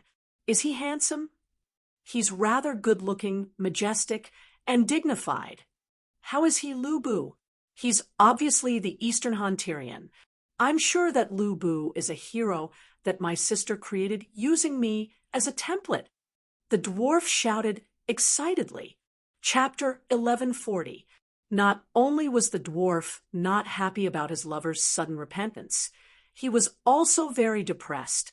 He had accompanied the mother dragon for more than 10 years to verify a path that was different from the dragon queen. Now that he had to walk the same path and repeatedly prove the dragon queen's path, it would not help his cultivation at all. Don't be disappointed. The dwarf's face was full of disappointment. He put his hand on the mother dragon's hand and comforted her. There will be countless celestial convergences in the future. Or, when my sister masters the power of the ancient blood, find a world without magic for us. At that time, we can re-verify the ideals of equality and freedom. Sakia's expression was strange. What am I disappointed about? I revolted in hopes that the suffering people can live the best life. The ideals of freedom are just a means to make them happy, not an end. Just as the dwarf was feeling awkward, he suddenly heard the faint sound of twigs snapping from the trees to his left. Who's there? He gave the mother dragon a look. The two of them got into their stances, preparing to transform into Megalosaurus at the same time. Tyrion, I finally found you. A familiar white-haired man emerged from the hawthorn bushes. The newcomer was not an enemy, nor was he a remnant of the rebel army fleeing. It was Geralt with an anxious expression. The Seven Hells. How did you find this place? The dwarf was stunned. When you were being trampled by the Nilfgaardian army, I was on the hill. I even saw with my own eyes that you were knocked off the saddle by Marshal Cochrane's hammer and trampled by dozens of cavalry. Tyrion's expression was twisted. Geralt sized him up carefully. You seem to be fine? You didn't lose an arm or a leg. Since you were nearby, why didn't you come to help when I was surrounded by dozens of sword saints? The dwarf asked with a wooden face. I'm a demon hunter from the School of the Wolf who strictly maintains neutrality. Directly participating in the kingdom's war would bring trouble to the organization. Also, the enemy had tens of thousands of people and a warlock group. What could I do if I went? Even the sword god is not invincible. The dwarf glared at him and asked again, Why are you looking for me? To save Ciri. Ciri? After Thane's coup, where did you go? Tyrion asked curiously. Let's talk while we walk. The demon hunter quickly pulled the dwarf's arm. I'm busy here. Tyrion struggled to break free. As you can see, the Revolutionary Army has suffered a great defeat. I can't leave. It's an emergency. A warlock wants to steal Ciri's bloodline. Geralt said anxiously. There's no need to worry. The dwarf waved his hand with a smile, his expression relaxed. I've actually been wondering why no warlock has seized Ciri's bloodline despite knowing that she has the ancient blood and the fire spirit. Now, I'm just proving that my guess is correct, but you don't have to worry. If even I can think of it, how can my sister not think of it? That guy is destined to meet a miserable end. That's easy for you to say, but you, me, and Ciri haven't escaped fate. Leaving it up to fate will only lead to a tragic fate, Geralt said. Tyrion, just let him be. I'll be able to gather the remaining soldiers and organize the guerrilla army, the mother dragon said. Are you sure? If I can't even do such a small thing, how can I be the leader of the Revolutionary Army? Sakia rolled her eyes. The dwarf held her large hand and reminded her for a while before transforming into a megalosaurus and carrying the demon hunter away from the mountains. You might not believe it, but we've gone to another world. Thane's teleportation portal is connected to another world. The dwarf was shocked. No, at that time, we landed in the great eastern desert. After a few twists and turns, we entered an ancient ruin. We accidentally activated the world transmission array and went to another world, the world where the elven Aenair was from. It was the world where Laura and the Dragon Queen had first agreed upon. The demon hunter was excited. The demon hunter world was very large. Mortals didn't know how large it was. The west coast where humans live today was about half the size of the Seven Kingdoms, which was the area south of the Neck Swamp. On the surface, human civilization began 700 years ago, and the elves only had a history of about 2,000 years. However, this world had existed for countless years. Historians believed that the halflings and dwarves that appeared 10,000 years ago were natives, but many ancient ruins proved that there had been civilizations tens of thousands of years ago, or even millions of years ago. Human civilizations of different eras, some historians speculated that the white frost destroyed the world and killed all living things. When the ice and snow melted, new races migrated in from the intersection of the stars, and civilization restarted. This cycle continued for tens of thousands of years. And under the great southeastern desert, there were countless ancient tombs and ruins buried. Other than the absence of a true god, the demon hunter world was much deeper and murkier than the world of the Song of Ice and Fire. Even the original author didn't know how vast the world he wrote about was and what kind of ancient history it had. How did you come back from another world? Did Ciri's ancient blood completely awaken? How old is she? She's not even an adult yet, right? The dwarf asked in surprise. The ancient blood is too strong. Ciri could only barely open the world gate. After a pause, Geralt added meaningfully, I now understand why the Dragon Queen made a deal with Laura. You can't imagine what we've been through. I'm all ears. The teleportation portal that let us pass through the Tower of Swallow isn't a single existence.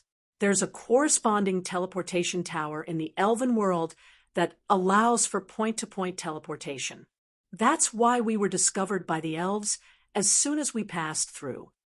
Laura's former fiancé found us, the demon hunter said in a strange tone. The elven sage whose wife was stolen by a human. The dwarf had a strange look in his eyes. Yes, he said that the human warlocks stole the elven blood through marriage and wanted Ciri to pay the debt. Did the elven sage want Ciri to have children with him? No, he wanted Ciri to have children with Laura's father. What? The mystic dragon Tyrion almost fell from the sky, and Geralt almost fell off the dragon's back. Fortunately, he used his legs to clamp the dwarf's waist tightly. The elven king, Oberon, once gave birth to Laura, who had awakened the ancient blood. In theory, she has the strongest bloodline. The elves want to repeat this process. Fuck. The elves are a bunch of beasts. Oberon is Ciri's ancestor. You're a Targaryen.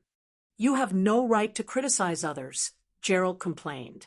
And then, the elves used me to threaten Ciri. Ciri could only agree. Fuck, which unknown grandson of mine was cuckolded again. However, my sister should be happy to see the birth of a pure ancient blood. In order to please the old ancestor, Prince Targaryen wouldn't be against taking over. The dwarf laughed without any sympathy. It didn't succeed. Oberon and Ciri tried many times, many nights, but he couldn't get hard. In desperation, the elves could only drug their own king, and in the end, Geralt rubbed his nose and said awkwardly, maybe it was fate's joke. The elven king overdosed and died in bed. The dwarf dragon's face was contorted beyond recognition. This is really what the fuck. It's really fucked up. The demon hunter nodded with a contorted face. Ciri had already slept with the elven king many times. Although it didn't succeed once, the elves saw her attitude and released me from prison early on. On the night of the Elven King's death, the elves weren't on guard, and she could easily find me. Of course, her teleportation ability was sealed by the elves, and it would have been difficult for us to escape. Fortunately, the unicorn brought us out and unlocked Ciri's seal and taught her how to open the world door. Even a unicorn has come out. Do they know space-time magic? The dwarf was puzzled. Geralt said, "The unicorns in your world are magical beasts with a single horn. The ones Ciri and I encountered were gods in the form of unicorns. They can speak and can grasp the language of any living being through telepathy. Traveling through space-time is an instinct. The world door technology is a bug-like existence. It's so common in your world." The dwarf said in disbelief. Geralt said uncertainly, "I suspect that the unicorn has some kind of connection with the elves, just like the fire elves and the dragon queen."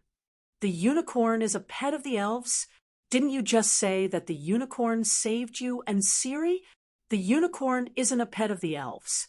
In fact, the two of them are currently engaged in a cross-world racial war. The Ain, air elves of the elven world, are especially cruel and warlike. They once controlled the unicorn to open countless world doors, plundering resources, occupying land, exterminating the native races, and committing countless murders. I've been to the ruins of a human city in the elven world. There were mountains of bones there. The previous masters of the elven world were all slaughtered by the elves." Geralt's voice was trembling. "This is how a racial war should be fought." The dwarf sighed. "I thought that the elves were naturally cowardly. I didn't think that the cowardly ones were the Ain air elves of the demon hunter world. In the early years, Ain heirs still kept some human slaves. It was only after the Ain heirs' experience in our world spread to the elven world that the humans were exterminated," the demon hunter said in a depressed tone. "Decisive, ruthless, and capable. This Ain air elf is not bad. He has a bright future." The dwarf praised. "You're a human. Can't you empathize?" Geralt said unhappily. "Pretentious. The humans of this world slaughtered the huge elven empire. Why can't I empathize? We're all humans." The mystic dragon rolled his eyes. Geralt sighed and skipped the topic. "Unicorns are naturally kind and hate evil. They hate the Ain air elves who coerced them into exterminating their race. The fire elves treat my sister as their mother goddess," Tyrion said. "Yes, the fire elves call the dragon Queen Mother and Lord Goddess. But what about Targaryen?" Tyrion was deep in thought. The fire elf's personality was largely set by the dragon queen. In a way, it was a part of her personality that was selectively strengthened. She was not pure and kind, but she liked kind creatures. Hence, the little elves were pure and kind. But what about Targaryen? Brandon was not the first Targaryen who deserved to go to hell. If the Dragon Queen was no longer around in the future, what was the relationship between Targaryen and the Fire Elves? "Your guess is very reasonable," he said. "It may not be my guess." The demon hunter looked hesitant. "Perhaps this secret was told to me by the Dragon Queen. Perhaps the unicorn only taught Ciri the basics of opening the world gate.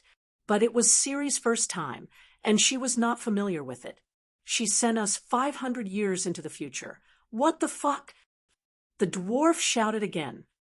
"Are you sure you did not fall into the elf's illusion? I met the Dragon Queen a total of 3 times. 3 times in different worlds. She even reminded me that I was only a mortal. You're a mortal?" The dwarf shouted again. "Then what am I?" "Sigh, small demigods like you and me are no different from mortals in her eyes," Geralt said helplessly. The dwarf dragon's face contorted. "All right, what you said makes sense." She said that mortals are unable to withstand the distortion of thought and existence brought about by time travel. It's probably like how two-dimensional creatures on paper cannot exist in the real world. Sigh, I don't really understand. I only feel that I'm missing a part of my memory. Or perhaps a part of my memory has become uncertain, as if it has merged with another person's memory. This messed up my thoughts, and I even forgot my own identity for a period of time. Chapter 1141. Maybe it's because Siri stayed in Eastern Han for a long time. The next time we passed through the World Gate, we didn't leave Earth. However, it was more than 3,000 years before Eastern Han when we arrived at Emperor Huang Xuanyuan's era, when Siri and I met the Dragon Queen for the third time. She was forging the Xianyuan sword for Emperor Huang Xianyuan at the foot of Mount Shou. Only 3 people could see her: Siri, I, and a warlock called Guang Chengzi. She told us to take things as they come and help Emperor Huang Xianyuan conquer the south of the river before leaving. Hence, Siri and I became the Yellow Emperor's generals. Gerald spoke excitedly, but the dwarf listened with a blank expression. Emperor Huang, Guang Chengzi, who are they? Legendary figures. If I hadn't transmigrated to Eastern Han, I wouldn't know how lucky I am, Gerald said excitedly. What's lucky? Tyrion couldn't understand. Sigh, you don't understand. That was the beginning of the legendary era. The dwarf didn't understand the demon hunter's feelings, and only said perfunctorily, after transmigrating through so many worlds and timelines, it's no wonder your mind is in a mess.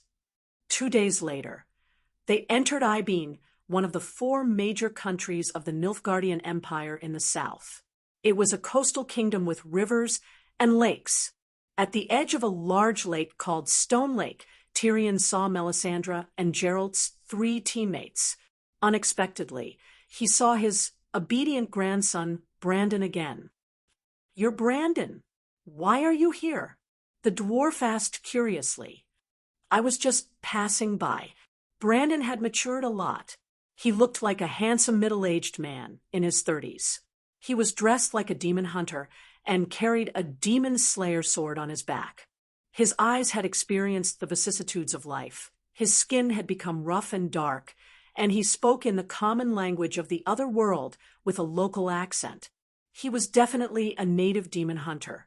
Well, demon hunters would mutate after consuming the green grass potion. Silver hair was not uncommon. In fact, Geralt and Ciri both had white hair. One was milky white, while the other was grayish white. Brandon's silver hair didn't stand out. You've become a demon hunter? I thought you went back to the Westeros. The dwarf looked at him with a puzzled expression. Demon hunters did not need to be castrated, but they would also lose their fertility. Sigh, I did go back, but my little brother King was too stingy. He didn't even want to give me an earldom. I didn't want to be bullied, so I came to the demon hunter world again, Brandon said angrily. It's been more than 100 years since the founding of the 7 kingdoms. The territories of the 7 kingdoms have long been scattered all over the place. How can there still be a count for you? The dwarf rolled his eyes at him. The throne should have been mine. Back then, I was the Grand Duke of the Wind Restfort.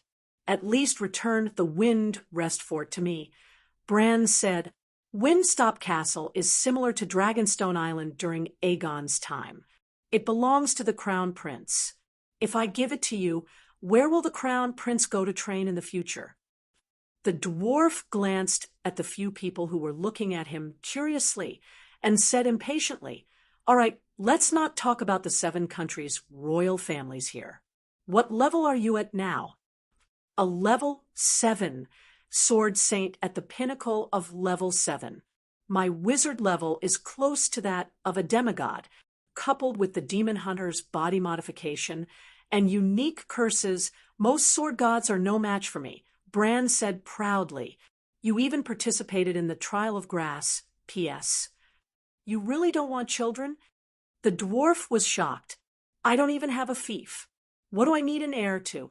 Moreover, I left behind a few illegitimate children in my early years. Now, even my grandson is preparing to get married. Bran said proudly. Fuck. Geralt frowned and said, Where did you come from? Why did you happen to pass by? He wasn't invited by you, the dwarf said in surprise. I was the one who invited Bran. Melisandre walked over and pointed at the few swordsmen in old armor behind Bran. She said, I heard that Oxenford Academy is developing a perpetual motion machine. I was very curious and wanted to take a look. However, I was surprised to see these unlucky scoundrels stripped naked and lying on a wooden stake at the Academy's entrance. It wasn't convenient for me to make a move, so I found Bran, who was slaying demons nearby. You guys, the dwarf carefully sized up the 4 armored swordsmen and felt that there was a familiar aura on them. Suddenly, his expression changed, and he said in surprise, You guys are scholars? Are you stealing other people's technology again? The swordsman had an awkward expression. How can an exchange of knowledge between scholars be considered stealing? The dwarf was speechless. In the past 10 years, he had seen countless scholars who had their hands chopped off, sold to brothels, whipped, and all kinds of suffering. They were all discovered, tortured, humiliated, and killed for stealing things, books, and technology. In the beginning, he had saved a few of them, and even advised them to try to exchange for something of equivalent value. We are poor. Without the kingdom's financial support, the precious books collected by our ancestors were taken away by the Dragon Queen 100 years ago. Moreover, for the sake of truth and knowledge, we scholars are not afraid of death, the scholars said. After that, he no longer cared about them. After all, they were not afraid of death. What technology is it for this time? The dwarf asked casually.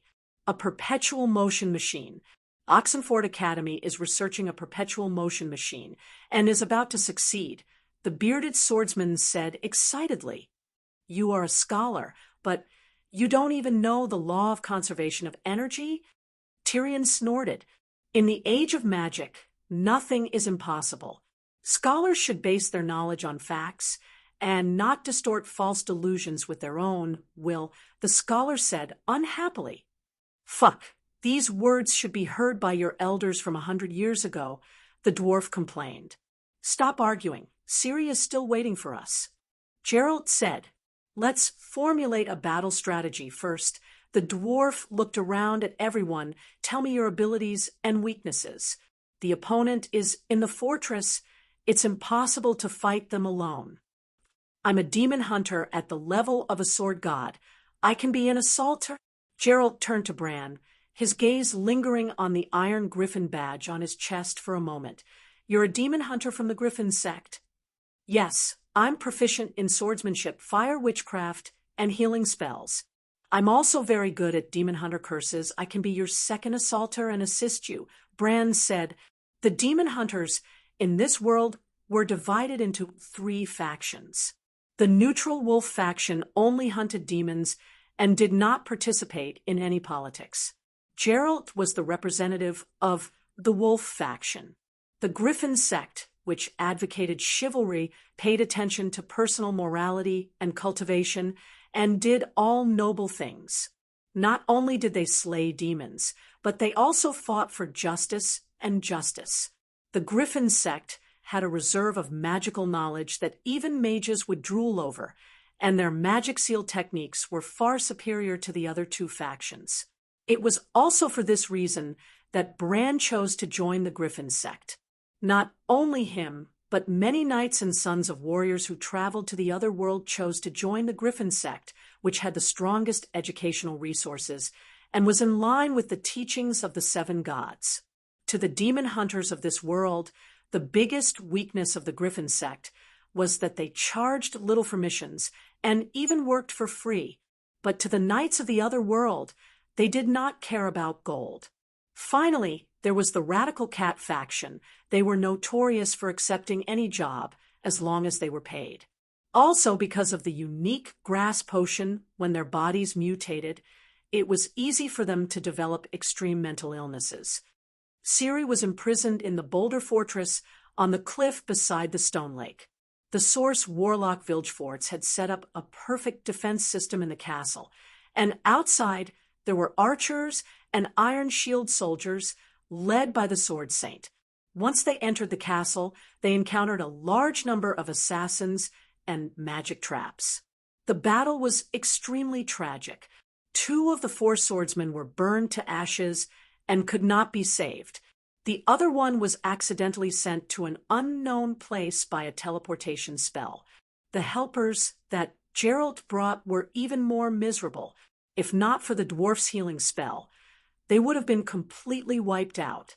But in the end, they won, because of Aunt May's prophecy. In her habitual prophecy at 5:00 in the morning, she predicted the Source Warlock's killer move, a fatal magic formation that was enough to threaten everyone. Then, she arranged for the dwarf, who had completed his dragonworm transformation, to block the fatal blow, creating the conditions for Geralt's counterattack. It was basically a replica of the Battle of Winterfell, when she and Stannis helped Dany create a chance to kill the deviant Ghost King. Unlike Thane's coup, it was not the Source Warlock's home ground, and he could not pose a fatal threat to the red-robed woman. Because of this, the red-robed woman did not discover the coup in advance in her prophecy every morning. This time, it was different. In his own nest, the Source Warlock had the ability to wipe out Geralt's rescue team. "You called me here just to be a meat shield?"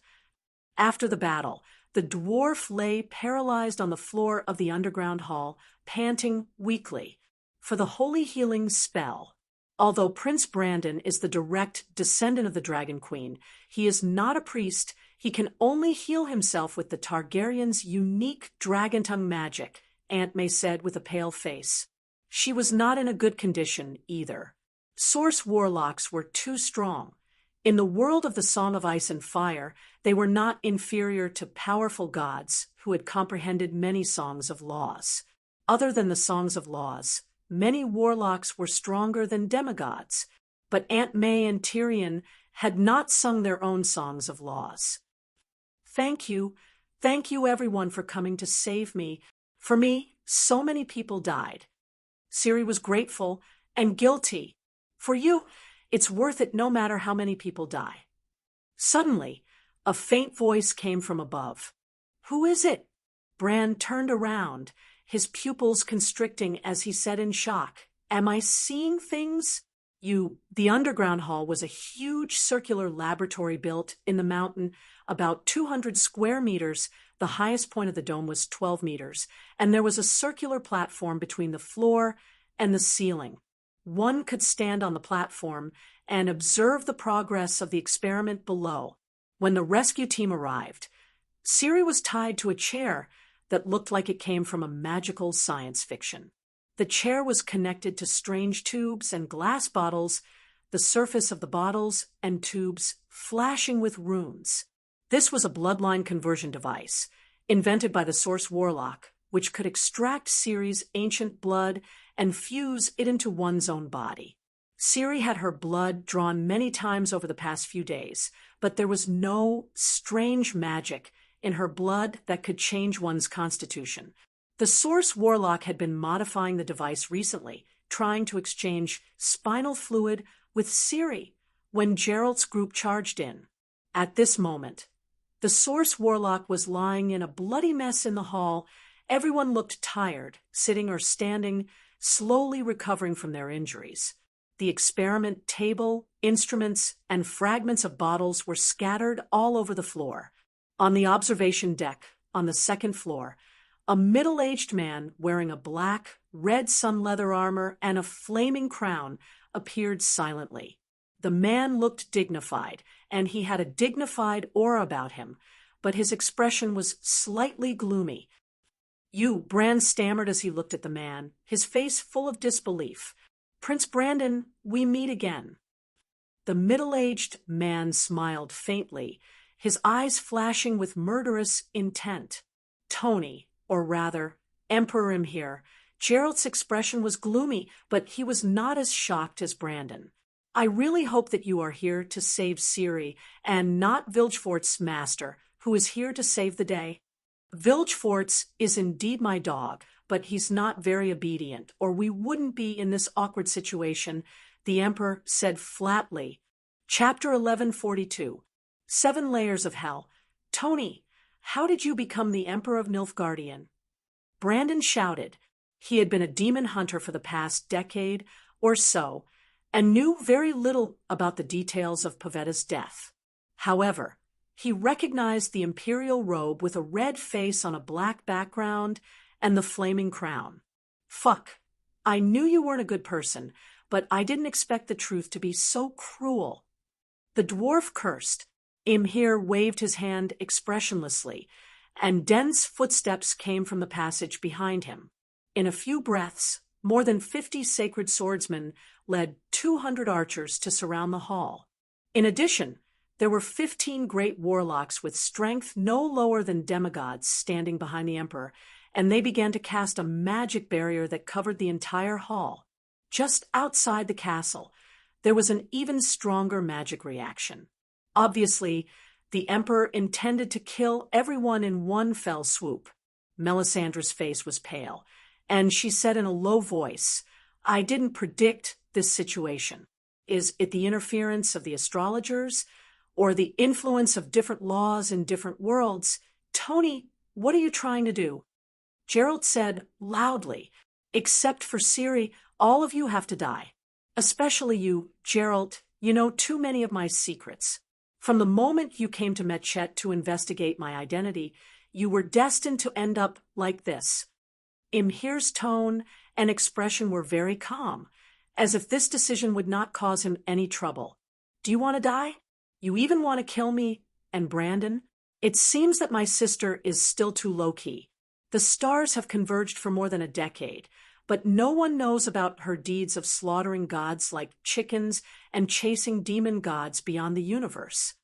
The dwarf sneered, wishing that he could bring Tony to his face and tell him the terrifying story of dragon queen seeking revenge for the smallest grievance for 3 days and 3 nights. I'm about to seize her flame of creation. Why should I care about offending her? Imhir's face was expressionless. Are you really not afraid of death? The dwarf was a little scared. I believe that fate won't let me die easily, because I'm the one who saved the world in the ancient prophecy. Of course, if death really comes unexpectedly, I can accept it calmly. The Emperor was very calm and unperturbed. Fuck, he seems to be serious. I hate lunatics who aren't afraid of death the most, the dwarf said to Gerald. If it's possible, I also hope not to become enemies with Dany Rise.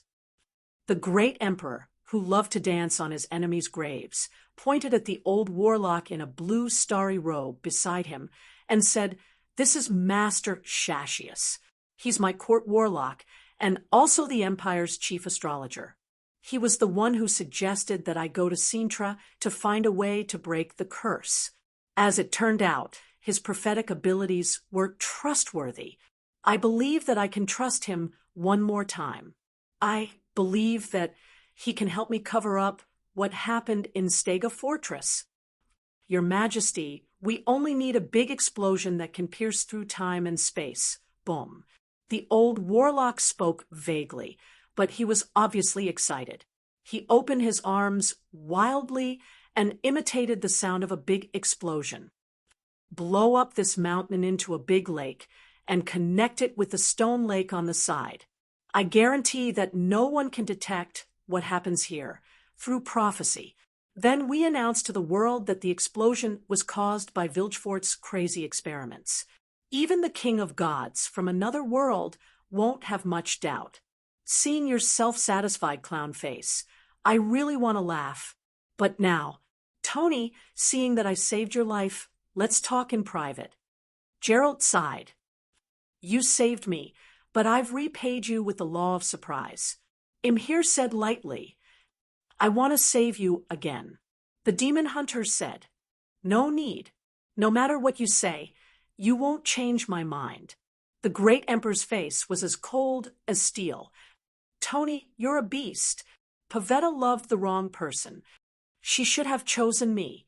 Bran shouted. The great emperor's face slowly turned gloomy. Take them down. Yes, your majesty. The Blade Master and the Warlock attacked at the same time. With their delicate coordination, they took down the exhausted and injured demon hunters in just a few moves. The dwarves turned into a swarm of dragon worms and escaped through the cracks in the ground. Well, the other half of the dragon worms were destroyed by the Warlock's spell. Aunt May's performance was the most outstanding. The moment Imhir appeared, she left behind the shadow doppelganger with the ruby as the magic source and disappeared from the lab. The Blade Master swung his sword, leaving behind 2 pieces of ruby. Don't worry, your majesty. The entire Stega castle is surrounded by a barrier. Even teleportation can't be used. They can escape this room, but they can't leave the castle. Anyway, we're going to trigger the explosion here. It doesn't matter if we can find them or not. Even time and space will be blown apart. Even the gods won't survive. The Warlock comforted the Emperor. The great Emperor was also a Blade Master. He nodded and suddenly pulled out his sword. 2 meters away, the Blade Master had pinned Brandon to the ground and slashed him in the crotch. It almost cut his hip bone in half. "Ow wow," Bran screamed in pain. Blood poured out. "Tony, you're too evil. I really regret that I should have let him kill you back then." Geralt's eyes were spitting fire. Imhir's face was expressionless. But when he saw the fear and hatred in Ciri's eyes, he couldn't help but feel pain in his heart. This was his daughter. Although he didn't show any love for Pavetta, the scene of Ciri throwing herself into his arms and calling him daddy when she was young really touched him. Imhir turned his head and waved his hand to signal the Blade Master, the warriors, and the warlocks to back away. Then he explained to Geralt, "I didn't kill Pavetta. At that time, Vilgefortz found me and told me that the time was ripe to restore the kingdom. I planned to take Pavetta and Ciri back to Nilfgaard. In order to fake my death, I deliberately chose to go out to sea during a storm. I also let Vilgefortz summon a storm to attack our ship. In fact, he was opening a portal to send us back to the mainland. Then why did Pavetta die?" Geralt asked. He, Bran, and the other warriors were tied up. Ciri was also handcuffed with Daimo Gold. Well, Daimo Gold was an anti-magic metal. It could suppress magic power. The magic materials in the world of demon hunters were so plentiful that the extraordinary in the world of 7 gods went crazy. With a powerful kick, Imhir broke the Source Warlock's spine into a U shape. "This son of a bitch betrayed me," he said resentfully. "On the surface, he submitted to me because of the ancient prophecy, but in fact, he wanted the ancient blood and the fire of creation. Before arriving in Nilfgaard, I didn't intend to tell Pavetta my true identity and purpose of this trip, but Vilgefortz helped me on the surface, but secretly told Pavetta at this point." The Emperor paused for a moment and glanced at Ciri from the corner of his eye. A trace of pity was immediately replaced by coldness. He said in a stiff tone, as if he was telling someone else's story, "It wasn't an accident that I went to Sintra. When I was 13, Nilfgaard had a habit of usurping the throne. In order to make my father submit, they used all kinds of methods you can imagine and can't imagine to torment me. My father still refused to submit to the usurpers. The warlocks turned me, who was traumatized, into a hedgehog-like monster. My father had a heart made of steel and ice. Perhaps I inherited this. Seeing that my father still refused to acknowledge his identity as emperor, the usurpers tortured and killed him in front of my eyes. They laughed and threw me into the wilderness to be hunted down like a monster. After many hardships, I was lucky enough to survive. While hiding, I met the astrologer Shazzius at the cost of my future great rewards. He helped me to divine once. In Sintra, I would meet someone who could lift the curse for me. I wanted revenge. I wanted to take back the throne that was rightfully mine. Tony the Hedgehog would never be recognized by the nobles and people of Nilfgaard. I needed to lift the curse. So I went to Sintra. In Sintra, I couldn't meet anyone. I could only hide in the wilderness until I met him. The emperor pointed to the remains of Vilgefort's body and said indifferently he had his eyes on the Calanthe family for a long time. On a rainy night, he guided me to save the king of Sintra, who was in trouble, in exchange for the law of serendipity. And one night, 14 years later, he let me see Pavetta, who was supposed to be my child. He glanced at Ciri again and hardened his heart to tell the truth. My heart was filled with the flames of revenge.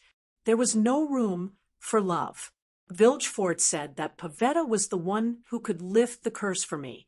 I was the crown prince for 13 years and received the best education. I honed myself in the wilderness for 17 years. My swordsmanship was extraordinary. With sweet lies and some arrangements of fate, I succeeded in making Pavetta fall in love with me.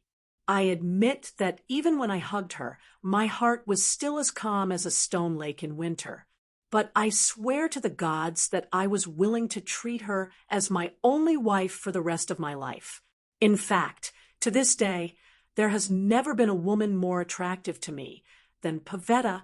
The emperor frowned, as if he had encountered a difficult problem. He knew that he didn't love her and didn't care if she lived or died. But if he had to marry and choose a wife, he would choose Pavetta if it didn't involve other interests. But this thought was difficult to describe in words. What Pavetta pursued in this marriage was different from what I pursued. When Vilgefortz told her the truth, she collapsed. She quietly took Ciri off the boat and confronted me with a resolute attitude, whether I loved her or not, and how much of the sweet talk in the past was true. She asked me that on the boat. Pavetta had power close to that of a god, but she didn't have the state of mind to control it. She lost her mind and lost control of her magic. The storm was actually caused by the leakage of her magic. When he said this, there was a faint disdain and disdain in the emperor's tone. You don't understand love. The deeper the love, the more despair she felt, Brandon murmured. Don't think that I don't know your background. The emperor didn't hide his disdain. You used drugs to bewitch your female swordsman classmate. You have no right to talk about love. Bran's face was pale, and his breath was weak. He forced himself to say, I was crazy in love with her, but I couldn't ask for it. It's my fault for having a bad reputation back then. It's only right that she didn't like me. I was wrong. When I saw her flirting with another man, jealousy burned my brain. I only wanted to force her to be my queen and use the rest of my life to make it up to her. Idiot! You deserve to lose the throne. The emperor didn't feel anything and only despised him more. Geralt saw a faint holy light flickering under Bran's crotch and relaxed. He asked in confusion, since it was for the ancient blood, why did Vilgefortz want to kill Pavetta? Kill. No, fake death. I told Pavetta the truth. Under normal circumstances, I don't like to lie. Her magic was completely out of control. The storm, rain, lightning, and fire shattered the boat. She disappeared into the sea, and I was teleported ashore by Vilgefortz. He told me that Pavetta died in the sea. In fact, he used the same trick as me to help Pavetta escape by faking her death. But Pavetta didn't want to fake her death. Just like with Ciri, he wanted to extract her ancient blood. Helping me fake my death was also a pretense. His real goal was to take Pavetta away, without attracting attention. It was for the ancient blood. Sigh, I should have found Melisandre earlier, Geralt said with regret. When Aunt May used Calanthe's blood to prophesy, it had been almost 5 years since the shipwreck. At that time, Pavetta must have been tortured to death by the Source Warlock. Chapter 1143.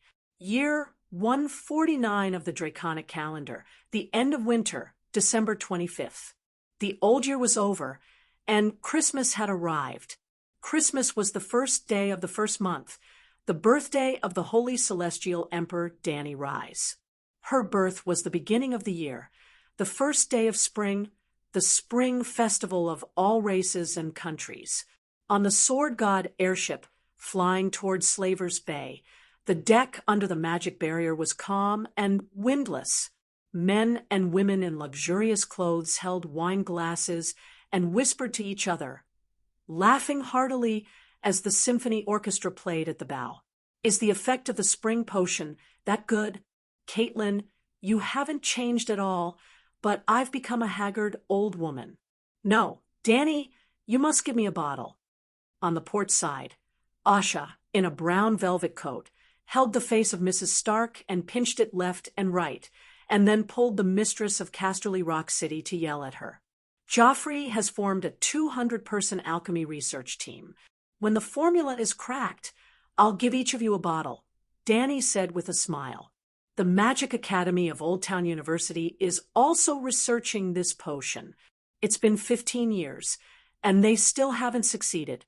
I have to admit that the alchemy of the other world is several generations ahead of us, Jenny Tully said with emotion. She was now the deputy dean of the Knight Academy of Old Town University. Didn't the scholars steal?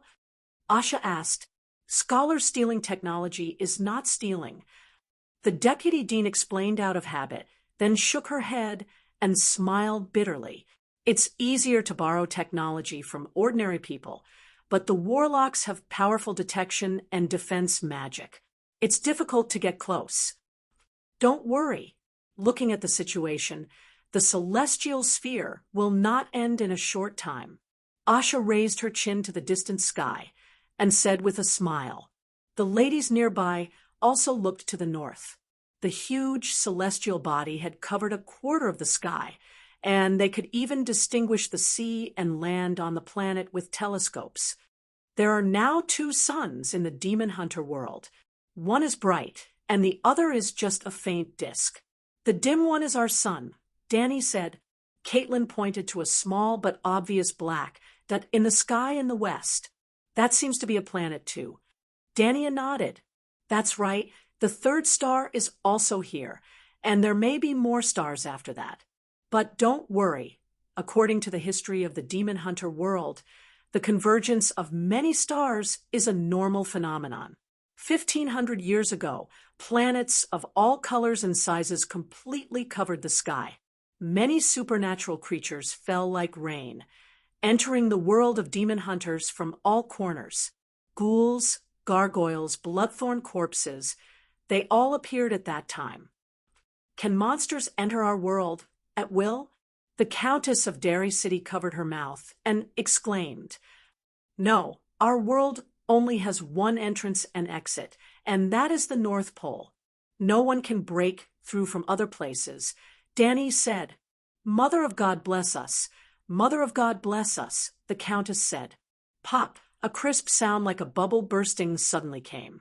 2 kilometers in front of him, a purple-black gap in the shape of a mouth could be seen with the naked eye. Anyone on the airship with a bit of magic talent could feel the strong spatial fluctuations. Everyone was dumbfounded. Whoosh, whoosh, whoosh. Several figures fell out of the crack. Ah, ancestors bless us. We have crossed into the world of the 7 gods. One of them screamed, and a pair of light golden wings of holy light popped out from his back. It was Mengzatsi, and he quickly caught up with his partners below, holding one in each hand. Wings of holy light, it's a paladin. Asha put down her wine glass and walked quickly to the bow of the ship. The other party also saw the airship in the sky, carrying 2 people and another man with bat wings to the deck. The crazy Prince Brandon? A few hundred meters away, a dozen people exclaimed. And Gerald? Ah, Joffrey, Dani, Jenny, it's you. Sure enough, the middle-aged man with a sword on his back was Brandon. He was also carrying Gerald, the demon hunter, and another female demon hunter with short gray hair. Are you having a cocktail party in the sky? Gerald looked a little embarrassed when he met his old friends again. Danny turned sideways and said a few words to the captain. Immediately, a group of waiters came over and whispered to the guests that were gathered together. You finally brought them here. She carefully looked at the female demon hunter and said meaningfully, this was an accident. Brandon glanced at Siri, who was looking around curiously, and sighed. We were being chased by the wild hunters, and in a panic, we opened a random portal and didn't expect to return to our hometown. Maybe this is fate. Siri said something that even she found strange. After saying that, she was stunned. Danny glanced at Astapor in the southeast and could already see the vague shadow of the pyramid. Who are the wild hunters? She changed the topic. Gerald looked serious and said, a group of demons that can't be killed. Einhill is the spiritual projection of the elves. As long as Siri opens the world gate, even if it's a few worlds away, the elves can sense the waves of the ancient blood, then locate the coordinates and cross worlds to find us. We have been fighting with the wild hunters for the past few years, and I don't know if they will find us here. Now that you are here, you don't have to worry about the wild hunters anymore. Let me introduce you to this friend. Regis greets your majesty. I am a vampire. In the palace at the top of the great pyramid of Astapor, a thin-faced man with a severely receding hairline bowed elegantly to the young woman on the throne. He's a vampire? Vampires don't go to hell, but dare to meet Her Majesty the Celestial Emperor. Many guests in the hall exclaimed softly. Danny glanced at the people below and smiled. Arrogance and prejudice are the major flaws of humans, and I can't avoid it. Vampires like you, who are upright enough to comprehend the power of holy light, are the best propaganda for the doctrine of the equality of girls. What? This vampire is a priest of holy light. The guests in the hall almost dropped their jaws. Greetings, Your Majesty, Demon Hunter Gerald of Livia. Hello, Gerald. Danny smiled and nodded. Greetings, Your Majesty. Siri's etiquette was also very standard. Siri, we finally meet. Danny was smiling, but her eyes were very complicated. In front of her was not a female demon hunter. Through time and space, there seemed to be several shadows talking to her, including Laura. Haven't we met before? Siri asked, puzzled. Is that so? Danny frowned and thought. Maybe you have seen me before, but this is the first time I've seen you. All the guests were at a loss when they heard this. Siri, I think you should introduce all your titles to everyone. Let them know that you are not an ordinary person. Danny continued. Siri did not understand, but she bowed again and said with her head held high, I am Nilfgaardian and Sintra, Princess Brugg and Countess Sodden, the successor of Skellig Island, Lord of Atri and Aber-Yara. Greetings, Your Majesty the Celestial Emperor. Ha ha ha. Danny could not help but laugh. She turned to the white-bearded silver-armored knight and said, How is it, Sir Barristan? What do you think? The white-bearded old knight also could not help but laugh. He said to the confused demon hunter, Don't mind. The Empress is just joking with you. Your experience is actually very similar to hers. She also carried a long list of titles, but seemed to have nothing. Siri could only laugh awkwardly. As for the other guests, those who understood smiled and clapped, while those who did not clapped awkwardly. Siri stepped back, and the last demon hunter took a step forward. Ancestor, I am the eldest grandson of Scar Yimont, Brandon. You still remember me? Brandon was so excited that his cheeks were red as he looked at her eagerly. Danny frowned slightly and sighed. Bran, you have to work hard. Do more good deeds while you are alive, and accumulate more merit. Only then will you not go to hell after you die. Bran was stunned and said awkwardly, I am now a level 8 sword saint at the peak, about to break through to sword god. And my fire witchcraft is half a step away from demigod. I didn't expect the Mad Prince to have such achievements. A dual demigod in swordsmanship and witchcraft. If that's the case, among Yimon's grandchildren, he is the most promising. His younger brother, King David, passed away last year when he was only 62 years old. I heard that he is not married yet. Excluding the 20 years he was in a coma, he is only in his 40s now, a young talent. Sigh. He impregnated my aunt and gave birth to an illegitimate child. Should we? The crowd whispered. And the way they looked at Bran gradually changed. After the convergence of the heavenly spheres, a large number of swordsmanship, witchcraft, and alchemy manuals from other worlds entered our world. In just over 20 years, the number of demigods has increased by dozens, and the growth is getting faster and faster, far from reaching its peak. The burden of the world is a little heavy, so I have decided to set a threshold for the cultivators, a test. Ancestor Danny said with a smile. Brandon had an inexplicable feeling that this test seemed to be very disadvantageous for him. What test? He asked carefully. Heavenly tribulation. Upon hearing the name, Bran shuddered. I am not afraid to tell you the truth. Danny glanced at the cultivators who were looking at her attentively. Our world has entered the lower universe, and there are not many resources to be wasted on people who do not contribute to the world. She raised 2 fingers. There are only 2 kinds of people who are useful to the world. First, you have great merit, and merit itself represents your contribution to human society and the world. Merit can greatly reduce the power of the heavenly tribulation, and even reduce it. Second, you are a heavenly God who has comprehended the Song of Laws and become the pillar of the Sea of Laws. Naturally, it is beneficial to the world.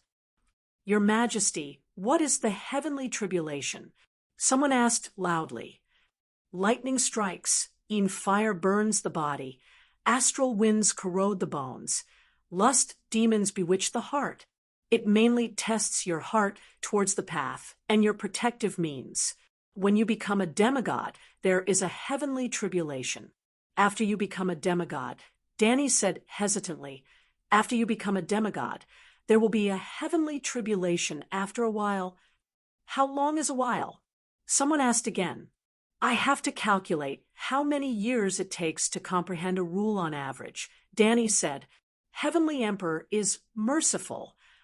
Under the dumbfounded gazes of the people from the other world, a large group of demigods knelt down and looked up at the Empress on the throne. Heavenly Emperor is merciful. Please don't use yourself as a reference. It comes once every 10 years. We can't survive at all. There were quite a lot of demigods here for the 150th birthday celebration this time. There were about 100 of them, and the scene was spectacular. Don't be agitated.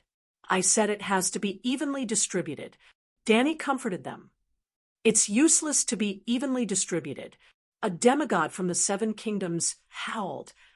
The houses in the King's Landing are so expensive, but once the commoners are evenly distributed with the nobles and rich merchants, they can get 2 houses per person. Your Majesty, why don't we use the former first true god as a reference? Danny looked up and saw that it was her old subject, the god of whip, Hattar.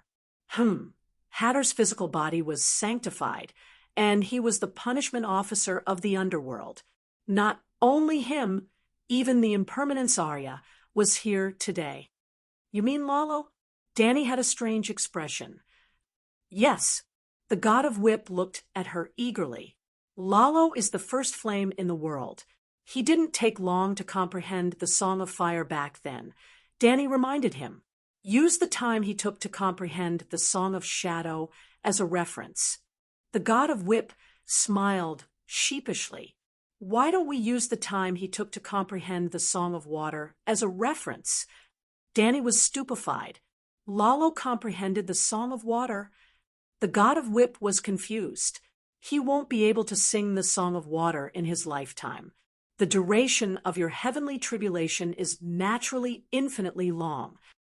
Danny smiled coldly.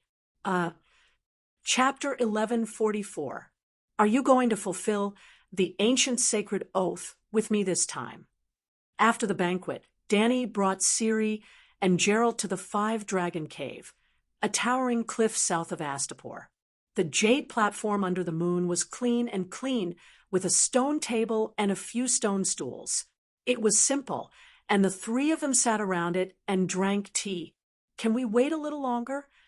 Gerald looked worried, and his eyes were uneasy. Ciri has not fully grasped the power of the ancient blood, and she knows about your fire of creation, but not why. Danny looked at him from head to toe and smiled. Gerald, have you noticed the changes in yourself? In the early years, you rushed back to the demon hunter world and couldn't wait to bring Ciri to me. Now, you've been dragging your feet and even subconsciously avoiding seeing me again. The demon hunter said, awkwardly, maybe our identities are different, and now I really see Ciri as my daughter. In front of you, I can't hide my selfishness. You'll take away her ancient blood, and you'll take back the fire spirit, which will be disadvantageous to Ciri. I'm not avoiding the oath, but I hope that Ciri can transform the law in her blood into her own song of law. Just like you, without the fire spirit, you still control the fire of creation. No one can take away the law you've comprehended. That's what you said to me. Ciri looked worried, afraid that her foster father would tell the truth and offend the powerful queen before her. Your world's will is very stupid and greedy. Danny said something that puzzled the two. Of course, my world's will is not very smart, but seeing the confusion on their faces, Danny sighed and skipped the topic. She said, Gerald, you have failed to live up to my expectations. Even now, you still haven't broken free from the world's will's distortion of your mind. What expectations? What distortion of thinking? Gerald was puzzled. Back then, you received a sword will from Jamie, and were the first sword god in the demon hunter world. But later, as the sword god technique spread, more swordsmen broke through, and more than 10 sword gods were born. But you're not the strongest one. She stared into his eyes and said word by word, you should have been the strongest one. Not only were you strong, but you were also able to break free from the shackles of fate. Because the sword intent that still exists in your mind isn't Jamie's. It's mine, the sword of destiny that I gave you. Ciri was dumbfounded. Gerald's pupils contracted as he muttered, my teacher once taught me that everyone has their own style of swordsmanship, and that one's own style is the best. So, after becoming the sword god, I didn't choose to fuse with that sword intent. Why? Why did you give me that sword intent? Do you know my story? Danny asked. I've read history books and countless plays about you. About my relationship with Lalo, can you tell from the storybook? Danny asked again. The demon hunter's heart skipped a beat. You seem to have broken free from the fate he has arranged for you. Danny nodded. Only by breaking free from fate can one control fate. I gave you that sword intent for a very simple purpose, to help you break free from the fate that the demon hunter world has arranged for you. Not only do I have a deal with Laura, but I also have a deal with your world's will. I will recomprehend the laws that I have mastered in the demon hunter world. However much I get, I will give it back to you and Yaniv. Yaniv will at least comprehend a song of law, and what you get will not lose to the song of law. My personal understanding is that the value of jumping out of fate far surpasses the song of law, she added. Thank you, I'll absorb it later, Gerald said solemnly. You don't want Ciri to fulfill the agreement with me immediately because of the influence of the world's will. It instinctively refuses to let high-quality blood flow out. This is the nature of the world's will, and our world's will is the same. But your world's will is too stupid. How is it stupid? Gerald was puzzled. Let me ask you, can Ciri escape the sacred oath with me forever? Danny asked. She can't. Gerald sighed. Danny smiled and asked, if Ciri transformed the laws in the ancient blood into her own song of law, then the ancient blood that she gave me, does it contain all the secrets of her understanding of the laws? Gerald was horrified. Danny looked meaningfully at the stunned Ciri. Your coming to Slaver's Bay this time was not an accident. It is very likely that your future self asked you to do so. She did not want me to continue taking advantage of you. By the way, I heard that you have been to the future. You really don't know? We have also met in the future, several times, Ciri murmured. Danny shook her head. My future self will not interfere with my past and present self. I can't even physically pass through the timeline at this time. So confusing, Gerald groaned as he held his head. Danny smiled faintly. In order to not be confused, my timeline has been compressed into a line that does not interfere with each other. Then she turned to Ciri and advised, try to travel through time less in the future. Today's cause will be the result of another day's cause. I don't quite understand. Ciri said, if you understand, then there is no need for me to advise you. Just remember what I said. What should I do now? Ciri asked blankly. Danny stopped smiling and said solemnly, let me ask you, are you willing to fulfill the sacred oath between me and Laura at this time? Ciri thought for a moment and said doubtfully, I thought you wanted to fulfill the agreement as soon as possible, but now I think you would rather I refuse. Danny smiled again. Do you think I am kind? The two demon hunters mumbled. You are kind as the Virgin Mary. Danny smiled. You are wrong. I am not kind, nor am I evil. The Virgin Mary is the kindness that I wish for the world to have, but that does not mean that I am kind. Do you understand the difference? The two nodded silently, their faces pale. I am not the Virgin Mary. I am not lacking in cunning and ruthlessness. Otherwise, why would I be the God King? When I made the sacred oath with Laura, I had already guessed that the elves would break their oath, but I am looking forward to it more. Why? Is there a trap in the oath? Ciri asked in a trembling voice. That's because Laura's ancient blood isn't complete at all. Danny let out a shocking revelation. Ciri and Gerald were dumbfounded. Isn't Laura the source of all this? She is far from it. Danny sighed. Have you seen Ymont of Neverwinter? The son-in-law of the Arctic King John. Your grandson, Scar Ymont. Gerald asked. That's him. He is my eldest direct grandson. His blood is purer than Danny's children. Laura is Ymont, but I want the pure blood of the elves, Danny Lissa. Danny stared at Ciri and said in a faint voice. Me? Ciri was like a little lamb, her body curled into a ball. You're stronger than Laura, but you're still lacking by a bit. However, if I gather you, your mother, your great-grandmother, your great-grandmother's mother, all the way to Laura, all of you awakened bloodlines, the ancient blood I obtain will definitely be more complete.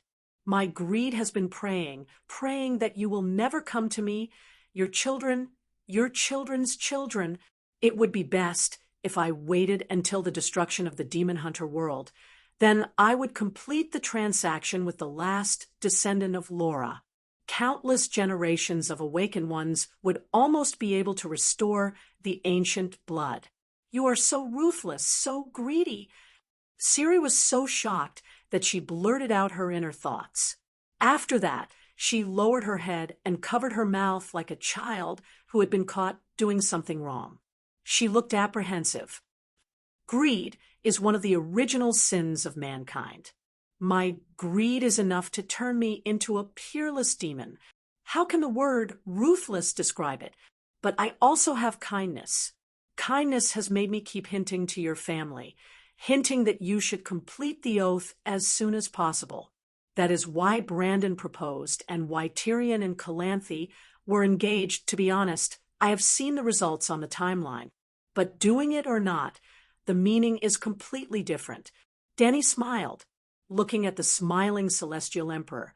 Ciri felt a chill run down her spine. Why? Do you think I'm crazy and scary? Dany smiled even more gently and charmingly. This is the free will of the Divine King. There is no longer an existence in the world that binds me. Everything I do is born of my heart. Now that you have opened the window and spoken frankly, you are also free will. Ciri asked. Dany shook her head and smiled bitterly. I am about to meet an old friend. For her sake, today's words will teach you the way of thinking of a truly powerful person. Old friend, Laura? Geralt was shocked. Ciri, are you willing to complete the sacred oath between Laura and me? Dany asked again. Ciri looked solemn. I am willing to end the sacred oath here and now. Dany nodded and gestured with her hand. Specks of red flames floated out from Ciri's forehead and condensed into a fire spirit, little mist, above the stone table. Ciri felt a sense of loss, as if something precious had completely left her. She also felt inexplicably relaxed, as if the chains that had been tied to her body had been released. Mother Goddess! Little Mist opened her eyes, the blankness in them disappearing little by little. She was unusually excited, jumping and jumping around Dany as she chattered about the pain of missing her. But in the past 130 years, she did not have many memories. She could only keep repeating, Mother Goddess, I miss you so much. Ciri looked at her with envy. She liked Little Mist so much, as if she was a part of her. But the oath had been completed. Dany patted Little Mist's head and smiled. I'll let you meet an old friend later. Now open your mouth. Little Mist looked up and opened her mouth wide. Dany hooked her finger, and with a whoosh, golden balls of light were spat out from Little Mist's mouth. The balls of light expanded into illusory souls in midair. There were 6 of them, 1 man and 5 women. Mother! Ciri's eyes filled with tears when she saw one of the young women. Pavetta! Geralt was stunned. Ciri, my child. Pavetta also looked at Ciri with tears in her eyes. Dany, the beautiful female elf with pointed ears, looked at Dany and Little Mist with a complicated expression. Meeting you under these circumstances, I feel really bad. If I tell you now that I want to drink tea under the osmanthus tree with you in the Elf Kingdom, that would be a lie. As soon as we arrived at the 5-Dragon Cave, I quietly undid the seal on Little Mist's soul core. You should have heard what I said to Ciri before. Laura, I sincerely treat you as a friend, and I really want your ancient blood. There shouldn't be any contradiction, right? Dany smiled bitterly. Chapter 1145. I thought we were the same back then, but now it seems I was too naive. However, Dany, I don't hate you at all, and I can't hate you. You didn't lie to me. You just hid some things from me. Laura said, just don't hate me? Dany was a bit insatiable. Now that I and my descendants appear in front of you in this state, do you expect me to be grateful? Laura's expression dimmed. In front of all these juniors, I have to defend myself. Dany looked around at the undead who were staring blankly at her, as well as Ciri and Geralt who were staring blankly at her. At first, I advised you not to be too naive, not to think of using love to resolve the hatred between humans and elves. Laura, do you remember the racial competition theory I told you? Laura was stunned. Now that you mention it, I remember. So why did you betray your fiancé and marry a human warlock? You and the elven sage had a sacred marriage contract, and the elves had placed all their hopes on you. At that time, humans and elves were doing everything possible to exterminate each other's race. What were you thinking to do such an outrageous thing? Even without our sacred oath, Do you think you will have a good ending after doing something like that? Danny sighed. I don't have any feelings for Avarak. Our marriage was forced on me by my father and the elders. Originally, I didn't think of running away. Love came too quickly, too suddenly. Craignan was destined to be my other half, and I couldn't control my feelings at all, Laura said sadly. I can understand. The only male undead murmured. He was Laura's grandson, and he couldn't control his feelings with the Countess, even giving birth to an illegitimate child, who was killed by the Countess in anger. I can understand. Pavetta murmured. The other undead nodded in agreement. Able-bodied criminals can't control their desires. Murderers can't control their murderous hearts. But uncontrollable feelings don't mean their actions are legitimate, Danny said. Glancing at Laura and her family's ugly expressions, she said, I'm just saying I don't want to, and I don't have the right to judge you. But I hope you can understand that the world has its own rules, and you can't do as you please. No matter what choice you made in the past, don't blame others when you face the consequences in the future. As a friend, I advised you and explained to you the meaning of the sacred oath and the consequences of breaking it. I didn't want to go back on my oath. It was Father and the sages who thought that our realms were different. If we were to comprehend each other's laws at the same time, I would suffer. Therefore, they sealed little mist in my soul. Laura argued. Danny smiled faintly and reminded, Laura, do you remember why I gave little mist to you in advance? Because you said that you couldn't represent the elves and wanted to go back and ask the Elven King and the other sages. Understood. You're not the only one who has made a holy pact with me, but also the entire elf race. What the elves have done is a breach of their oath. Sigh. Laura sighed, helplessly. You have a backup plan? Why are our souls sealed in Xiao Wu's body? According to the vow, Little Fog is only a pet companion.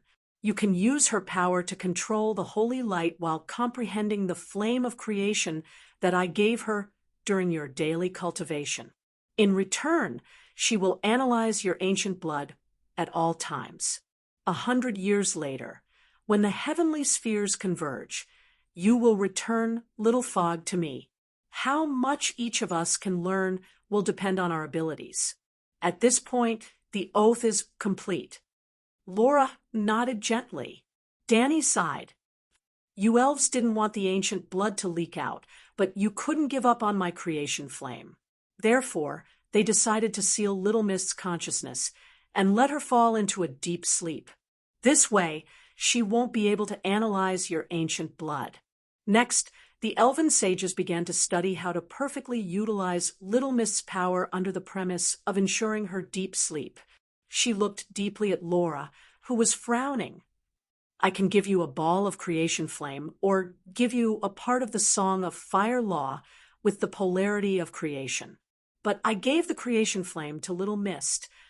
Of course, if I directly gave the creation flame away, then I would be a fool. The elves would even be suspicious and suspect that I have a conspiracy that they can't discover. What's so special about Little Mist? Laura was surprised. Little Mist isn't a life at all. She's the fusion of the child of the forest and the raven, the fusion of two life imprints. At that time, I hadn't grasped the technique of artificially modifying life imprints, but I was very lucky. Before I met you, I just happened to have the real first flame. Danny's expression changed. You've seen Asha, haven't you? She died in the first flame and her life imprint was burned away. In theory, she can't be resurrected, but now Asha's son is about to get married. I don't understand, and I don't know Asha. Laura was at a loss. I'll introduce you later. You're very similar.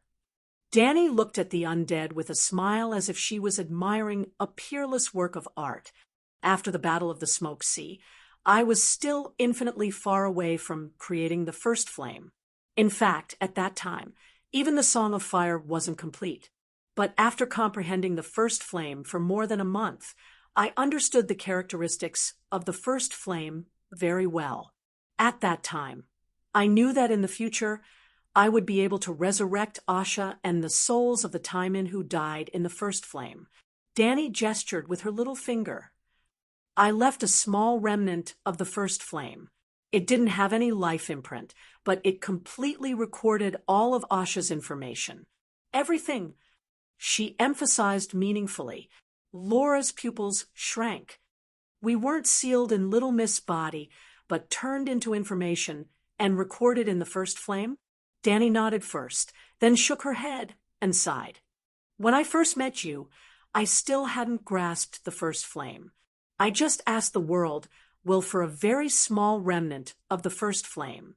Obviously, the first flame was given to it by me, but when I asked it for the remnant, it was very unwilling, which made me a bit annoyed.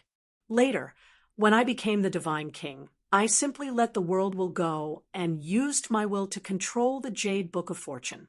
Well, the Jade Book of Fortune was created by the world will. Everyone was stupefied. After a while, Laura asked, "What's the use of the remnant of the first flame?" I wasn't burned into nothingness. If I directly gave you the remnant of the first flame, you wouldn't be able to pick it up. People who could pick it up would just run away.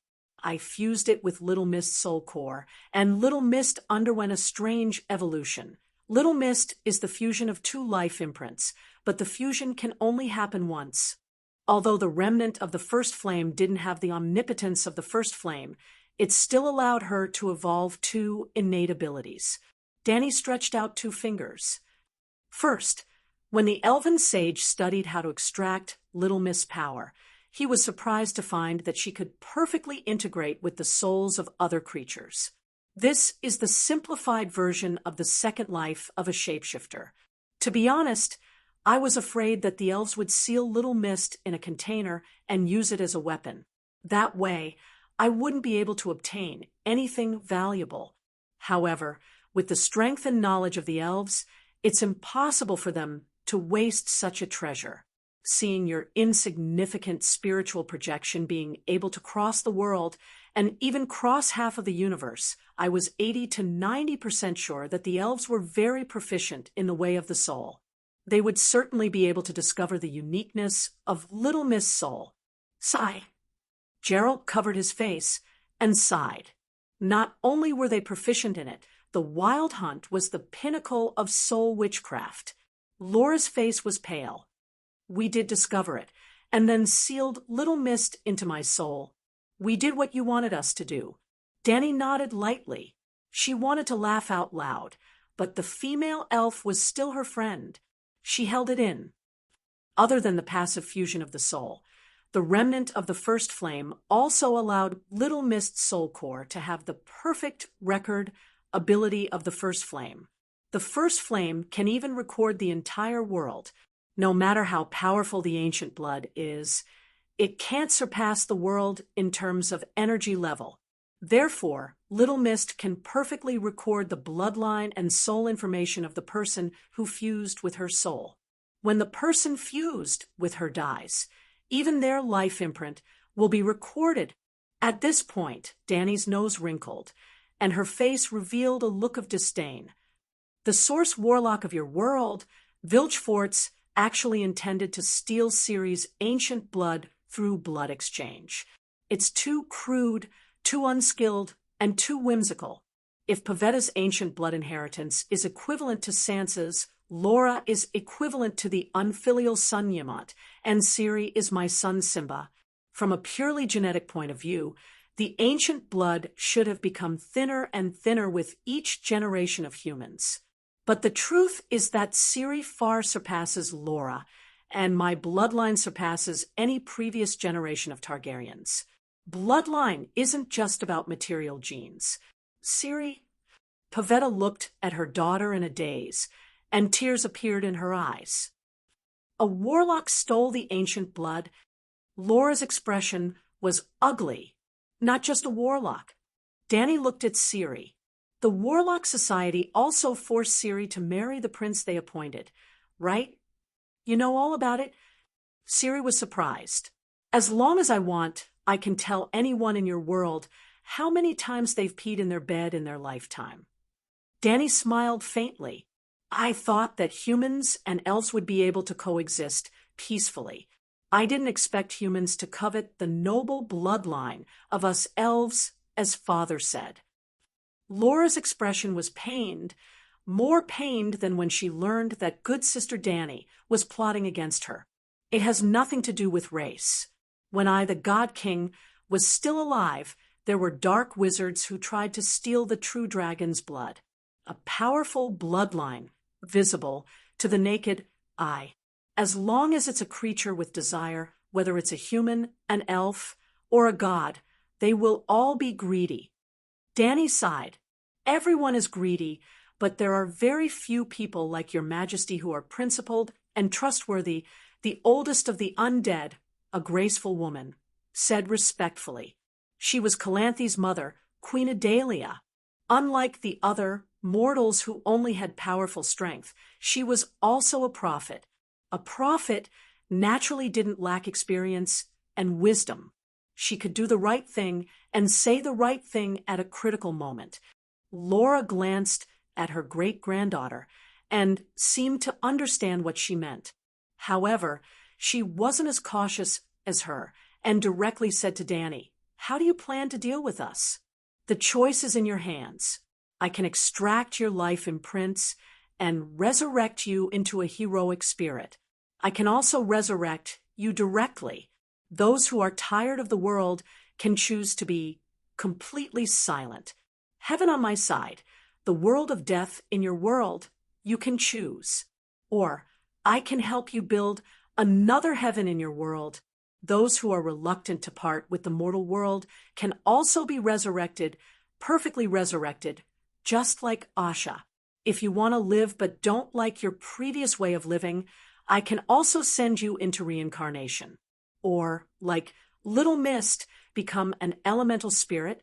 Everyone was stunned.